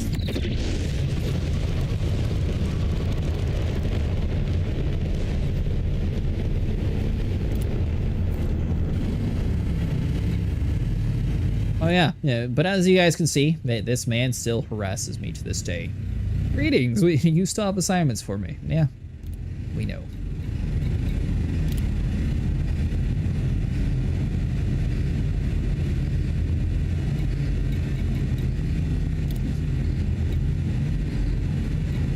Oh yeah, for anyone who didn't know, if your squadron leader becomes inactive for a period of time, the most active member will be selected as the next leader. This is a fun fact.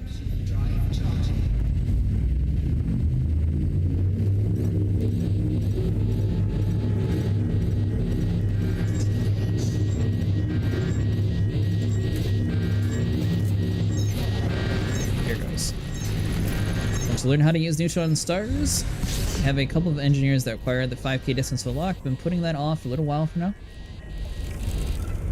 Have you worked on much engineering yet, Silent?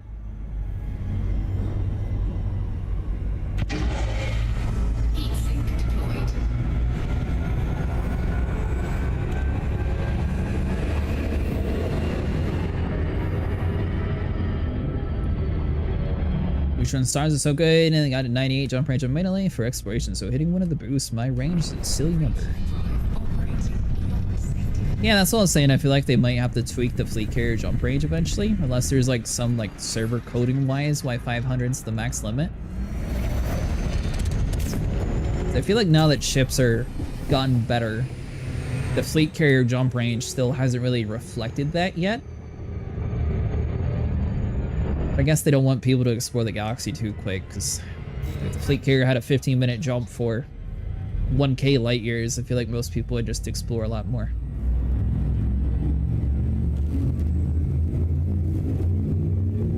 Got a good bit of them, just missing the endgame ones and the 5K distance one. Jumping to Andor.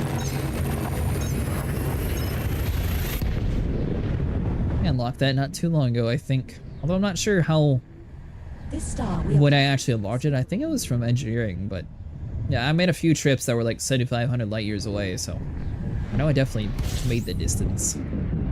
we will be regarded as Think it's a loading thing? in this system, so stay on. Maybe. We have reached our target destination. What next, Commander? Thought the squadron carrier was going to have double the range, was a bit upset that it was still 500.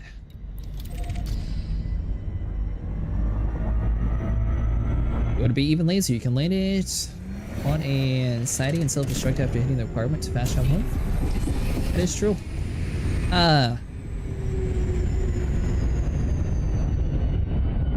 Well, yeah, I was going to say if you have like a store or a ship that you bought with arcs, I would swap to that and blow it up. And then you can spawn back in a Sidewinder, because if not, you'll have to rebuy your ship and everything.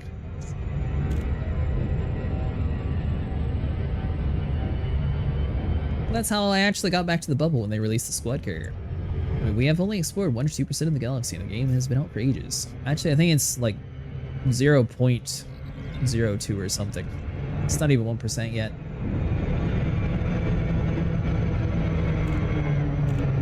Which I can also attest to that.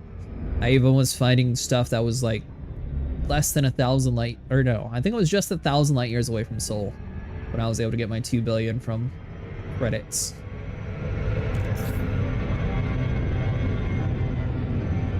Which I never even got to the place I was trying to get. I knew I'd find you eventually. All that tasty cargo. Pirate interdiction threat detected. Ooh, you think you're trying to interdict, but Chris Patterson is after us. wait, so the travel distance and self-destruct, y'all are putting me on the game. I do not want to have to travel all the way back. Alright, so, like, for example, in the Heart Nebula, or you might actually find other fleet carriers out in the middle of nowhere too. If you have ships that you bought with Arc, you're able to just, like, spawn one in on you. If not, then it's going to be a little bit harder to have, like, a Sidewinder to spawn in to blow up in. But if you have like a fleet carrier there and you're able to call in a ship with arcs, then you can just spawn that ship in over there, self-destruct it, and it'll be a free repair cost. And then you just sit there and click spawn in on a Sidewinder. GGS count. So I know that I've failed a few times on the Neutron Stars, but I also have a video on how to do it. Basically, your main goal is to always have a fuel scoop. If you don't have a fuel scoop, it won't work at all. And unless you're weird like me, you probably have the exclusion lines on, so it'll make it a little bit easier. But getting towards like the edge of the white dwarfs will be the easiest way to fill up. Some fast travels back from Colonia if they get tired. That's what I did. The only problem is if you blow up after doing that huge distance, any of the exploration data that you gathered, everything is going to get reset, so it doesn't actually count. I was thinking if I had like blew up a different ship that my data would still stay on my Mandalay. It was not the case.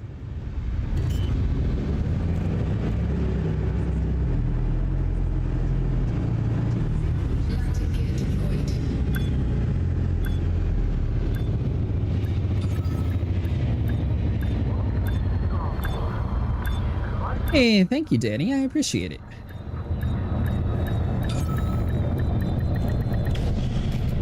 Yeah. Makes it a little bit harder when you're out in the middle of nowhere. It was a good experiment, though. It was only like a couple places that I landed on.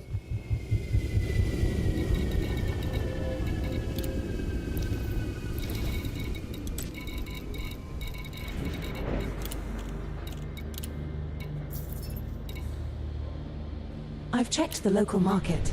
You can now proceed with our trade route commodity purchases, Skipper.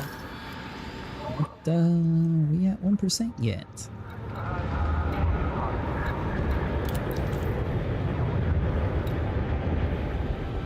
Up 25. Still nowhere to go. This is going to be kind of interesting, but 2 weeks and the fact that it hasn't even reached tier 1.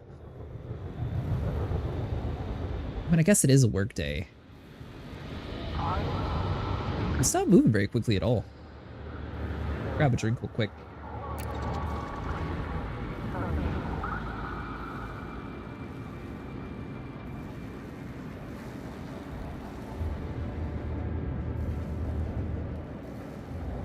Whoever just scanned me, your armor.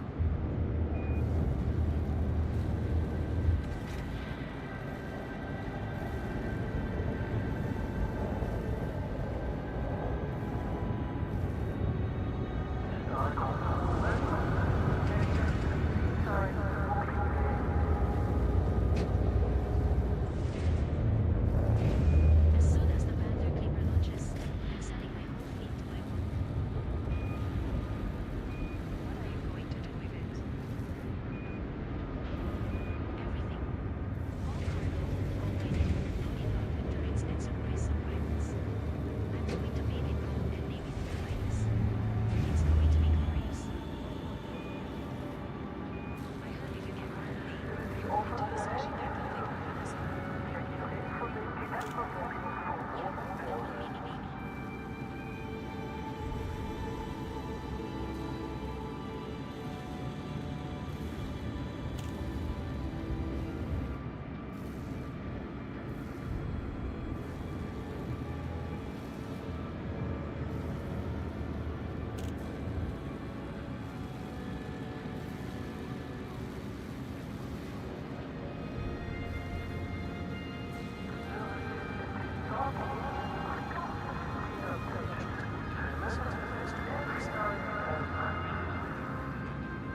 We have ships in queue. Understood. Control. Finishing up now.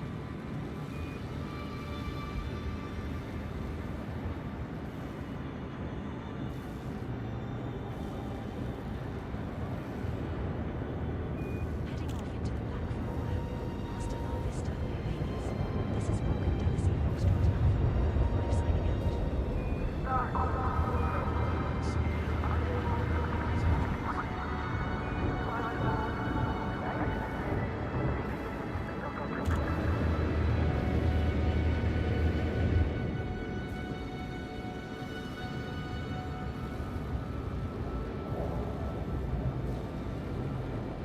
Nearly lost my load to a busted buckler. I've been chasing oxygen tanks across the void. Damn, glad you held it together. You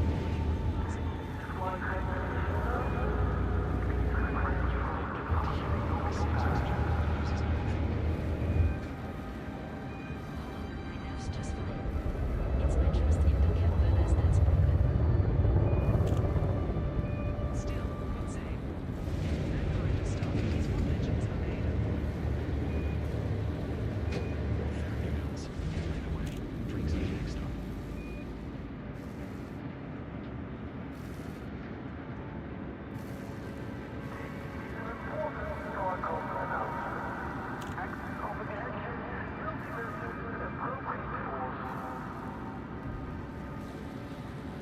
Control, sending docking request. Please confirm. Control to Sun Program X-ray Charlie Quebec 8. Welcome to Mossberg mission. Please stand by. Roger that. Control.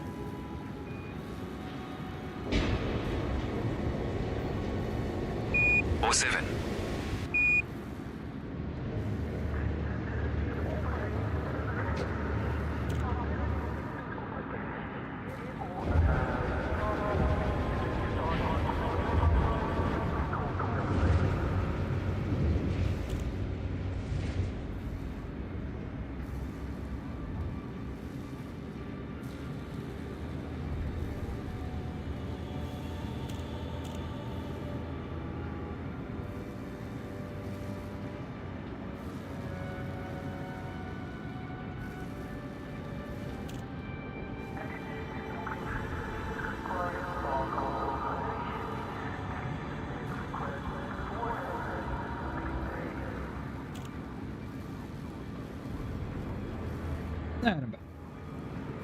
Should have been mining ahead of time, but I didn't think they were going to release the CG and the Type-11 on Wednesday.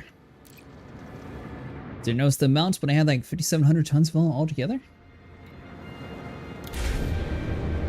It not just being easy CG had already mined a whole lot of painite, platinum, and osmium had it on the carrier worked. Most commanders are willing to hope silent. Hope.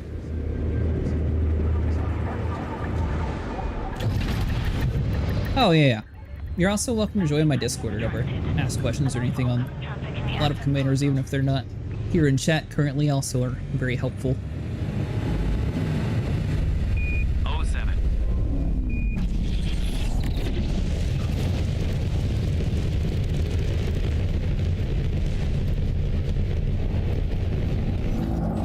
Why not? These places need settlers too. Let's see, colonies, you. It is. Should be.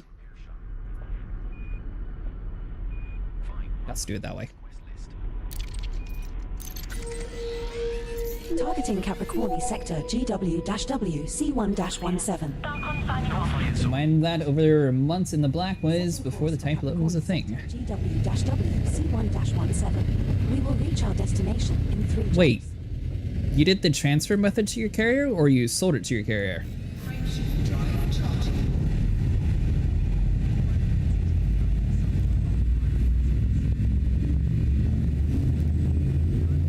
Look to see how many jumps we'll go. 3 jumps. So 4 empty. Sorry, 3 empty, full empty. 6621. This star and the next in our route are. Oh, okay, so you did the smart way then. Yeah, if you did the sell to your carrier, the problem is it has the or the game knows that you. Well, it thinks that you didn't mine it actually is the better way of saying it. You will have to supercharge here, or use FSD injection, to make the next jump of 66.34. Then transferred it back. Does that go inside the same inventory pool? Do you know, Danny?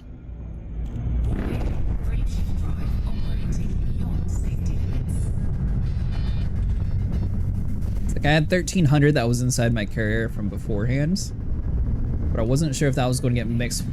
So like the mine commodities that you're transferring, if I had 1,300 of the platinum that was already like sold on the carrier itself, is that going to block it from it?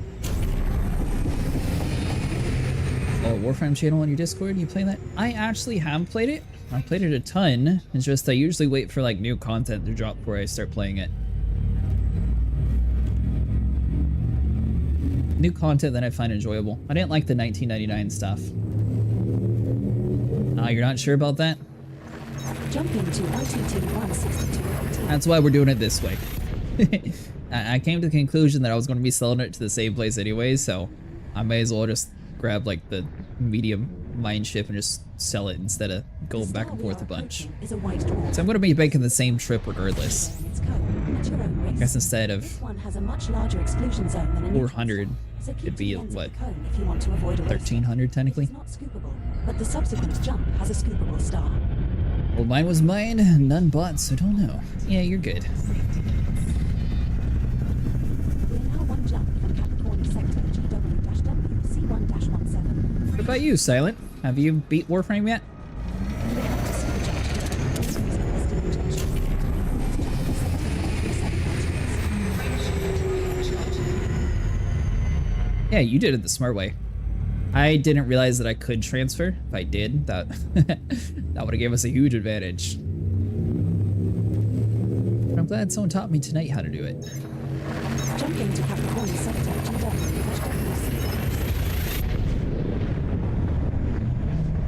I guess I could come here anyways for limpets. This star we are heading to is scoopable.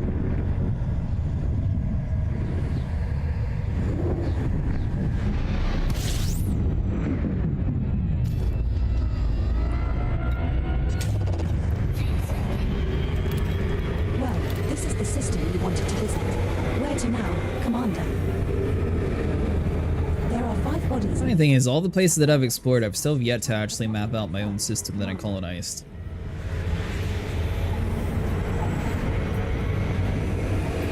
So what you mean? I'm done on the content. I'm sitting at Master Rank 26, slowly working on unlocking everything. My goal is really just Master Rank 30. I meant mostly like got to the end game stuff, like the can't remember the people's names. Nkati? I think that's what it is. No, Entrati.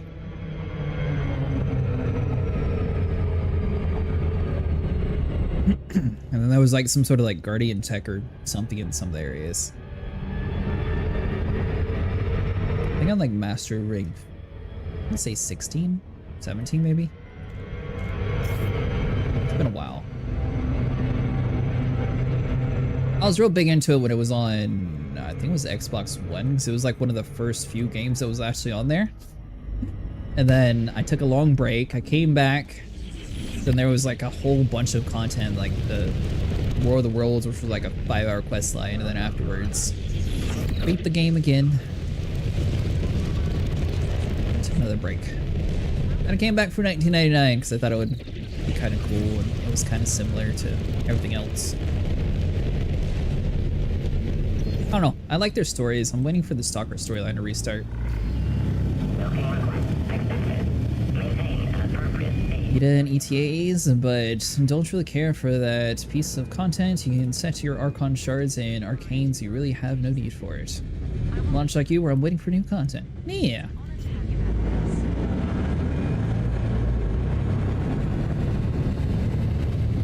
Also used to play Star Citizen a bunch too, but problem is it they updated the game to the point that my system no longer can run it, so I don't play it anymore.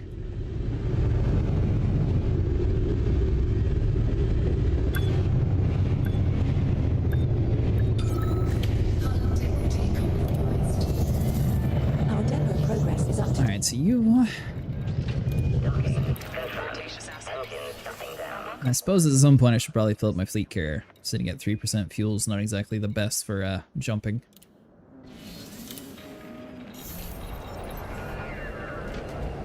We're aboard your unnamed unknown. The maximum jump range for this ship is 41.88 light years. Alright, you get the limpets.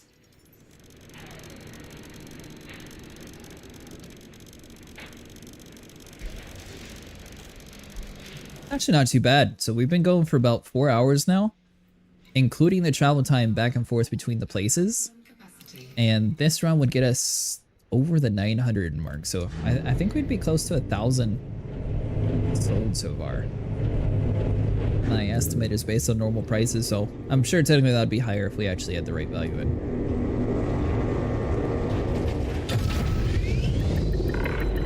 Actually, I could fix that real quick. Let's see here, you...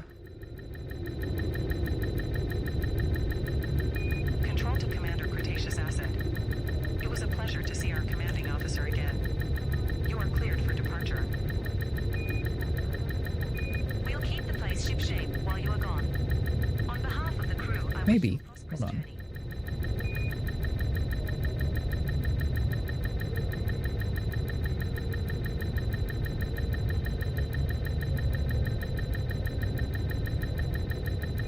Finally got a break from hauling station parts. Taking a Oh, maybe not. I can't find the folder for it. It was this one, but I don't see my stuff. Oh well. Coming from Star Citizen makes it really easy to spend like $15 for a ship when they charge 1,000 plus for some. Oh, you played Star Citizen 2. Nice but too buggy. I do prefer it over Elite Dangerous though. However, I think Elite Dangerous does a really good job at giving you an objective to go for. Star Citizen to me is more of a chill, no real goals. Yeah, maybe eventually I'll fully rebuild my PC and be able to get back into it, but for now I'm happy with Elite Dangerous. Plus the community here is very supportive. Setting course for Always has Armstrong nice people in it. The system is just one jump away. Drive charging. Launch successful. We hope to see you again, Commander. Should also mention, tomorrow and Wednesday's stream is sort of up for debate. Depends on how this tropical storm is going to react. We're either going to get a lot of rain and possibly lose power, or it's going to completely miss us and we won't be affected at all. This star we are heading to. But I figure I'll just leave it as a maybe on the schedule.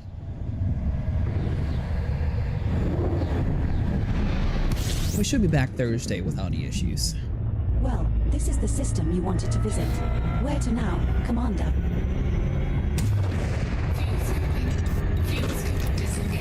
Boom.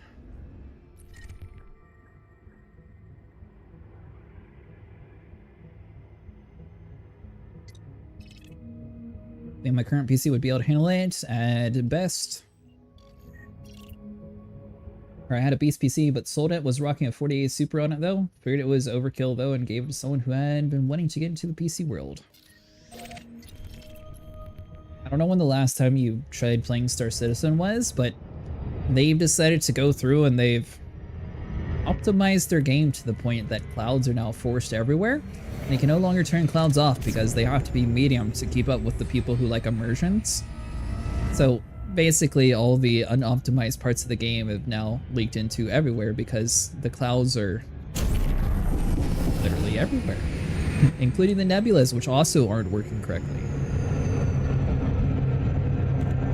Which is funny because, I mean, regardless of what the Star Citizen people want to believe, I think Elite Dangerous has a better looking like backdrop. Like, they did a really good job with the nebulas and it fits like the space vibe, and there's a lot of like, I don't know, cool nebulas and stuff to look at. I turned clouds off when I was playing Microsoft Flight Sim. Yep, well now it's impossible.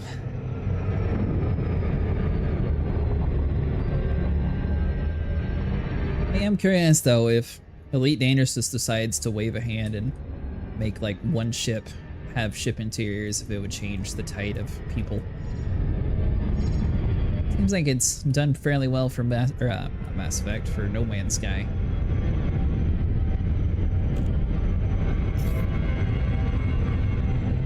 So maybe that's what their hidden feature is, since it seems like a lot of games are borrowing ideas lately. The winner.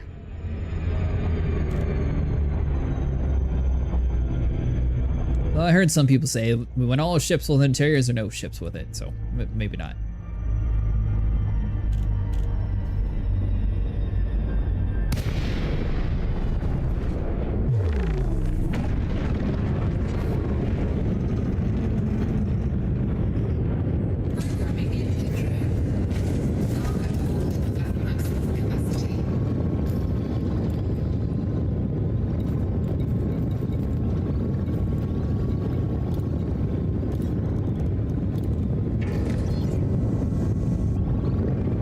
Make some room.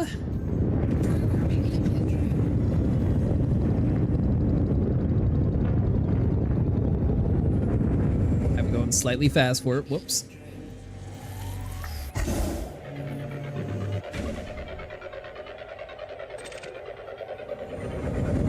I guess that's the only downside to swapping over to a cargo hauler. You don't actually get everything inside your hopper. I don't think I could swap over to the other ship with it. I might be able to. I don't think it would work. Unless something in the interior is awful, I don't care what happens if you would walk through it and go, aha, for 5 minutes and never look at it hardly again. Or sorry, something useful. Yeah, I mean, especially like when you look at the scale of the ships in this game, they don't seem very small. So I feel like even like if they did have ship interiors, it would probably take like 5 minutes to get from one side to the other. Unless they like massively overhauled the amount of like multiplayer like group oriented gameplay, I feel like that would be very cumbersome, especially in like a Conda or a Corvette or like one of those larger ships.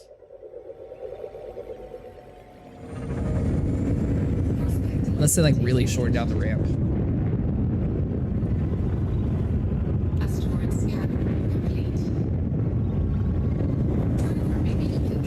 I'd personally prefer a new gameplay loop over ship interiors, but I know a lot of people want them.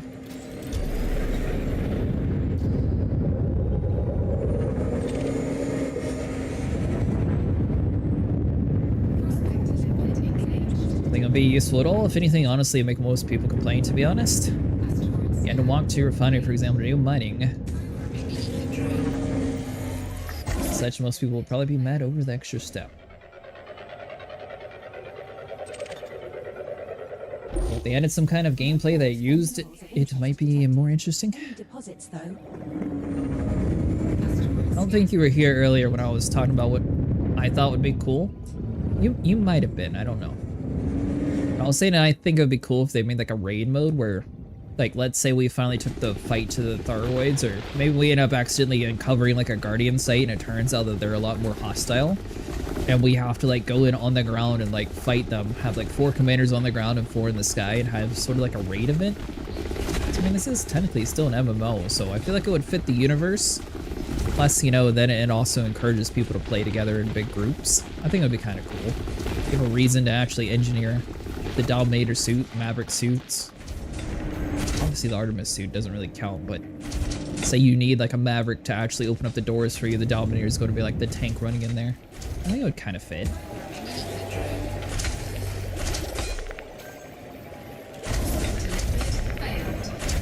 I mean, they already have some crazy...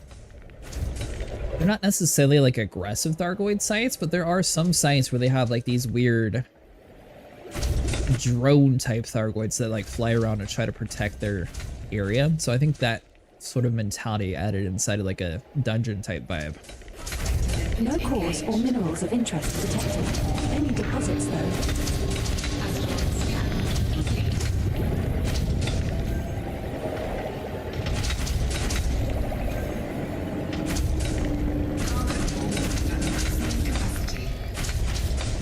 Inventory.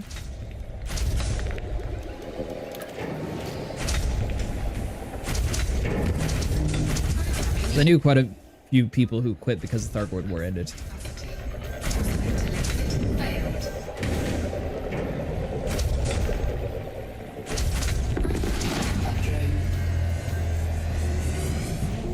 Fire sites, that's the word. I couldn't think of it. If you have to. Oh, sorry, not franchise. Asteroid scan complete. Yeah, something like that where it actually encourages like on the ground stuff, or even like maybe we accidentally like uncover a hidden Guardian site where it like unveils a new technology, so we get access to a new type of like Guardian SRB that lets us like go over a certain planet type that we couldn't before, or lets us get into areas that, I don't know, maybe like mine inside of a planet to see like what's inside of it to try to find them or something. That'd be kind of cool.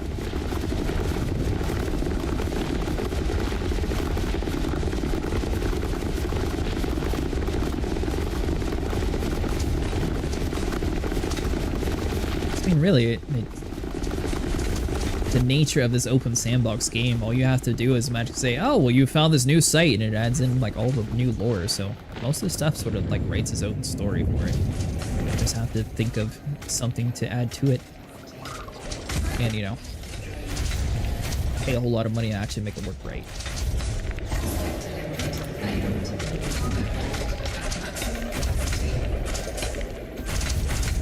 We have planets now that have atmosphere, but can't land on them. I think we wasted a perceptive input on that one. That too, one day they could just decide that's where the Guardians have been hanging out. And it makes sense because we haven't had that technology to get there until a Guardian like came out to us. Maybe it was a whole different race of people who learned how the Guardians work. They were just waiting. Promising, but check for deposits. Asteroid scan complete. They're like how Marvel's writ like their super huge, powerful team that didn't help at all during the Endgame war.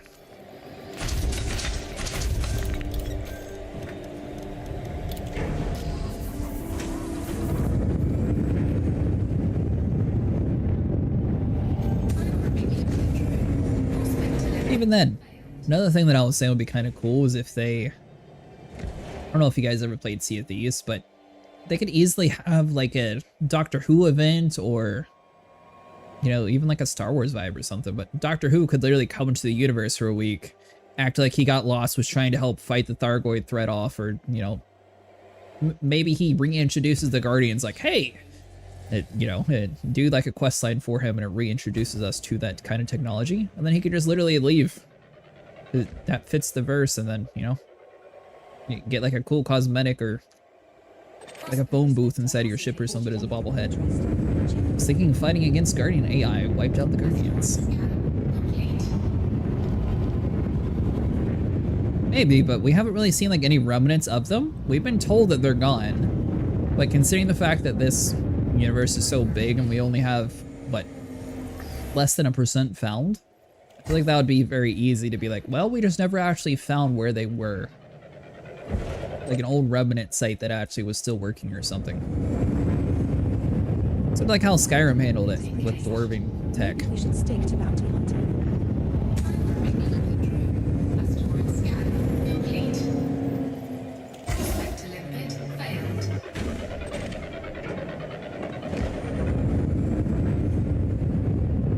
Prospector limpet engaged. Ta-da.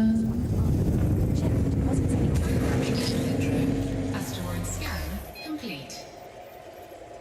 Prospector limpet failed. Some of their AI is still around. You have to fight the little ships just to get the modules now. Prospector says no. Well, actually, it sounds more Yeah, like see? So, I mean, they got some remnants around. Scan lucky. complete. Unlucky, Commander. Try another one. Prospector limpet failed.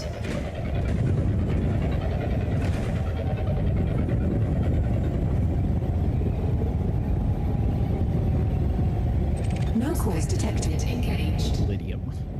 Programming limpet drone. Asteroid scan complete. Prospector limpet failed. Come on, Prospect, you get us something good. Prospector says no. That's good, I'll take it.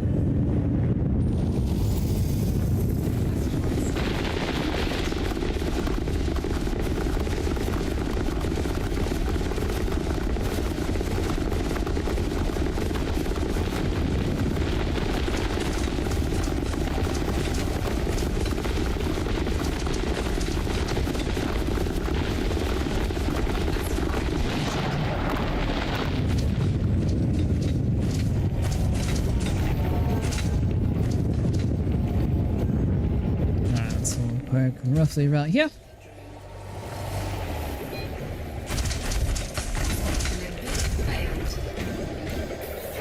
And let's see here, 331. We're probably going to drop like a penny again. The new gun is awesome. Oh, it's super cool. It sounds really nice too. No cause or minerals of interest detected.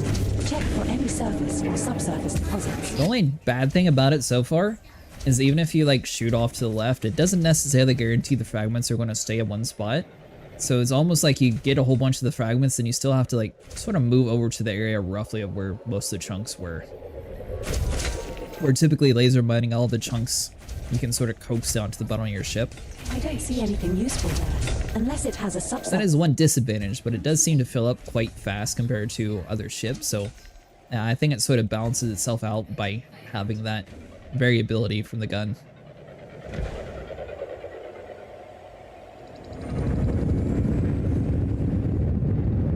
Give me something good. Hey, there we go. Though an asteroid where you could mine sausages. Asteroid scan complete.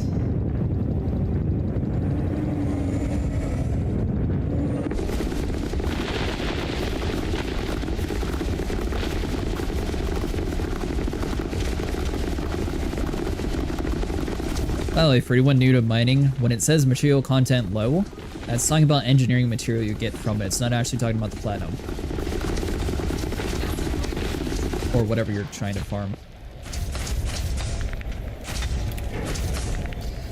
What, this is the new ship? This is the new ship, Raven. How you doing tonight? It's got a really cool Gatling gun, and it fills up quick, but it's kind of random when it comes to like the fragments and where they're going to be ending up in. So I think that's like the main downside to it. Good morning.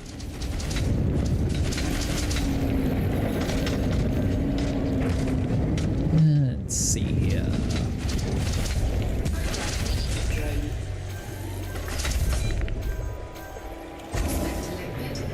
Then we'll do strats like having 2 people in Type-11s and another 2 in Panther Clippers with nothing but collector limits to go out in chunks and the volley spits out. Can you engineer that mighty gun? I don't believe you can. Limpet expired.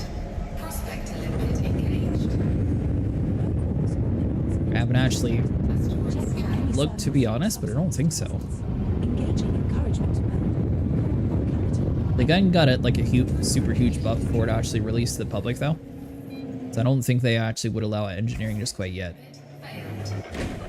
And to answer that question, Silent, I will say the group that decided to colonize near the Paris Head sector, so the one that you're in, they had like a huge mining group and they were all planning on doing that exact plan, actually. Sounds more like a constipated modem. Asteroid scan complete. Prospector limpet failed.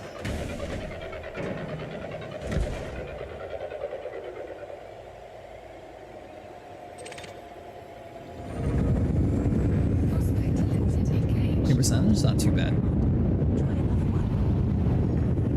What would you change on the gun, though, if you could engineer it? Would you let me know if it works out, because the chunks definitely yield more than regular laser mining, I feel like. Oh yeah, they do. So the chunks are going to basically be like the same as a core value. And the fragments will be a little bit less. I will say platinum seems to be a little bit harder to track, but the low temp diamonds, it was much easier to actually see visually. It's like if we could target like one of you. So see how that one's like 13%, the one that we're aimed at, and then this one, well, it's indite, but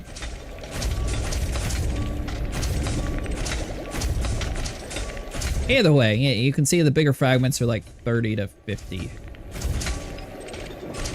Apparently all the big ones were the wasted ones, though, that we don't actually need. So that's great.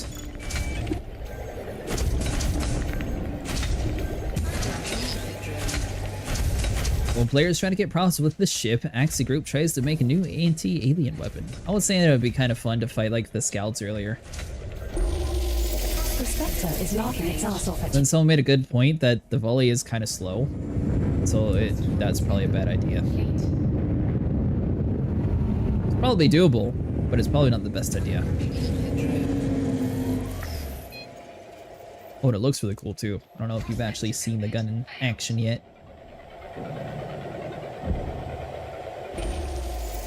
The Spectre says no. Well, Terribly actually, wrong. it sounds more like a constipated modem. That's what the gun looks like in action. Yeah, no. If you haven't seen it yet, this is what the hologram on the Galactic Edition looks like. I don't think it looks too bad. I know a lot of people were kind of annoyed by the flashiness of it.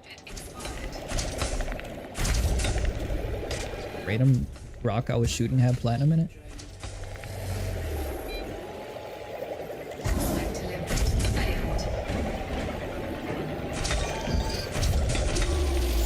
No cause or minerals of interest detected. 30%, we'll take it. Not a miner, so I'll skip this even though I have plenty of arcs. Yeah, there you go.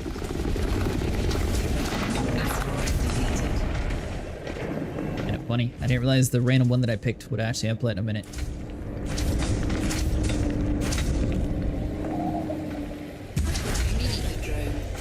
I made a suggestion to them. I don't know if they'll actually be able to do it eventually, but I'm hoping that maybe someday we'll be able to get like a different type of fighter that's able to either do like the surface deposits or like, I don't know, place the seismic charges down or something, since we have the forced fighter bay and it seems like a fast enough ship that you don't really need it compared to like the Type-9.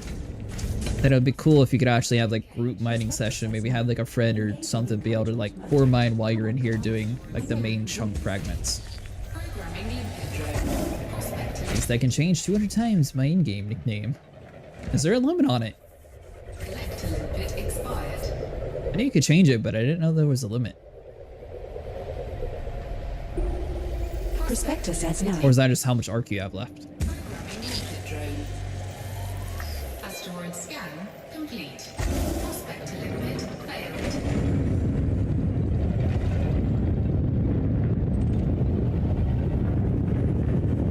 That prospector there is going to get us all the money.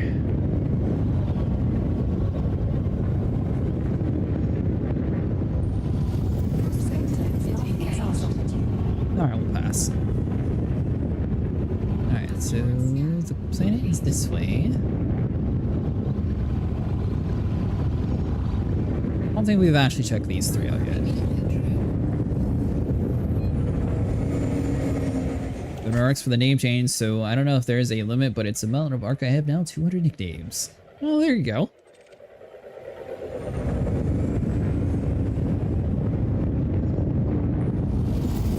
Ooh, perfect. At some point, I might change my name back to my normal name, but I don't know. I'll probably just keep this one.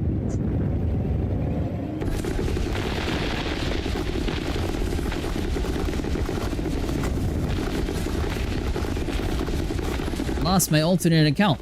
I had one through Epic and one through Steam, but I can't seem to log into my Epic one anymore.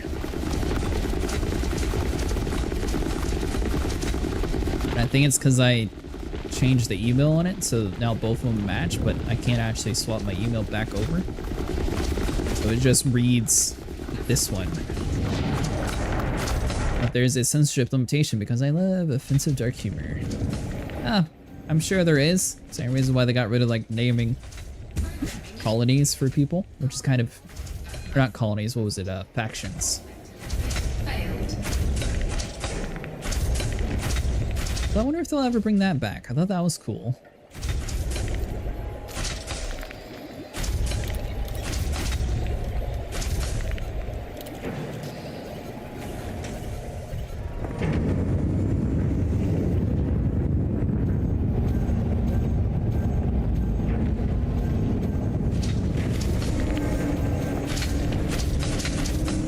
Trying to find where all the chunks went. Question, buddy of mine has the game on Epic. I was going to gift him the Odyssey, but I imagine I can't do that through Steam. So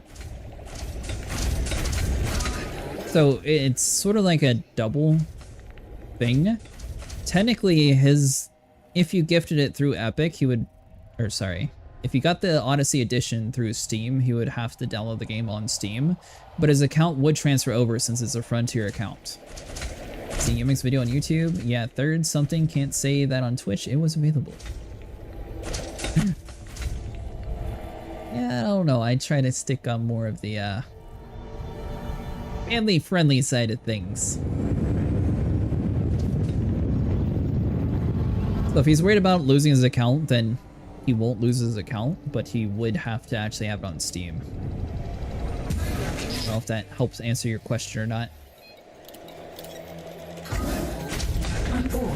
Anyone up for a game of virtual chess? Although currently, if you're planning on gifting your friend the Odyssey edition, I think it's like $1 for the base game and like another $1 for Odyssey. So it's like $2, maybe $3 total for it. Or if he'd be interested in buying it himself, it's also super cheap currently. The prospector can see any. No clue if it's on sale on Epic though. I know it is on Steam. I know it's a Frontier sale, not an actual Steam sale, so it might be on sale on Epic. I have ED account on the Epic Store, but I forgot the email and pass, so rip.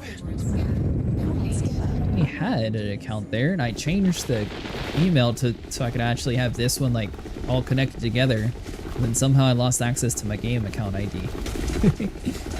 So I can't actually alter it anymore, apparently. Even though I have owned the game like 2 different platforms, and it's only treating it that I own the game once.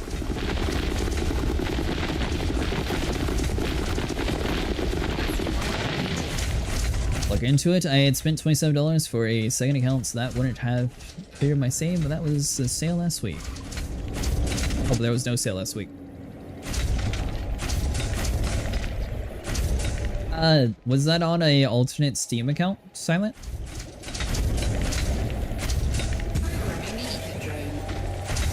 That wasn't on like your main one, right? It was just like a side one.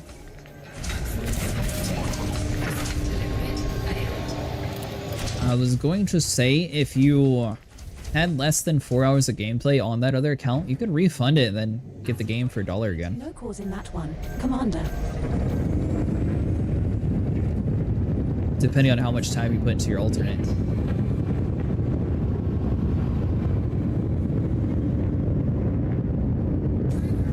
And then since it's not necessarily like a full-on refund, you still might be able to contact support if you bought it a week before the sale and then ask them if they could price match. don't know if they would, but oh, is this 2 on Steam? My bad. It was one of those 2.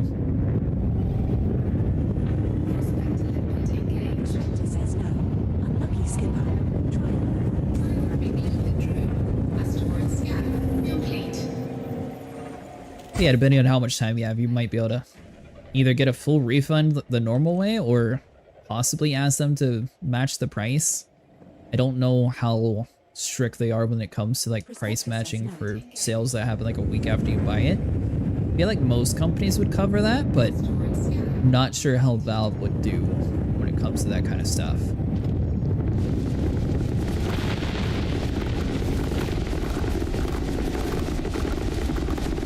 We can charge back and have trouble with your Steam account for breaking TOS. Yeah, that's not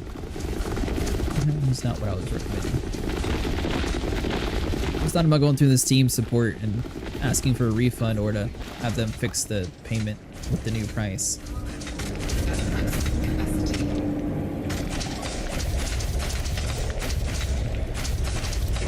I'm not stressing too much. If it's on sale, I'll definitely get it for my boy though. He's been wanting to fly the Corsair and can't since the new ships. All Odyssey. Yeah,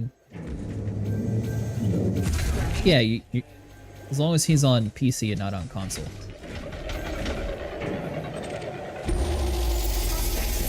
Although, just to throw shade in console players' faces, guess what also runs Elite Dangerous? Apparently you can get it on the Steam handheld, but you can't play it on PlayStation 5 or the Xbox Series X or S. The Steam Deck works. But when I come back to ED, I have no interest to play it. What have you been playing lately, Raven?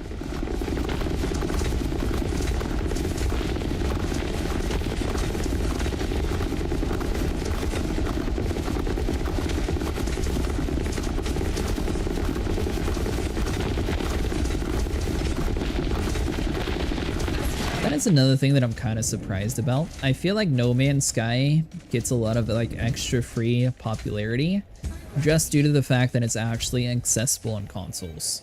Elite Dangerous and Star Citizen both being restricted to PC only, that's going to limit your player base. Like 2 days ago, checked how is my FC and Squad FC doing? Oh, you got one of the squad fleet carriers, nice. Ran out some services and killed the game task. We tried out No Man's Sky. I did, but I haven't done, I haven't actually finished the expedition yet. There is ED on console, but only the Horizon version, no Odyssey. Yeah, that's what I was saying. They sort of quit updating it. I feel like if they had Odyssey on consoles, then it would be popular. No Man's Sky is way better than ED now. Why is that? Is that just because of the ship interior? Detected here. Move on, Commander. Asteroid scan complete. Do you have Game Pass, Killer? PC or Xbox Game Pass? I will say it is free on there, so if you're wanting to try it out, I would recommend trying through one of those methods.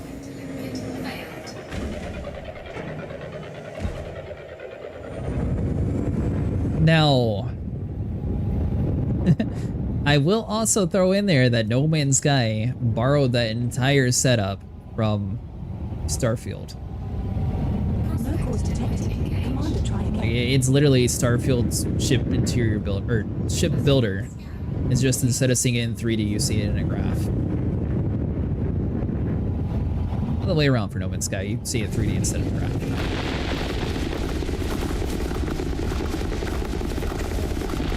So I am kind of curious to see if Elite Dangerous does do that. Starfield had so much potential. Honestly, I'm kind of surprised that they don't have as much modders on Starfield as they did on Skyrim. So I feel like some of like the more crazy mods would actually be pretty cool, like the chat GDP mod where you could actually like talk to NPCs. I feel like that would have fit perfect in Starfield's world.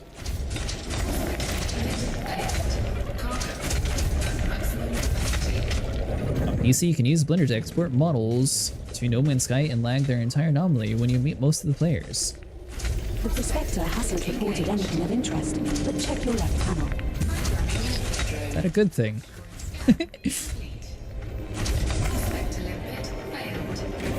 The incentive when it was announced, but playing it was not as much fun. I thought it was really fun, but it was really different. So instead of like running around with a gun like I normally would, I ended up having to do a whole playthrough with a knife. And I thought it was much funner once I started using a knife. Apparently the game also gets much better if you download mods to make it so you get like ammo and stuff more frequently. But I think they had a good game, they just needed to add some tweaks to it. Or still add tweaks to it, I should say. Newest DLC was, I thought it was really fun, but it was really weird because it was only centered on like one planet. So I'm not sure how this like next DLC is going to go.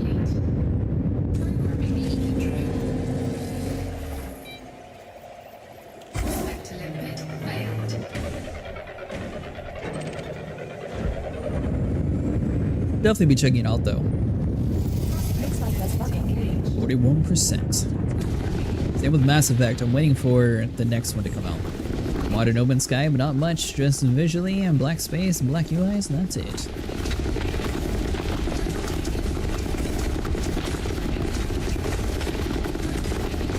How many plugins there are for Elite? That's another useful thing compared to most games. But some of which I think should be just like the base default.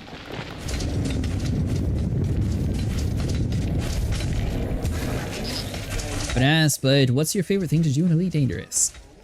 I don't know. I like to do a variety of stuff. I don't mind mining. And I don't mind like combat fighting either. I think colonization probably is my least favorite, but I think we wasted a I perspective. can do it. It's just it's not very profitable and not very entertaining to watch, I don't think. So suck at Lewis and No Man's Sky is the freedom for me.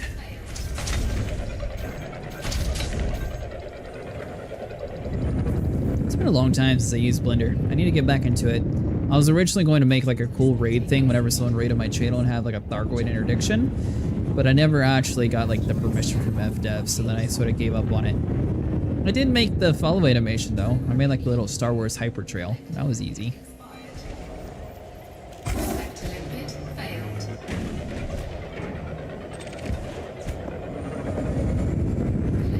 It is something good. 42?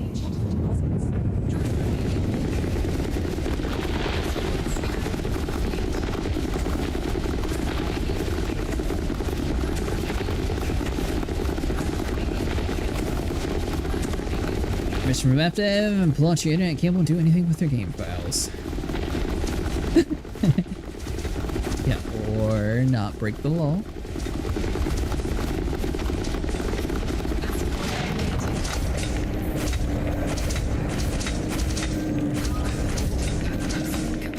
So they also have some pretty cool, I think it's STL files. So like if you were wanting to 3D print like a Thargoid, they actually have those around on the internet. That'd be kind of cool for the background. Help my buddy do a tier 3 with 2 of us. It took us 2 weeks to complete, but it was kind of cool that the Sarper will always be there now unless it's destroyed. Asteroid scan complete. So I have a few ED bans forever, so it's not my first account. How did you manage to get banned in Elite Dangerous?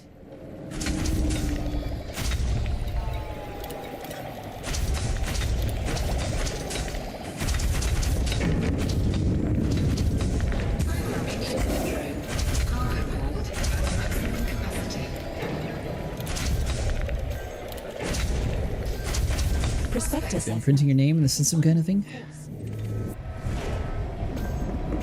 Asteroid scan complete.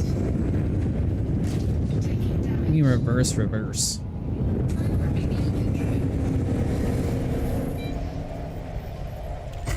limit failed.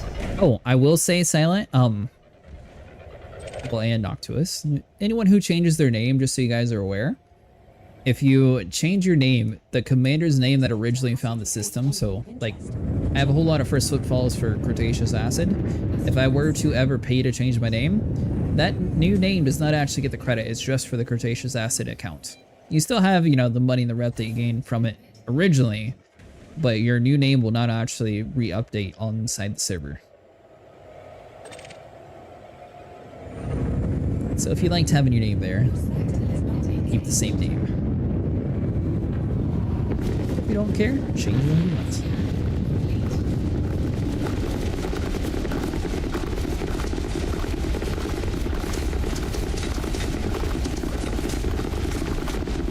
The articles on that page.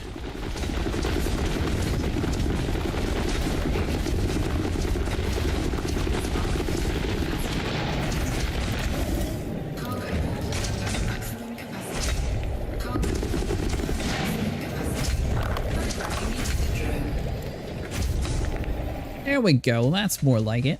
I don't know why the one time we had so much osmium, but this time we have none.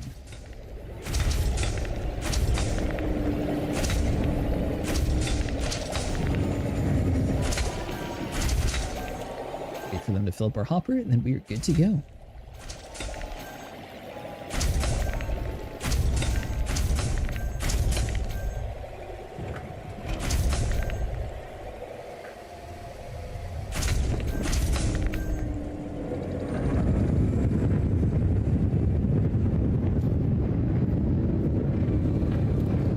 Galaxy map.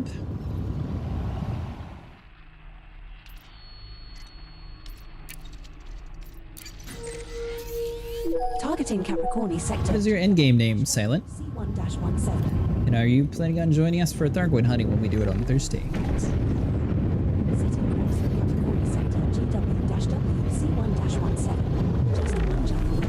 The space equivalent of just popping to the cornerstone.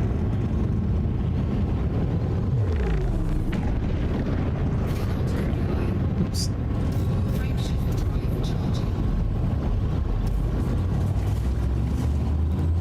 Probably won't be till about 12 a.m. Eastern time though.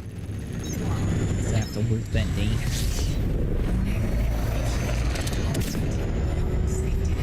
Oh yeah, and if you want a Thargoid bobblehead, you just have to have a Thargoid heart. First time I had a very shady ideas, no cheating, but the other kind of ideas because this game is P2P. Frameshift drive charging.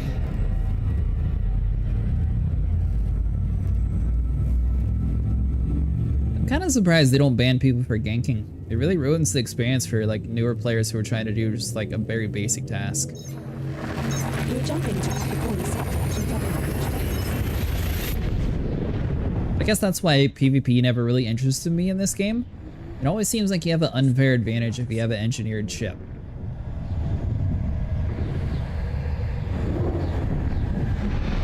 It's doable, you can still fight, but you definitely don't have the power or the health or anything compared to an engineered ship. There are 5 bodies in this system which have biological signals whose type has not... Gankers with third-party apps. Perhaps we should explore further.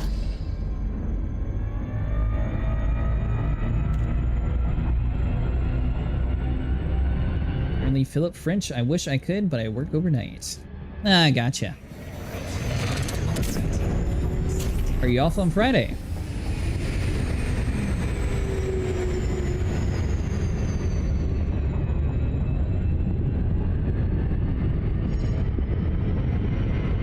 Hire Shark on Linux. Huh, I don't even know you could have those sort of applications. Surprised they banned you instead of the guy who made the plugin.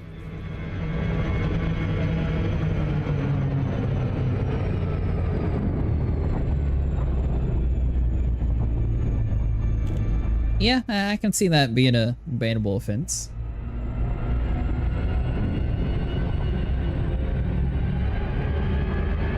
Saturdays and Sundays are your day off?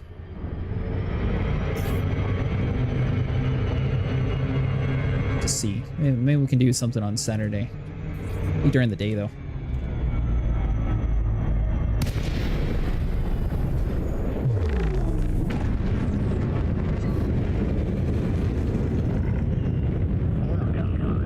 Alright, so let's see. Celia Bryan. Looks like the boss is paying us a visit.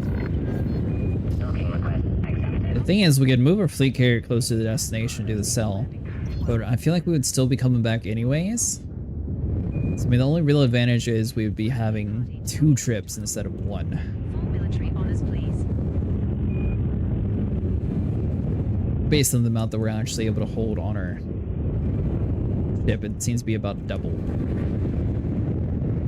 So it wouldn't really save too much time, I don't think.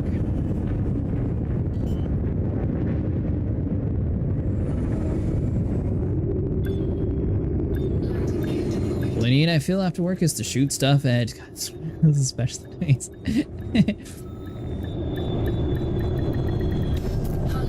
Wiser night vision.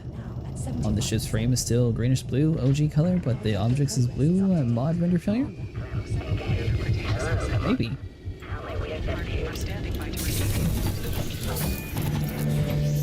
I use the EDHM. I don't know if they've fully updated the profiles for the Type-11 yet. I don't even remember setting a Type-11. Oh! I set it in the beta that I was in, but I couldn't actually use the ship skin, so I guess it just defaulted once it actually got to the real verse.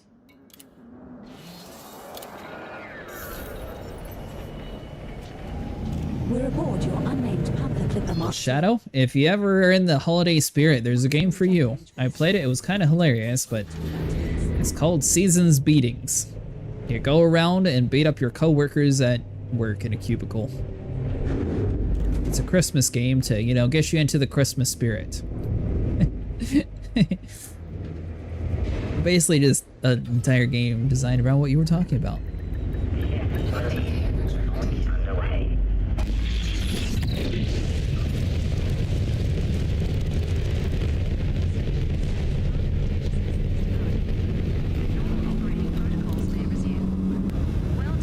Won't do. I work as a cashier and gotta beat customers. Okay, so not your coworkers.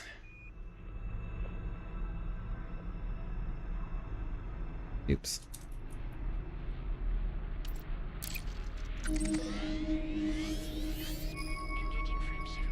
Do not trust ED apps anymore because of telemetry. Setting course for Anda. We will reach our destination in 4 jumps. Well, I'm sure there's plenty of games of cashiers being able to beat up customers. I'm not sure of them off the top of my head, though.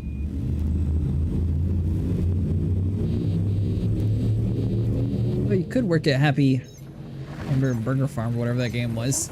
That one you can kind of beat up customers or be ate by an angry cow. Customers are the most aggressive and territorial than Thargoids. There's no scoopable star in our route for the next 3 jumps. This could be interesting. I used to work inside of a retail. It was for a very short while. It was like for a 4-month span or something. I stopped at kidnapping and then I decided it wasn't for me.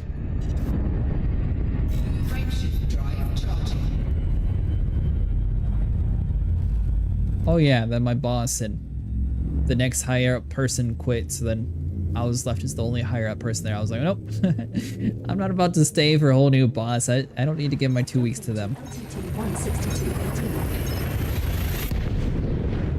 So I jumped ship with everybody else. This star we are heading to is a... It was awfully ran though. It's total brown trousers time supercharging at one of these. Keep to the extremities of the curve. It is not scoopable, and neither is the subsequent star in our route.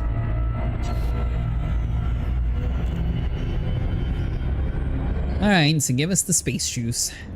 Buddy who says people should work more, should work at a till for 10 hours themselves first. Or use FSD injection to make the next jump. As partner you have access, and so tell me, will there be any Twitch jobs?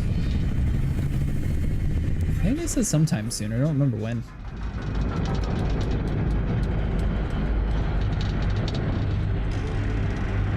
Unless you mean in general, then yes, the Elite Dangerous does get Twitch jobs.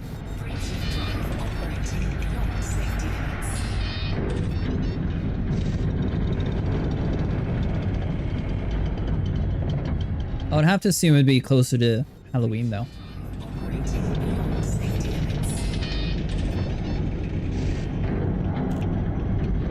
You don't want to just give me the thing?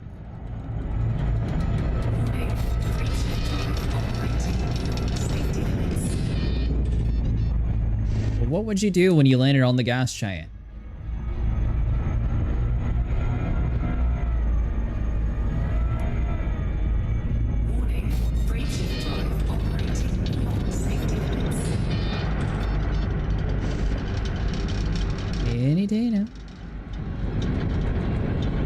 Man's Sky also looks way different. This one has more realistic graphics.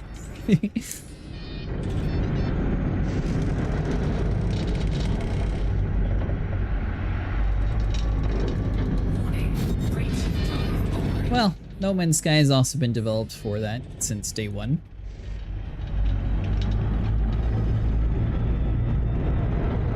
Could it really be in this? Just charge the thing already.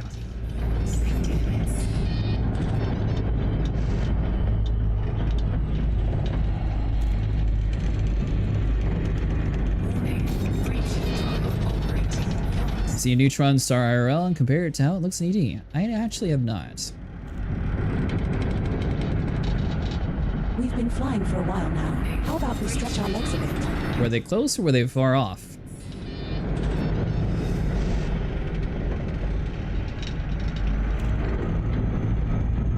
I have seen the Pleiades sector though. I was looking for planets in the sky one night on my telescope when I accidentally found it.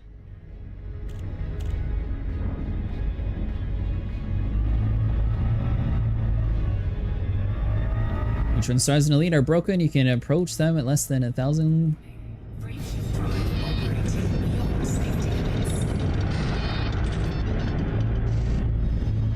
Why is it not doing the thing? This is my one with the... This is my gold one, right?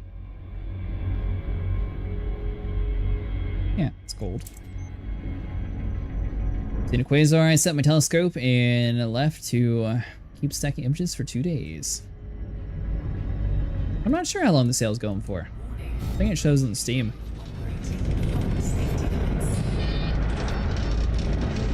Are you still out camping, Elite?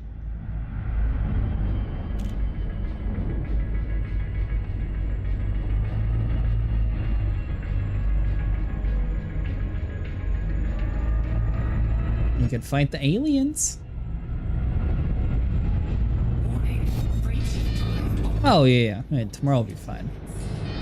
Yeah, they just literally did the sale today, so I assume at least like a week or two.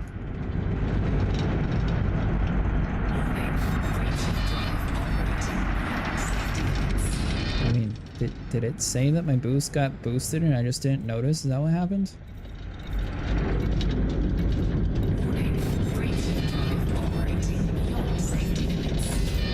Maybe it did.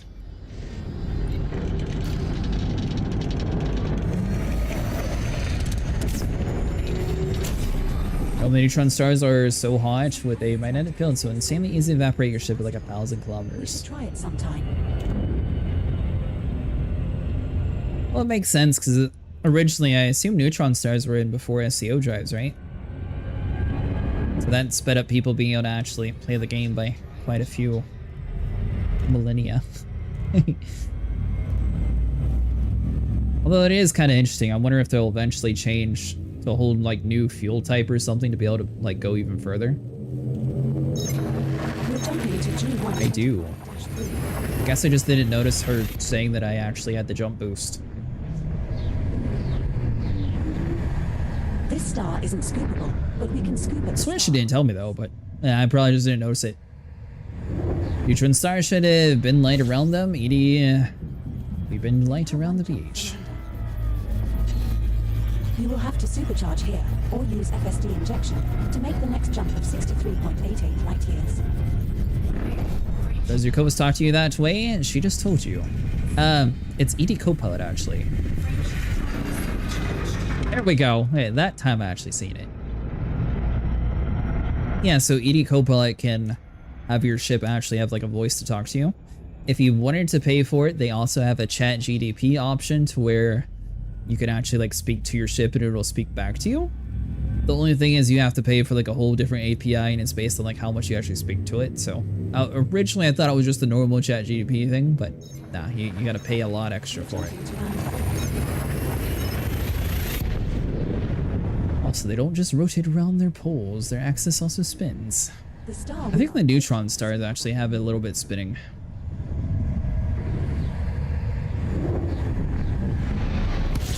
Yeah, I've gotten stuck into the cone a couple times. While in this system, so stay.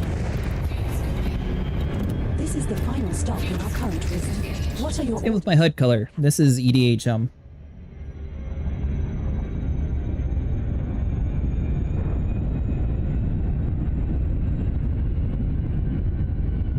There's a whole lot of plugins for this game though.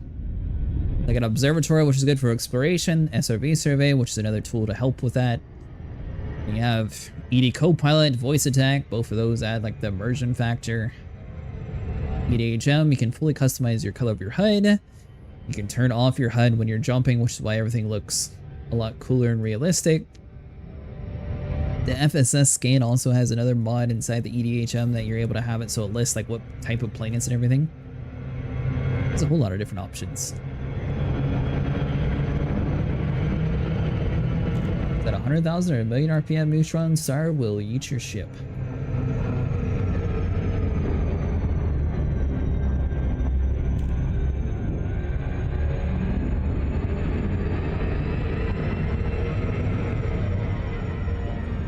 I think we made pretty good progress so far tonight though. I think we've turned in over 1 million.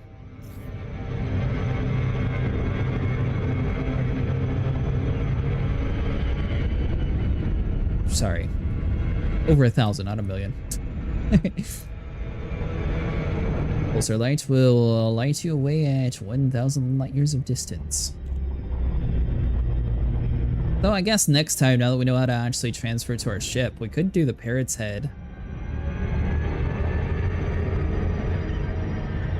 And see if that platinum's actually much faster. Hopefully we'd actually have a spot to park our fleet carrier.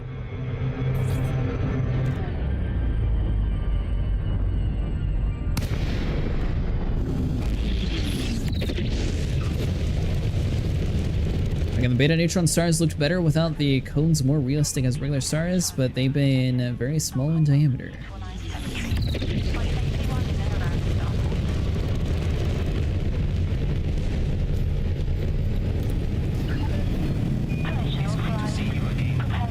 You know, speaking of the realism factor, you know, when Star Citizen going to be able to get the whole planetary gravity thing down pat?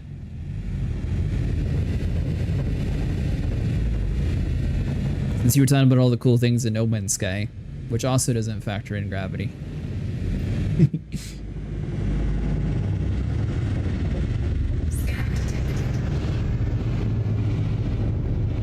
I guess No Man's Sky does kind of, but both of them still feel off. So those better graphics? Eh. Does it really though?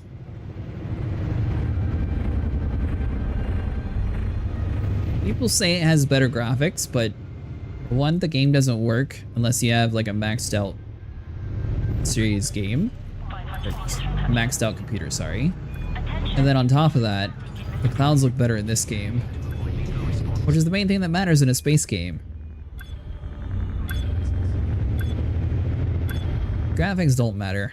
That's where developers have lost the plot, and it's why so many modern games have been so awful.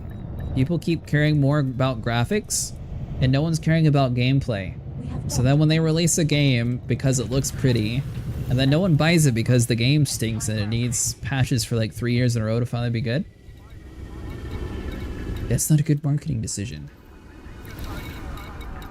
It's not just No Man's Sky that did that. Cyberpunk also followed the same route.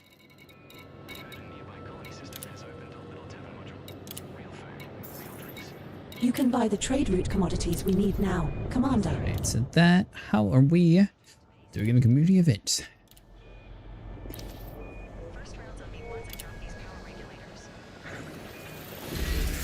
I feel like we're not making hardly any progress.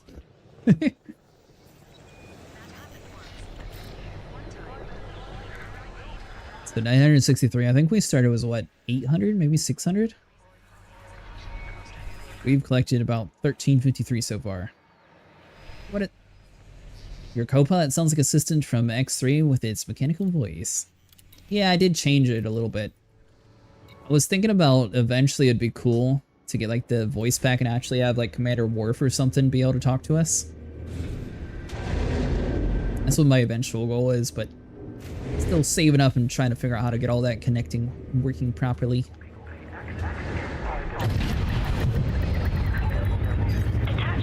Ray tracing is a complete scam. Ever since ray tracing came out, games have gone downhill.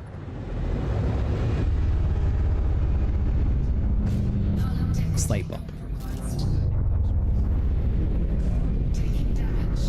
And in fact, if you need a full developer's perspective of it, even Battlefield 6 said we're going away with ray tracing because, well, it makes things worse.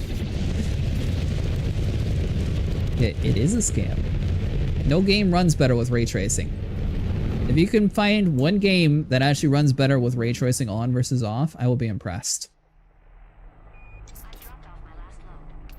Took one look at the bulletin board and signed up. No fire zone exited. Spend money to buy a new GPU each year.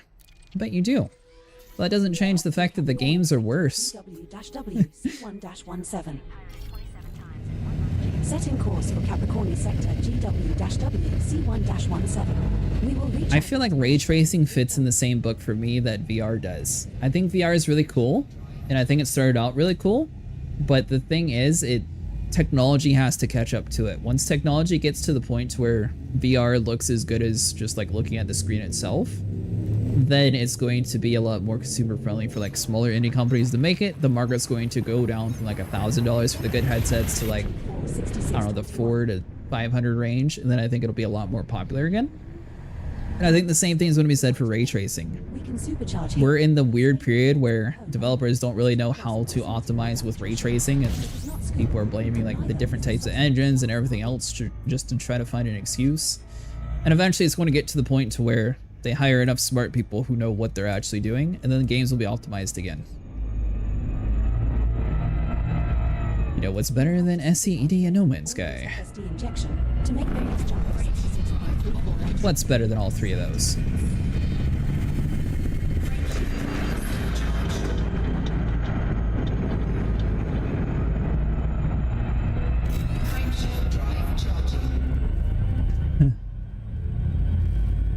EVE Online has a very cool element to like the huge space war battles.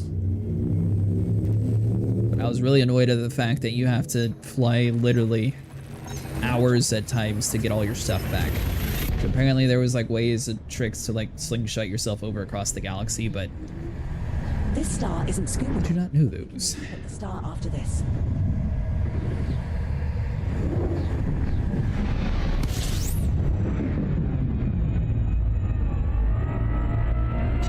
It does have a nice background though, I will say. EVE does look One pretty jump good. From Capricorni sector GW-W C1-17. You will have to supercharge here or use FSD injection to make the next jump 70.47 meters.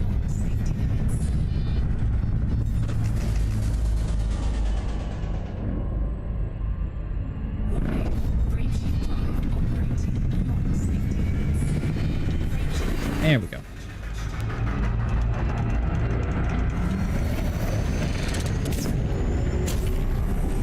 Oh, yeah, for the person who was asking about how to do the white dwarfs.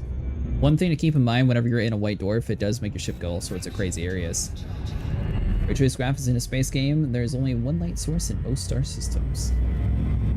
Well, that's another good point too. I didn't think about that. I love these games that melt your PC's components. I don't know. I feel like we're in like the weird part where Our next like star the is scoopable. early to late 2000s had like the best gameplay and the best graphics wise. Now we're into the weird part where we're having better graphics but worse gameplay. We have reached. And I feel like they need to either figure out how to like combine, There are 5 bodies. how in to like the do it the system. old way, Signals or has not been confirmed. just like get rid of the ray tracing until people can actually figure out how to develop better for it. Love these expensive GFX cards that cost 3 monthly incomes and require a dedicated nuclear power plant.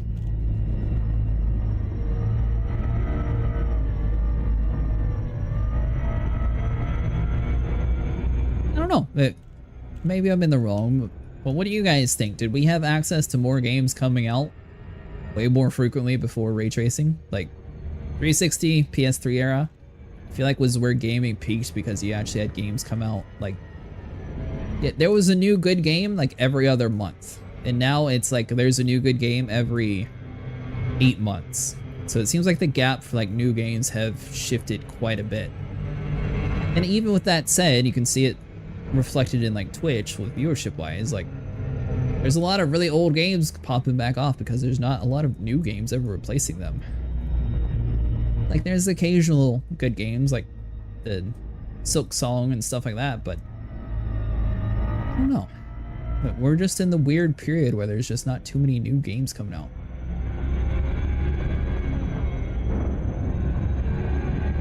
Connection to video will require laser cooling in a matter-antimatter reactor to power up. Vanish.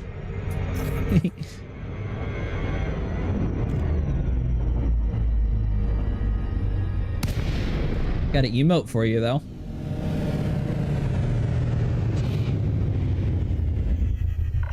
Oh, hold on, I got you. That, and then... Don't ever use this one. There we go. There we go. Now you can actually vanish. I just calculated the odds of running into a space whale. It's about the same as finding a unicorn riding a leopard. What would you do for a shake command, Shadow? Would you have this ship go back and forth a whole bunch? Control to Captain. That is something that I wanted to get into eventually too.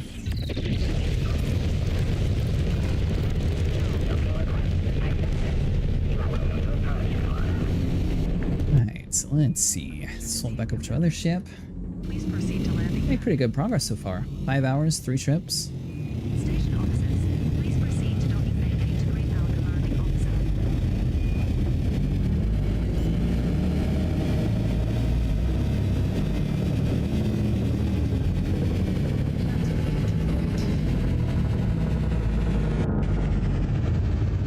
This is not pad number 12. We had 12 for the whole night. Oh, that's right, we're in a different ship. That's why.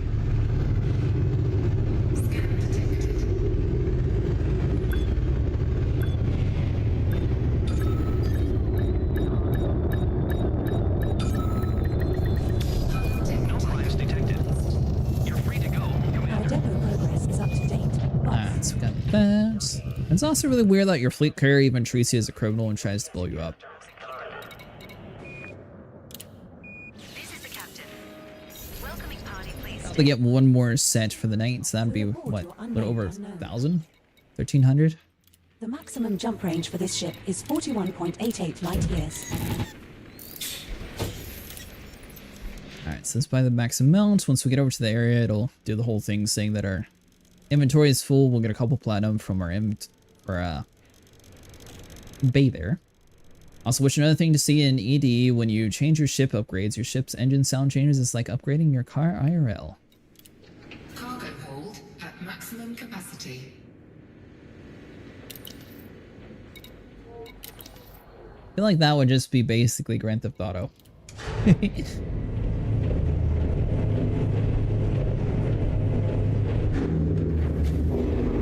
What would you have it? So like the dirty drive tuning would sound more like a beefed up cam?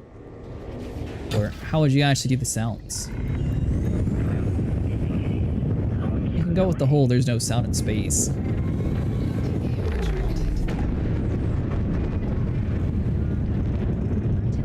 But then it would be a very plain, empty, boring game with no sound.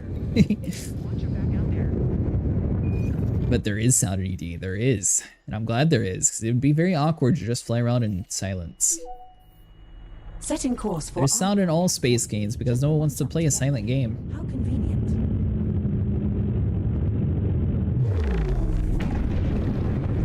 It'd be like watching the captions of the ship and it just keeps saying, goes vroom, and it just stays on your screen the whole time.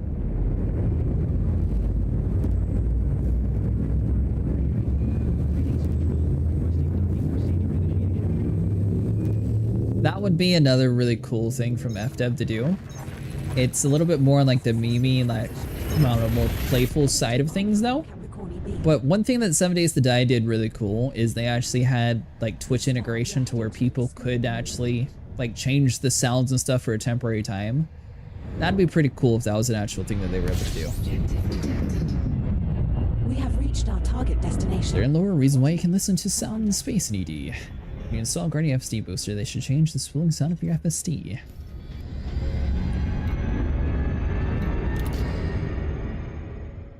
I didn't know there was lore for that. That's good to know. Is Ditopia?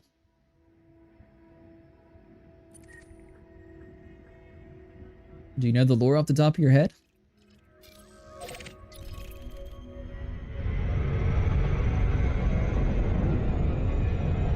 But I am kind of curious. Did this cowboy guy find BB1 inside of Horizon? Like, was he like the OG founder and also the one in Odyssey? So I know everything restarted, or was he just the first one here? So I guess it would be a whole different universe, because when I was in the testing universe, there was like a couple different like hotspots that should have been there, but they weren't actually there since I was the first one to find this system technically. So maybe this never actually existed in the original Horizons, and it was just really lucky that everyone found it in the bubble.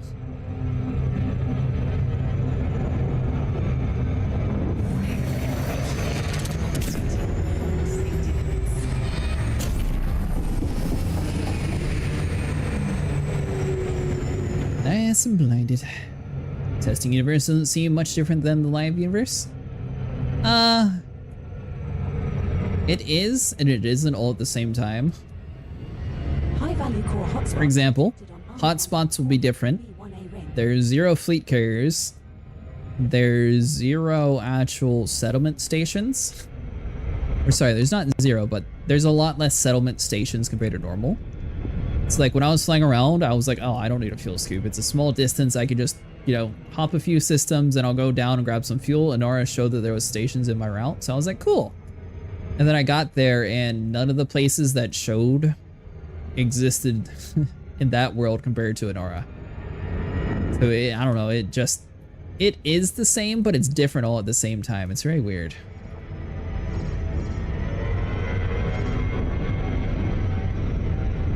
We also learned that just because in the normal verse there is a hotspot with Azrez, there's not actually going to be a guarantee of it in the real verse. Sound is generated by a speaker in the side of your space by detecting a movement outside the ship that's not explained how your ship does that. Huh. So sort of like a Mustang.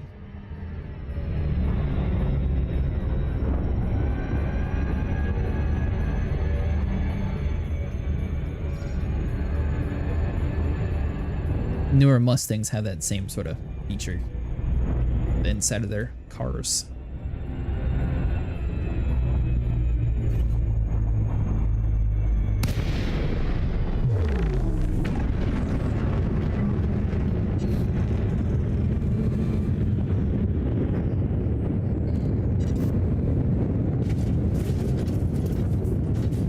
Alright, there we go.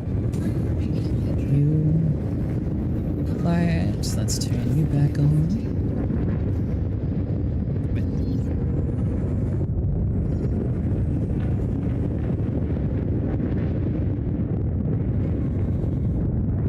We're doing pretty good so far tonight, though.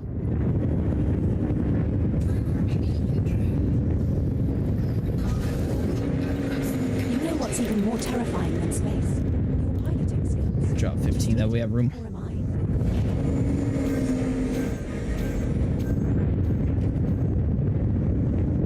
And Prospector, get to work.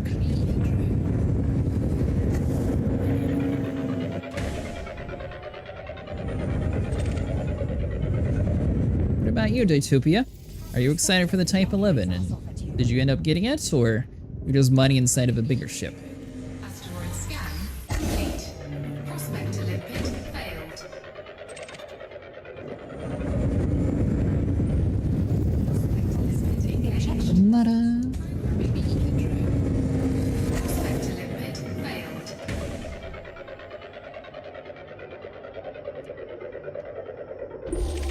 Prospector limpet engaged. 31%, we'll take it. No cause of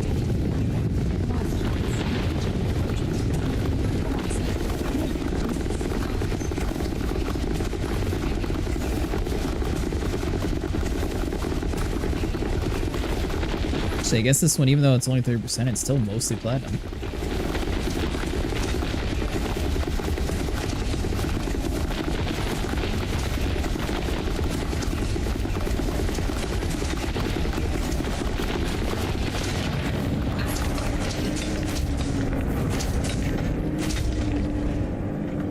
I'm not going to get it. I'm just not fond of another engineered around wasting hours flying around to their bases. Oh, sorry, probably going to get it. Well, my phone is low on battery, so I'm out of here for now, but I'll catch you later on next time. Have a good one, Silent Killer. Thanks for popping in. No cores or minerals of interest detected. Check for any Good news is the Type-11, you don't actually need to engineer anything. Complete. If you get rid of the shield and the shield boosters, you literally won't have to change a single thing. Thanks, you too. Or have a good day at work, I assume. Ship should have overheat mechanics. I mean that volley. Normally your ship overheats, aka reactor power plant. Actually, the volley repeater is the most efficient thing in the game. Been engineered over 1,000 modules. This flying around for hours gets boring.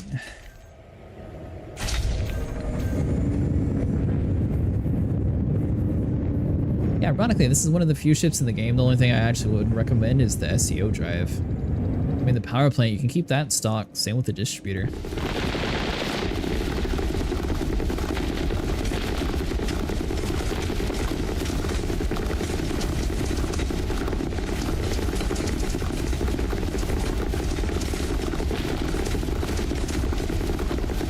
Side definitely seems to be working. Just have to be a little bit at an angle.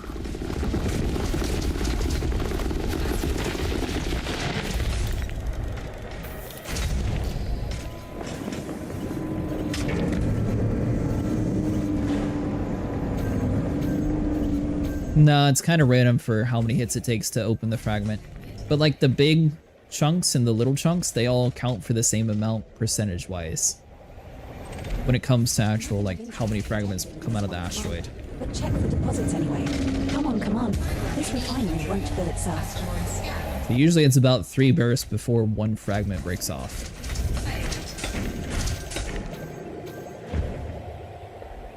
Which the speed of the gun, it doesn't take long at all for that, but it's usually about 3 shots on the asteroid for it to actually open. Although the overall time, it takes about 20 seconds to actually like go from 100% down to 0. So it's not long at all to open them.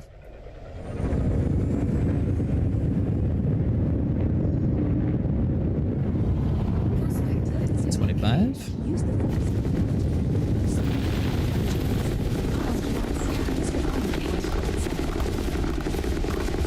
Although from what we found so far, it takes about 20 to 25 of these big chunks.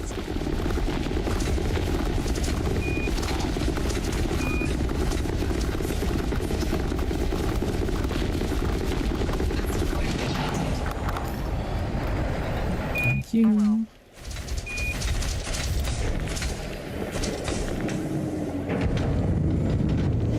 I forgot. Community events. People get a little bit more unique in global chat.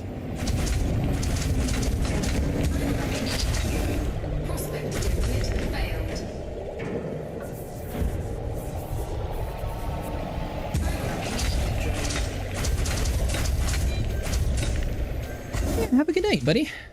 Probably be getting off too after I do this last round. Theoretically, either have a work tomorrow or a tropical storm, whichever one comes first. I don't see anything useful there, unless it has a subsurface deposit. Can you see any? Asteroid scan complete. Still a few more chunks on this one.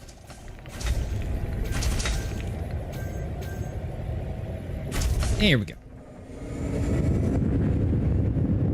You're also disappearing? Have a good night, Noctuous.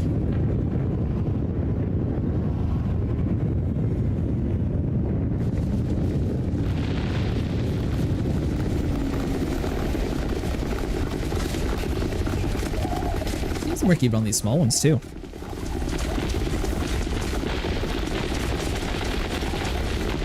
Five. 10:27 a.m. Nice joke. Better finish my recent pirate harvesting session.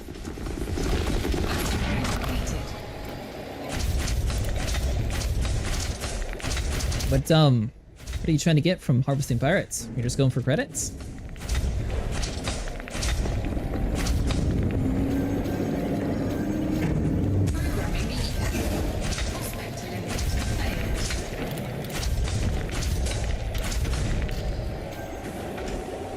Bright line aged good this summer, so we should be good.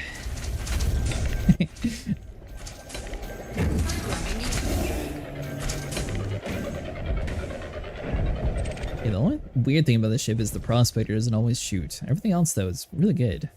When fight to get good, it can't have You can do better than an that. NPC flying around better than This me. refinery won't fill itself. Wait, what ship were you using to get better at fighting pirates in?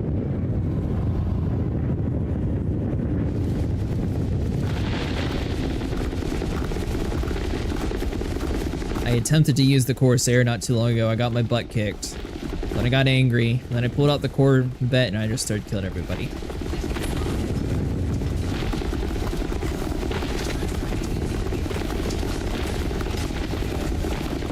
Which isn't exactly the best way to learn how to, you know, fight, but the Corvette ended the battle. The war. But I feel like ultimately comes down to controlling your thrust and speed.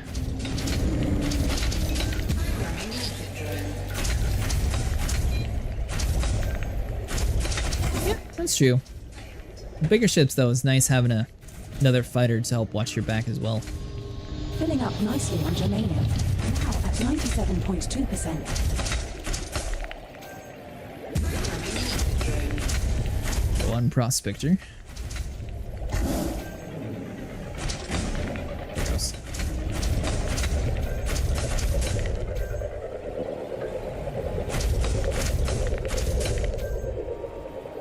Honda is slow and turns slow, but if you handle her right, you can wield Respect and us shut as exhaust ports even with her. Of course. Asteroid scan. You know, that is actually one of the few large ships that I've yet to actually purchase. Which is really weird because I know most people actually own one. But I don't know. I ended up just grinding out the rep for the Corvette when we were fighting the Thargoids, and then haven't actually ever felt the need of buying a Conda. I guess it's mainly because the whole $1 billion to actually like fully engineer it cost.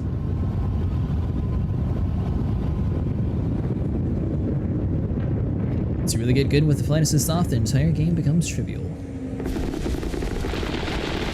I've yet to touch the flight assist off. I tried once and it went awful, then I haven't ever turned it back on.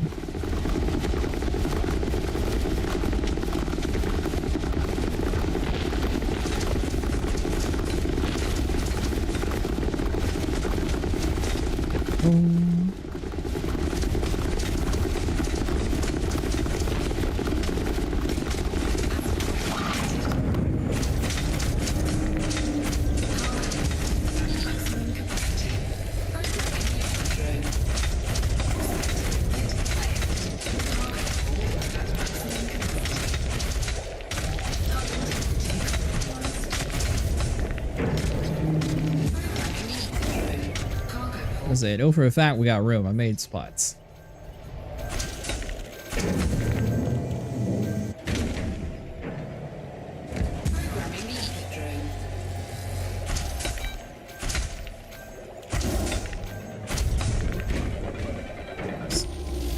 Looks like there's bugger all in that one. But check the contacts panel anyway. Asteroid scan complete. Where did my prospector go? What?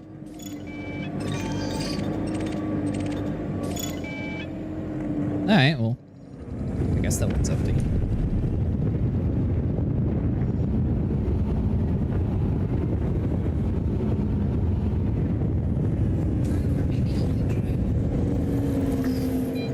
Only shed tears when I see players who think they're good at flying a fully gimbaled beam Corvette. No cause or minerals of I interest. will say my vet does use lasers, but I also use full fixed. Prospector limpet failed.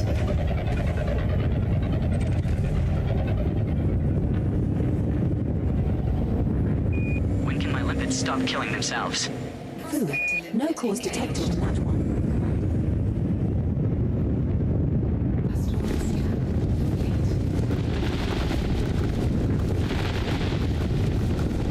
36, so we're halfway full already. Mostly when bitches slash you and they do that. When they're less depressed.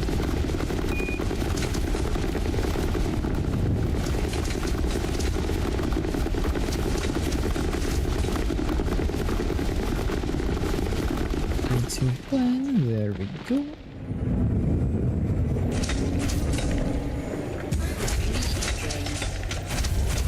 When hitting stuff like the crates, Cobra's Vipers up front is just bad with any weapon due to their flash profile. I actually find it easier to kill like the Condas, Corvettes, and stuff like that.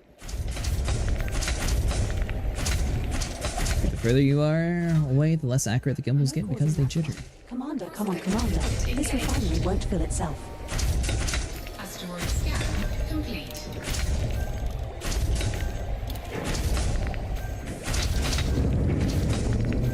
Taking damage. Is it just the distance that makes them do the jitter thing? But it's also whenever they do like noise for it.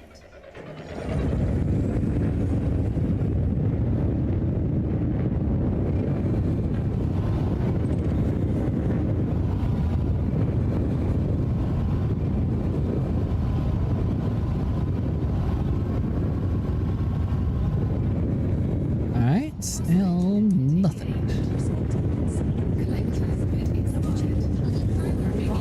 Engaging encouragement mode. Come on, Commander.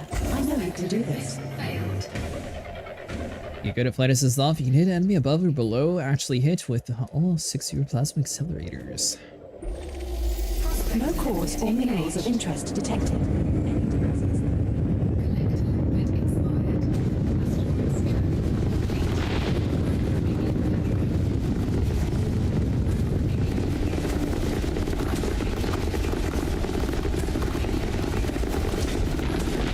My limpets got too old.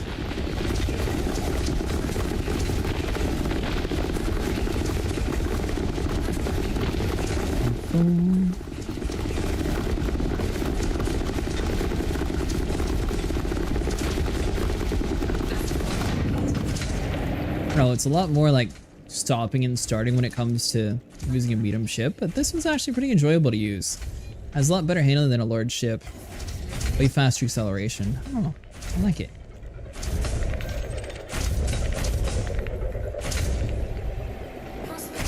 Nothing of interest detected. Grab that too over here. Well, in plasma volley on ships with no shield can insta-give them by one-shotting the power plant.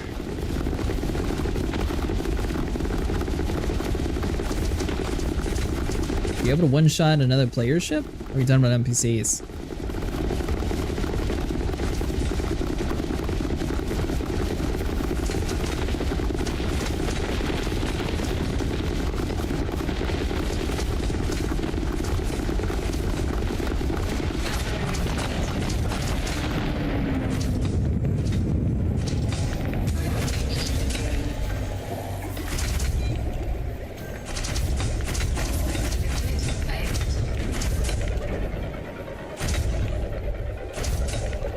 Gotcha.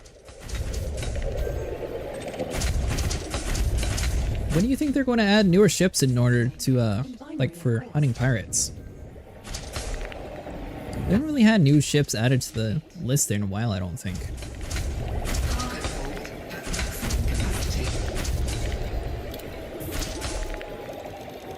One direction, let's do that.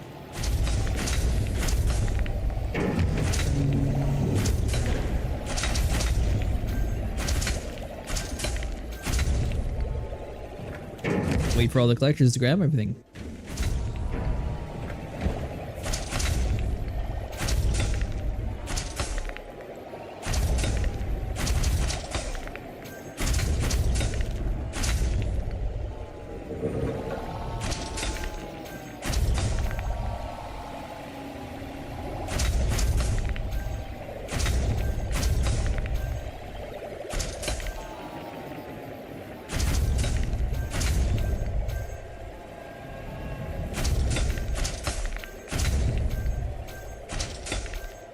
There we go. Now we got everything. We're good to go.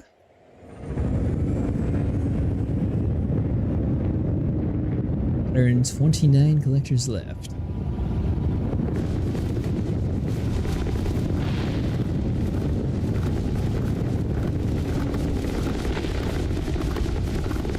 I know a couple people were speculating if it would ever get added to a large ship. I feel like the Gatling gun would be a little too overpowered for a large ship if it came out as strong as this. And I don't think people would actually use the Type-11 ever, so I don't know. I feel like it probably wouldn't ever get released to big ships. Or if it did, it would be severely nerfed.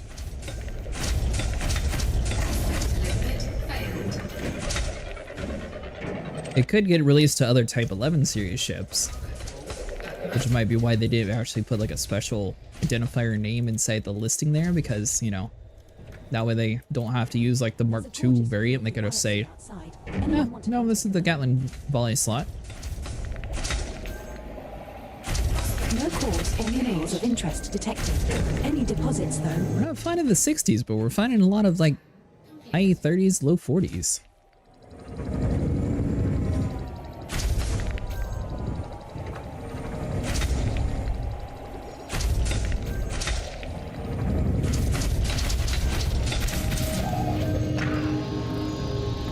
Filling up nicely. More germanium. Now at 98.4%. By the way, for anyone curious, on your contacts page, it'll show you the exact minerals. So everything at the top there, that's all going to be your engineering materials. Anything below the collector name, that's going to be where your platinum's found. Or other things that you're ignoring.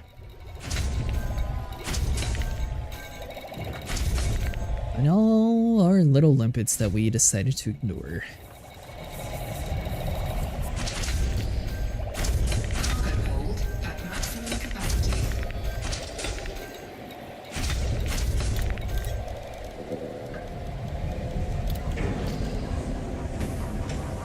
Definitely seems like we're dropping more on this ship, so maybe we'll start getting like 70% instead of filling out the limpets for this guy.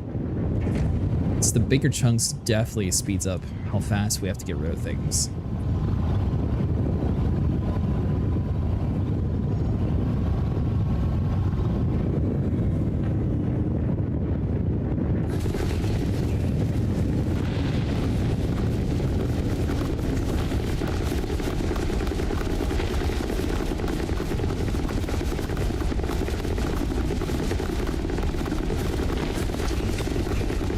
So 16, 12, 10, 8, 6, 4, 2, 0.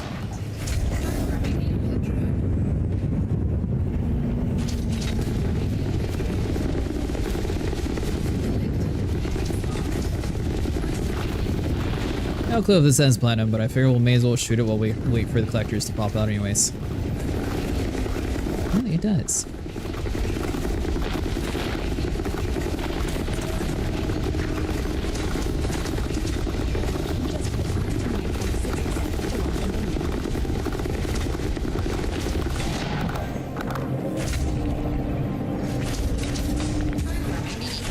Alright, so if that's all done...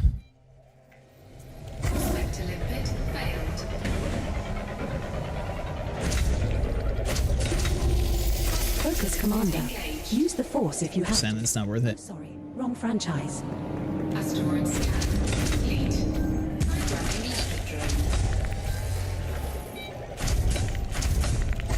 Limpet failed. Alright, so currently we're sitting at 240 platinum, 73 limpets remain.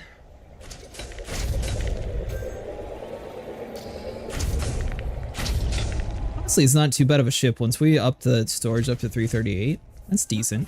Keep looking. Engaged. Asteroid scan complete.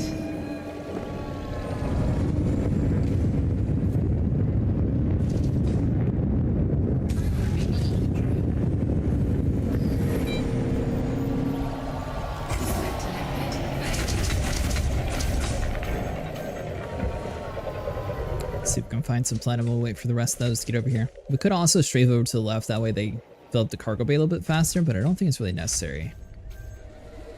That missed the rock, so we'll try this one.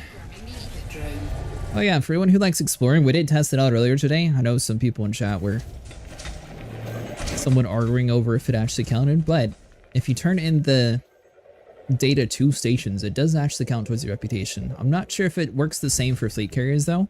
So I know fleet carriers don't actually give you the trader rep.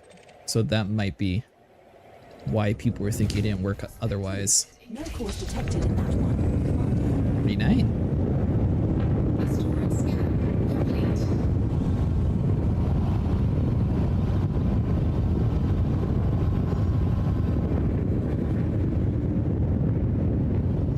Material content is lube.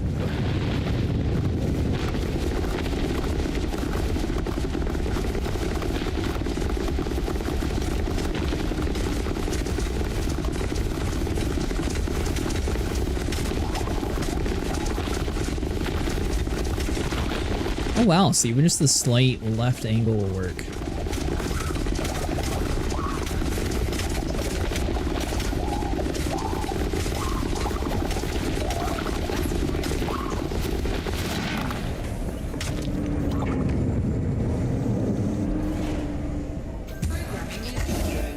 Prospect limpet failed.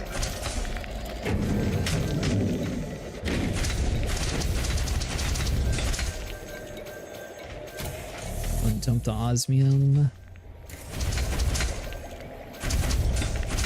Kind of a weird path that we took this time around. Usually we just follow towards the planet. But it seems like this round's working for us as well. Prospect assessment engaged. 100%. But you can't hear that. Lucky. Asteroid scan complete. Programming limpet drone.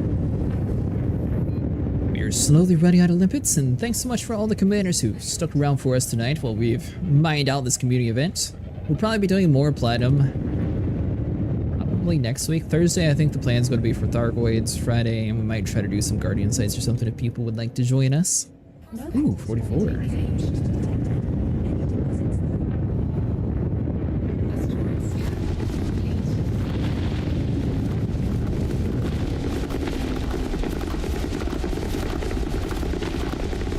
Maybe we'll try to squeeze some Thargoids in on Saturday as well.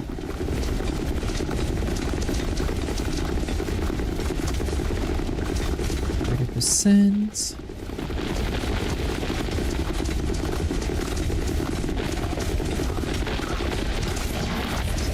Asteroid depleted.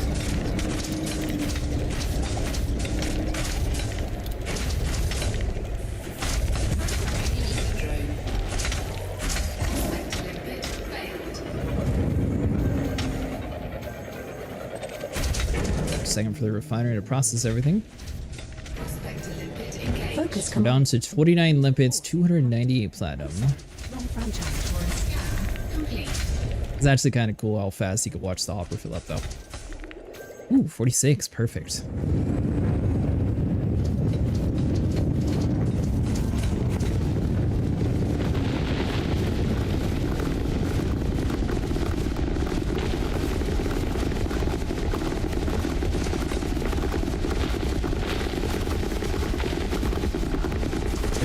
It's 33.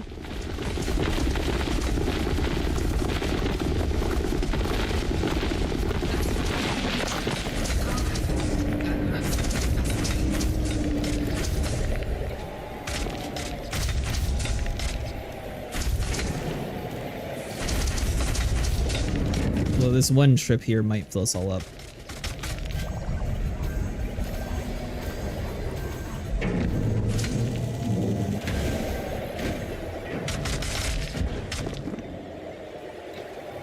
Alright, so currently we got 8 slots in there. Hoppers both going to be filled up.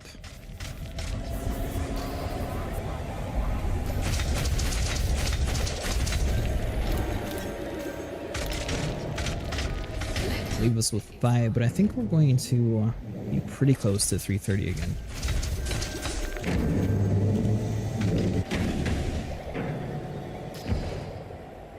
So I got a lot of big chunks too. So Miriam.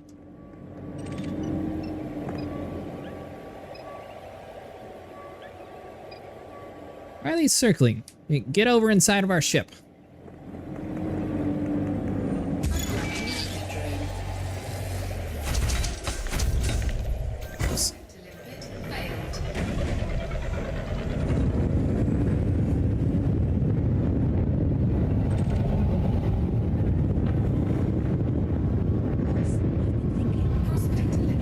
Nada. I bet they have some crazy space dramas. Asteroid scan complete. And obviously next time we'll be sure to fully empty out our fleet carrier. I didn't really expect the whole like mine versus non-mine commodities. I'm not sure if that uses like the same inventory slot or not, but I think the plan is going to be to make sure we're empty, that way we don't have any issues with that.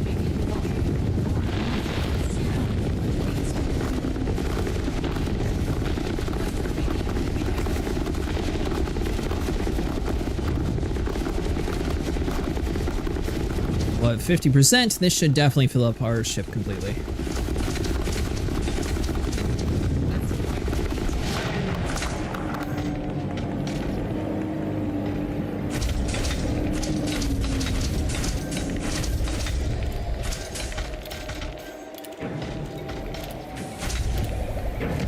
And those two.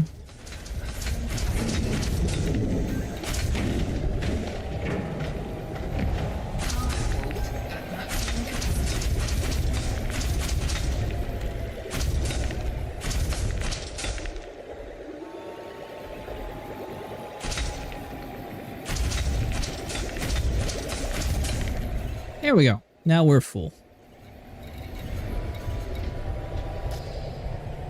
Perfect. Excuse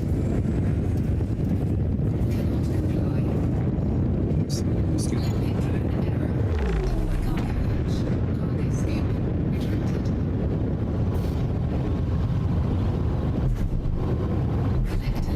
We don't need to lower the cargo scoop. We're trying to leave.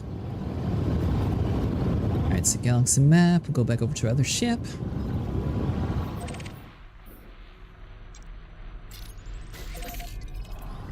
Setting course. Sector GW-17. System is just one jump away. And all the little abandoned lipids.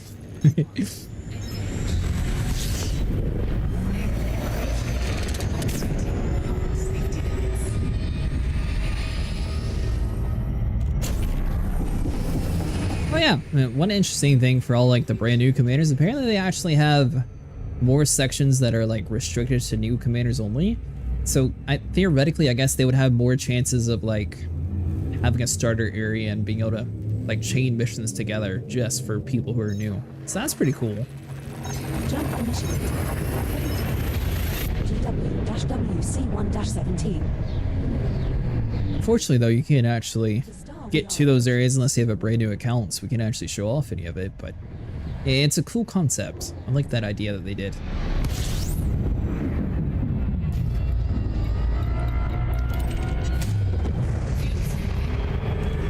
Commander, we have arrived at the requested location. 5 bodies in this system have unconfirmed biologicals present. Are we going to check these out?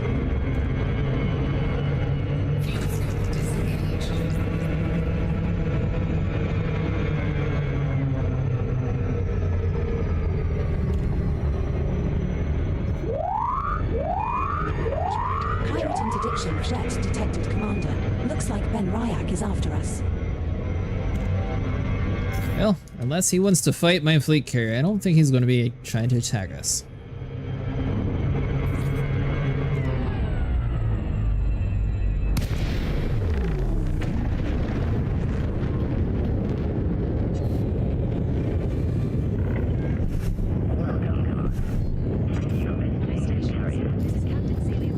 And one final touchdown.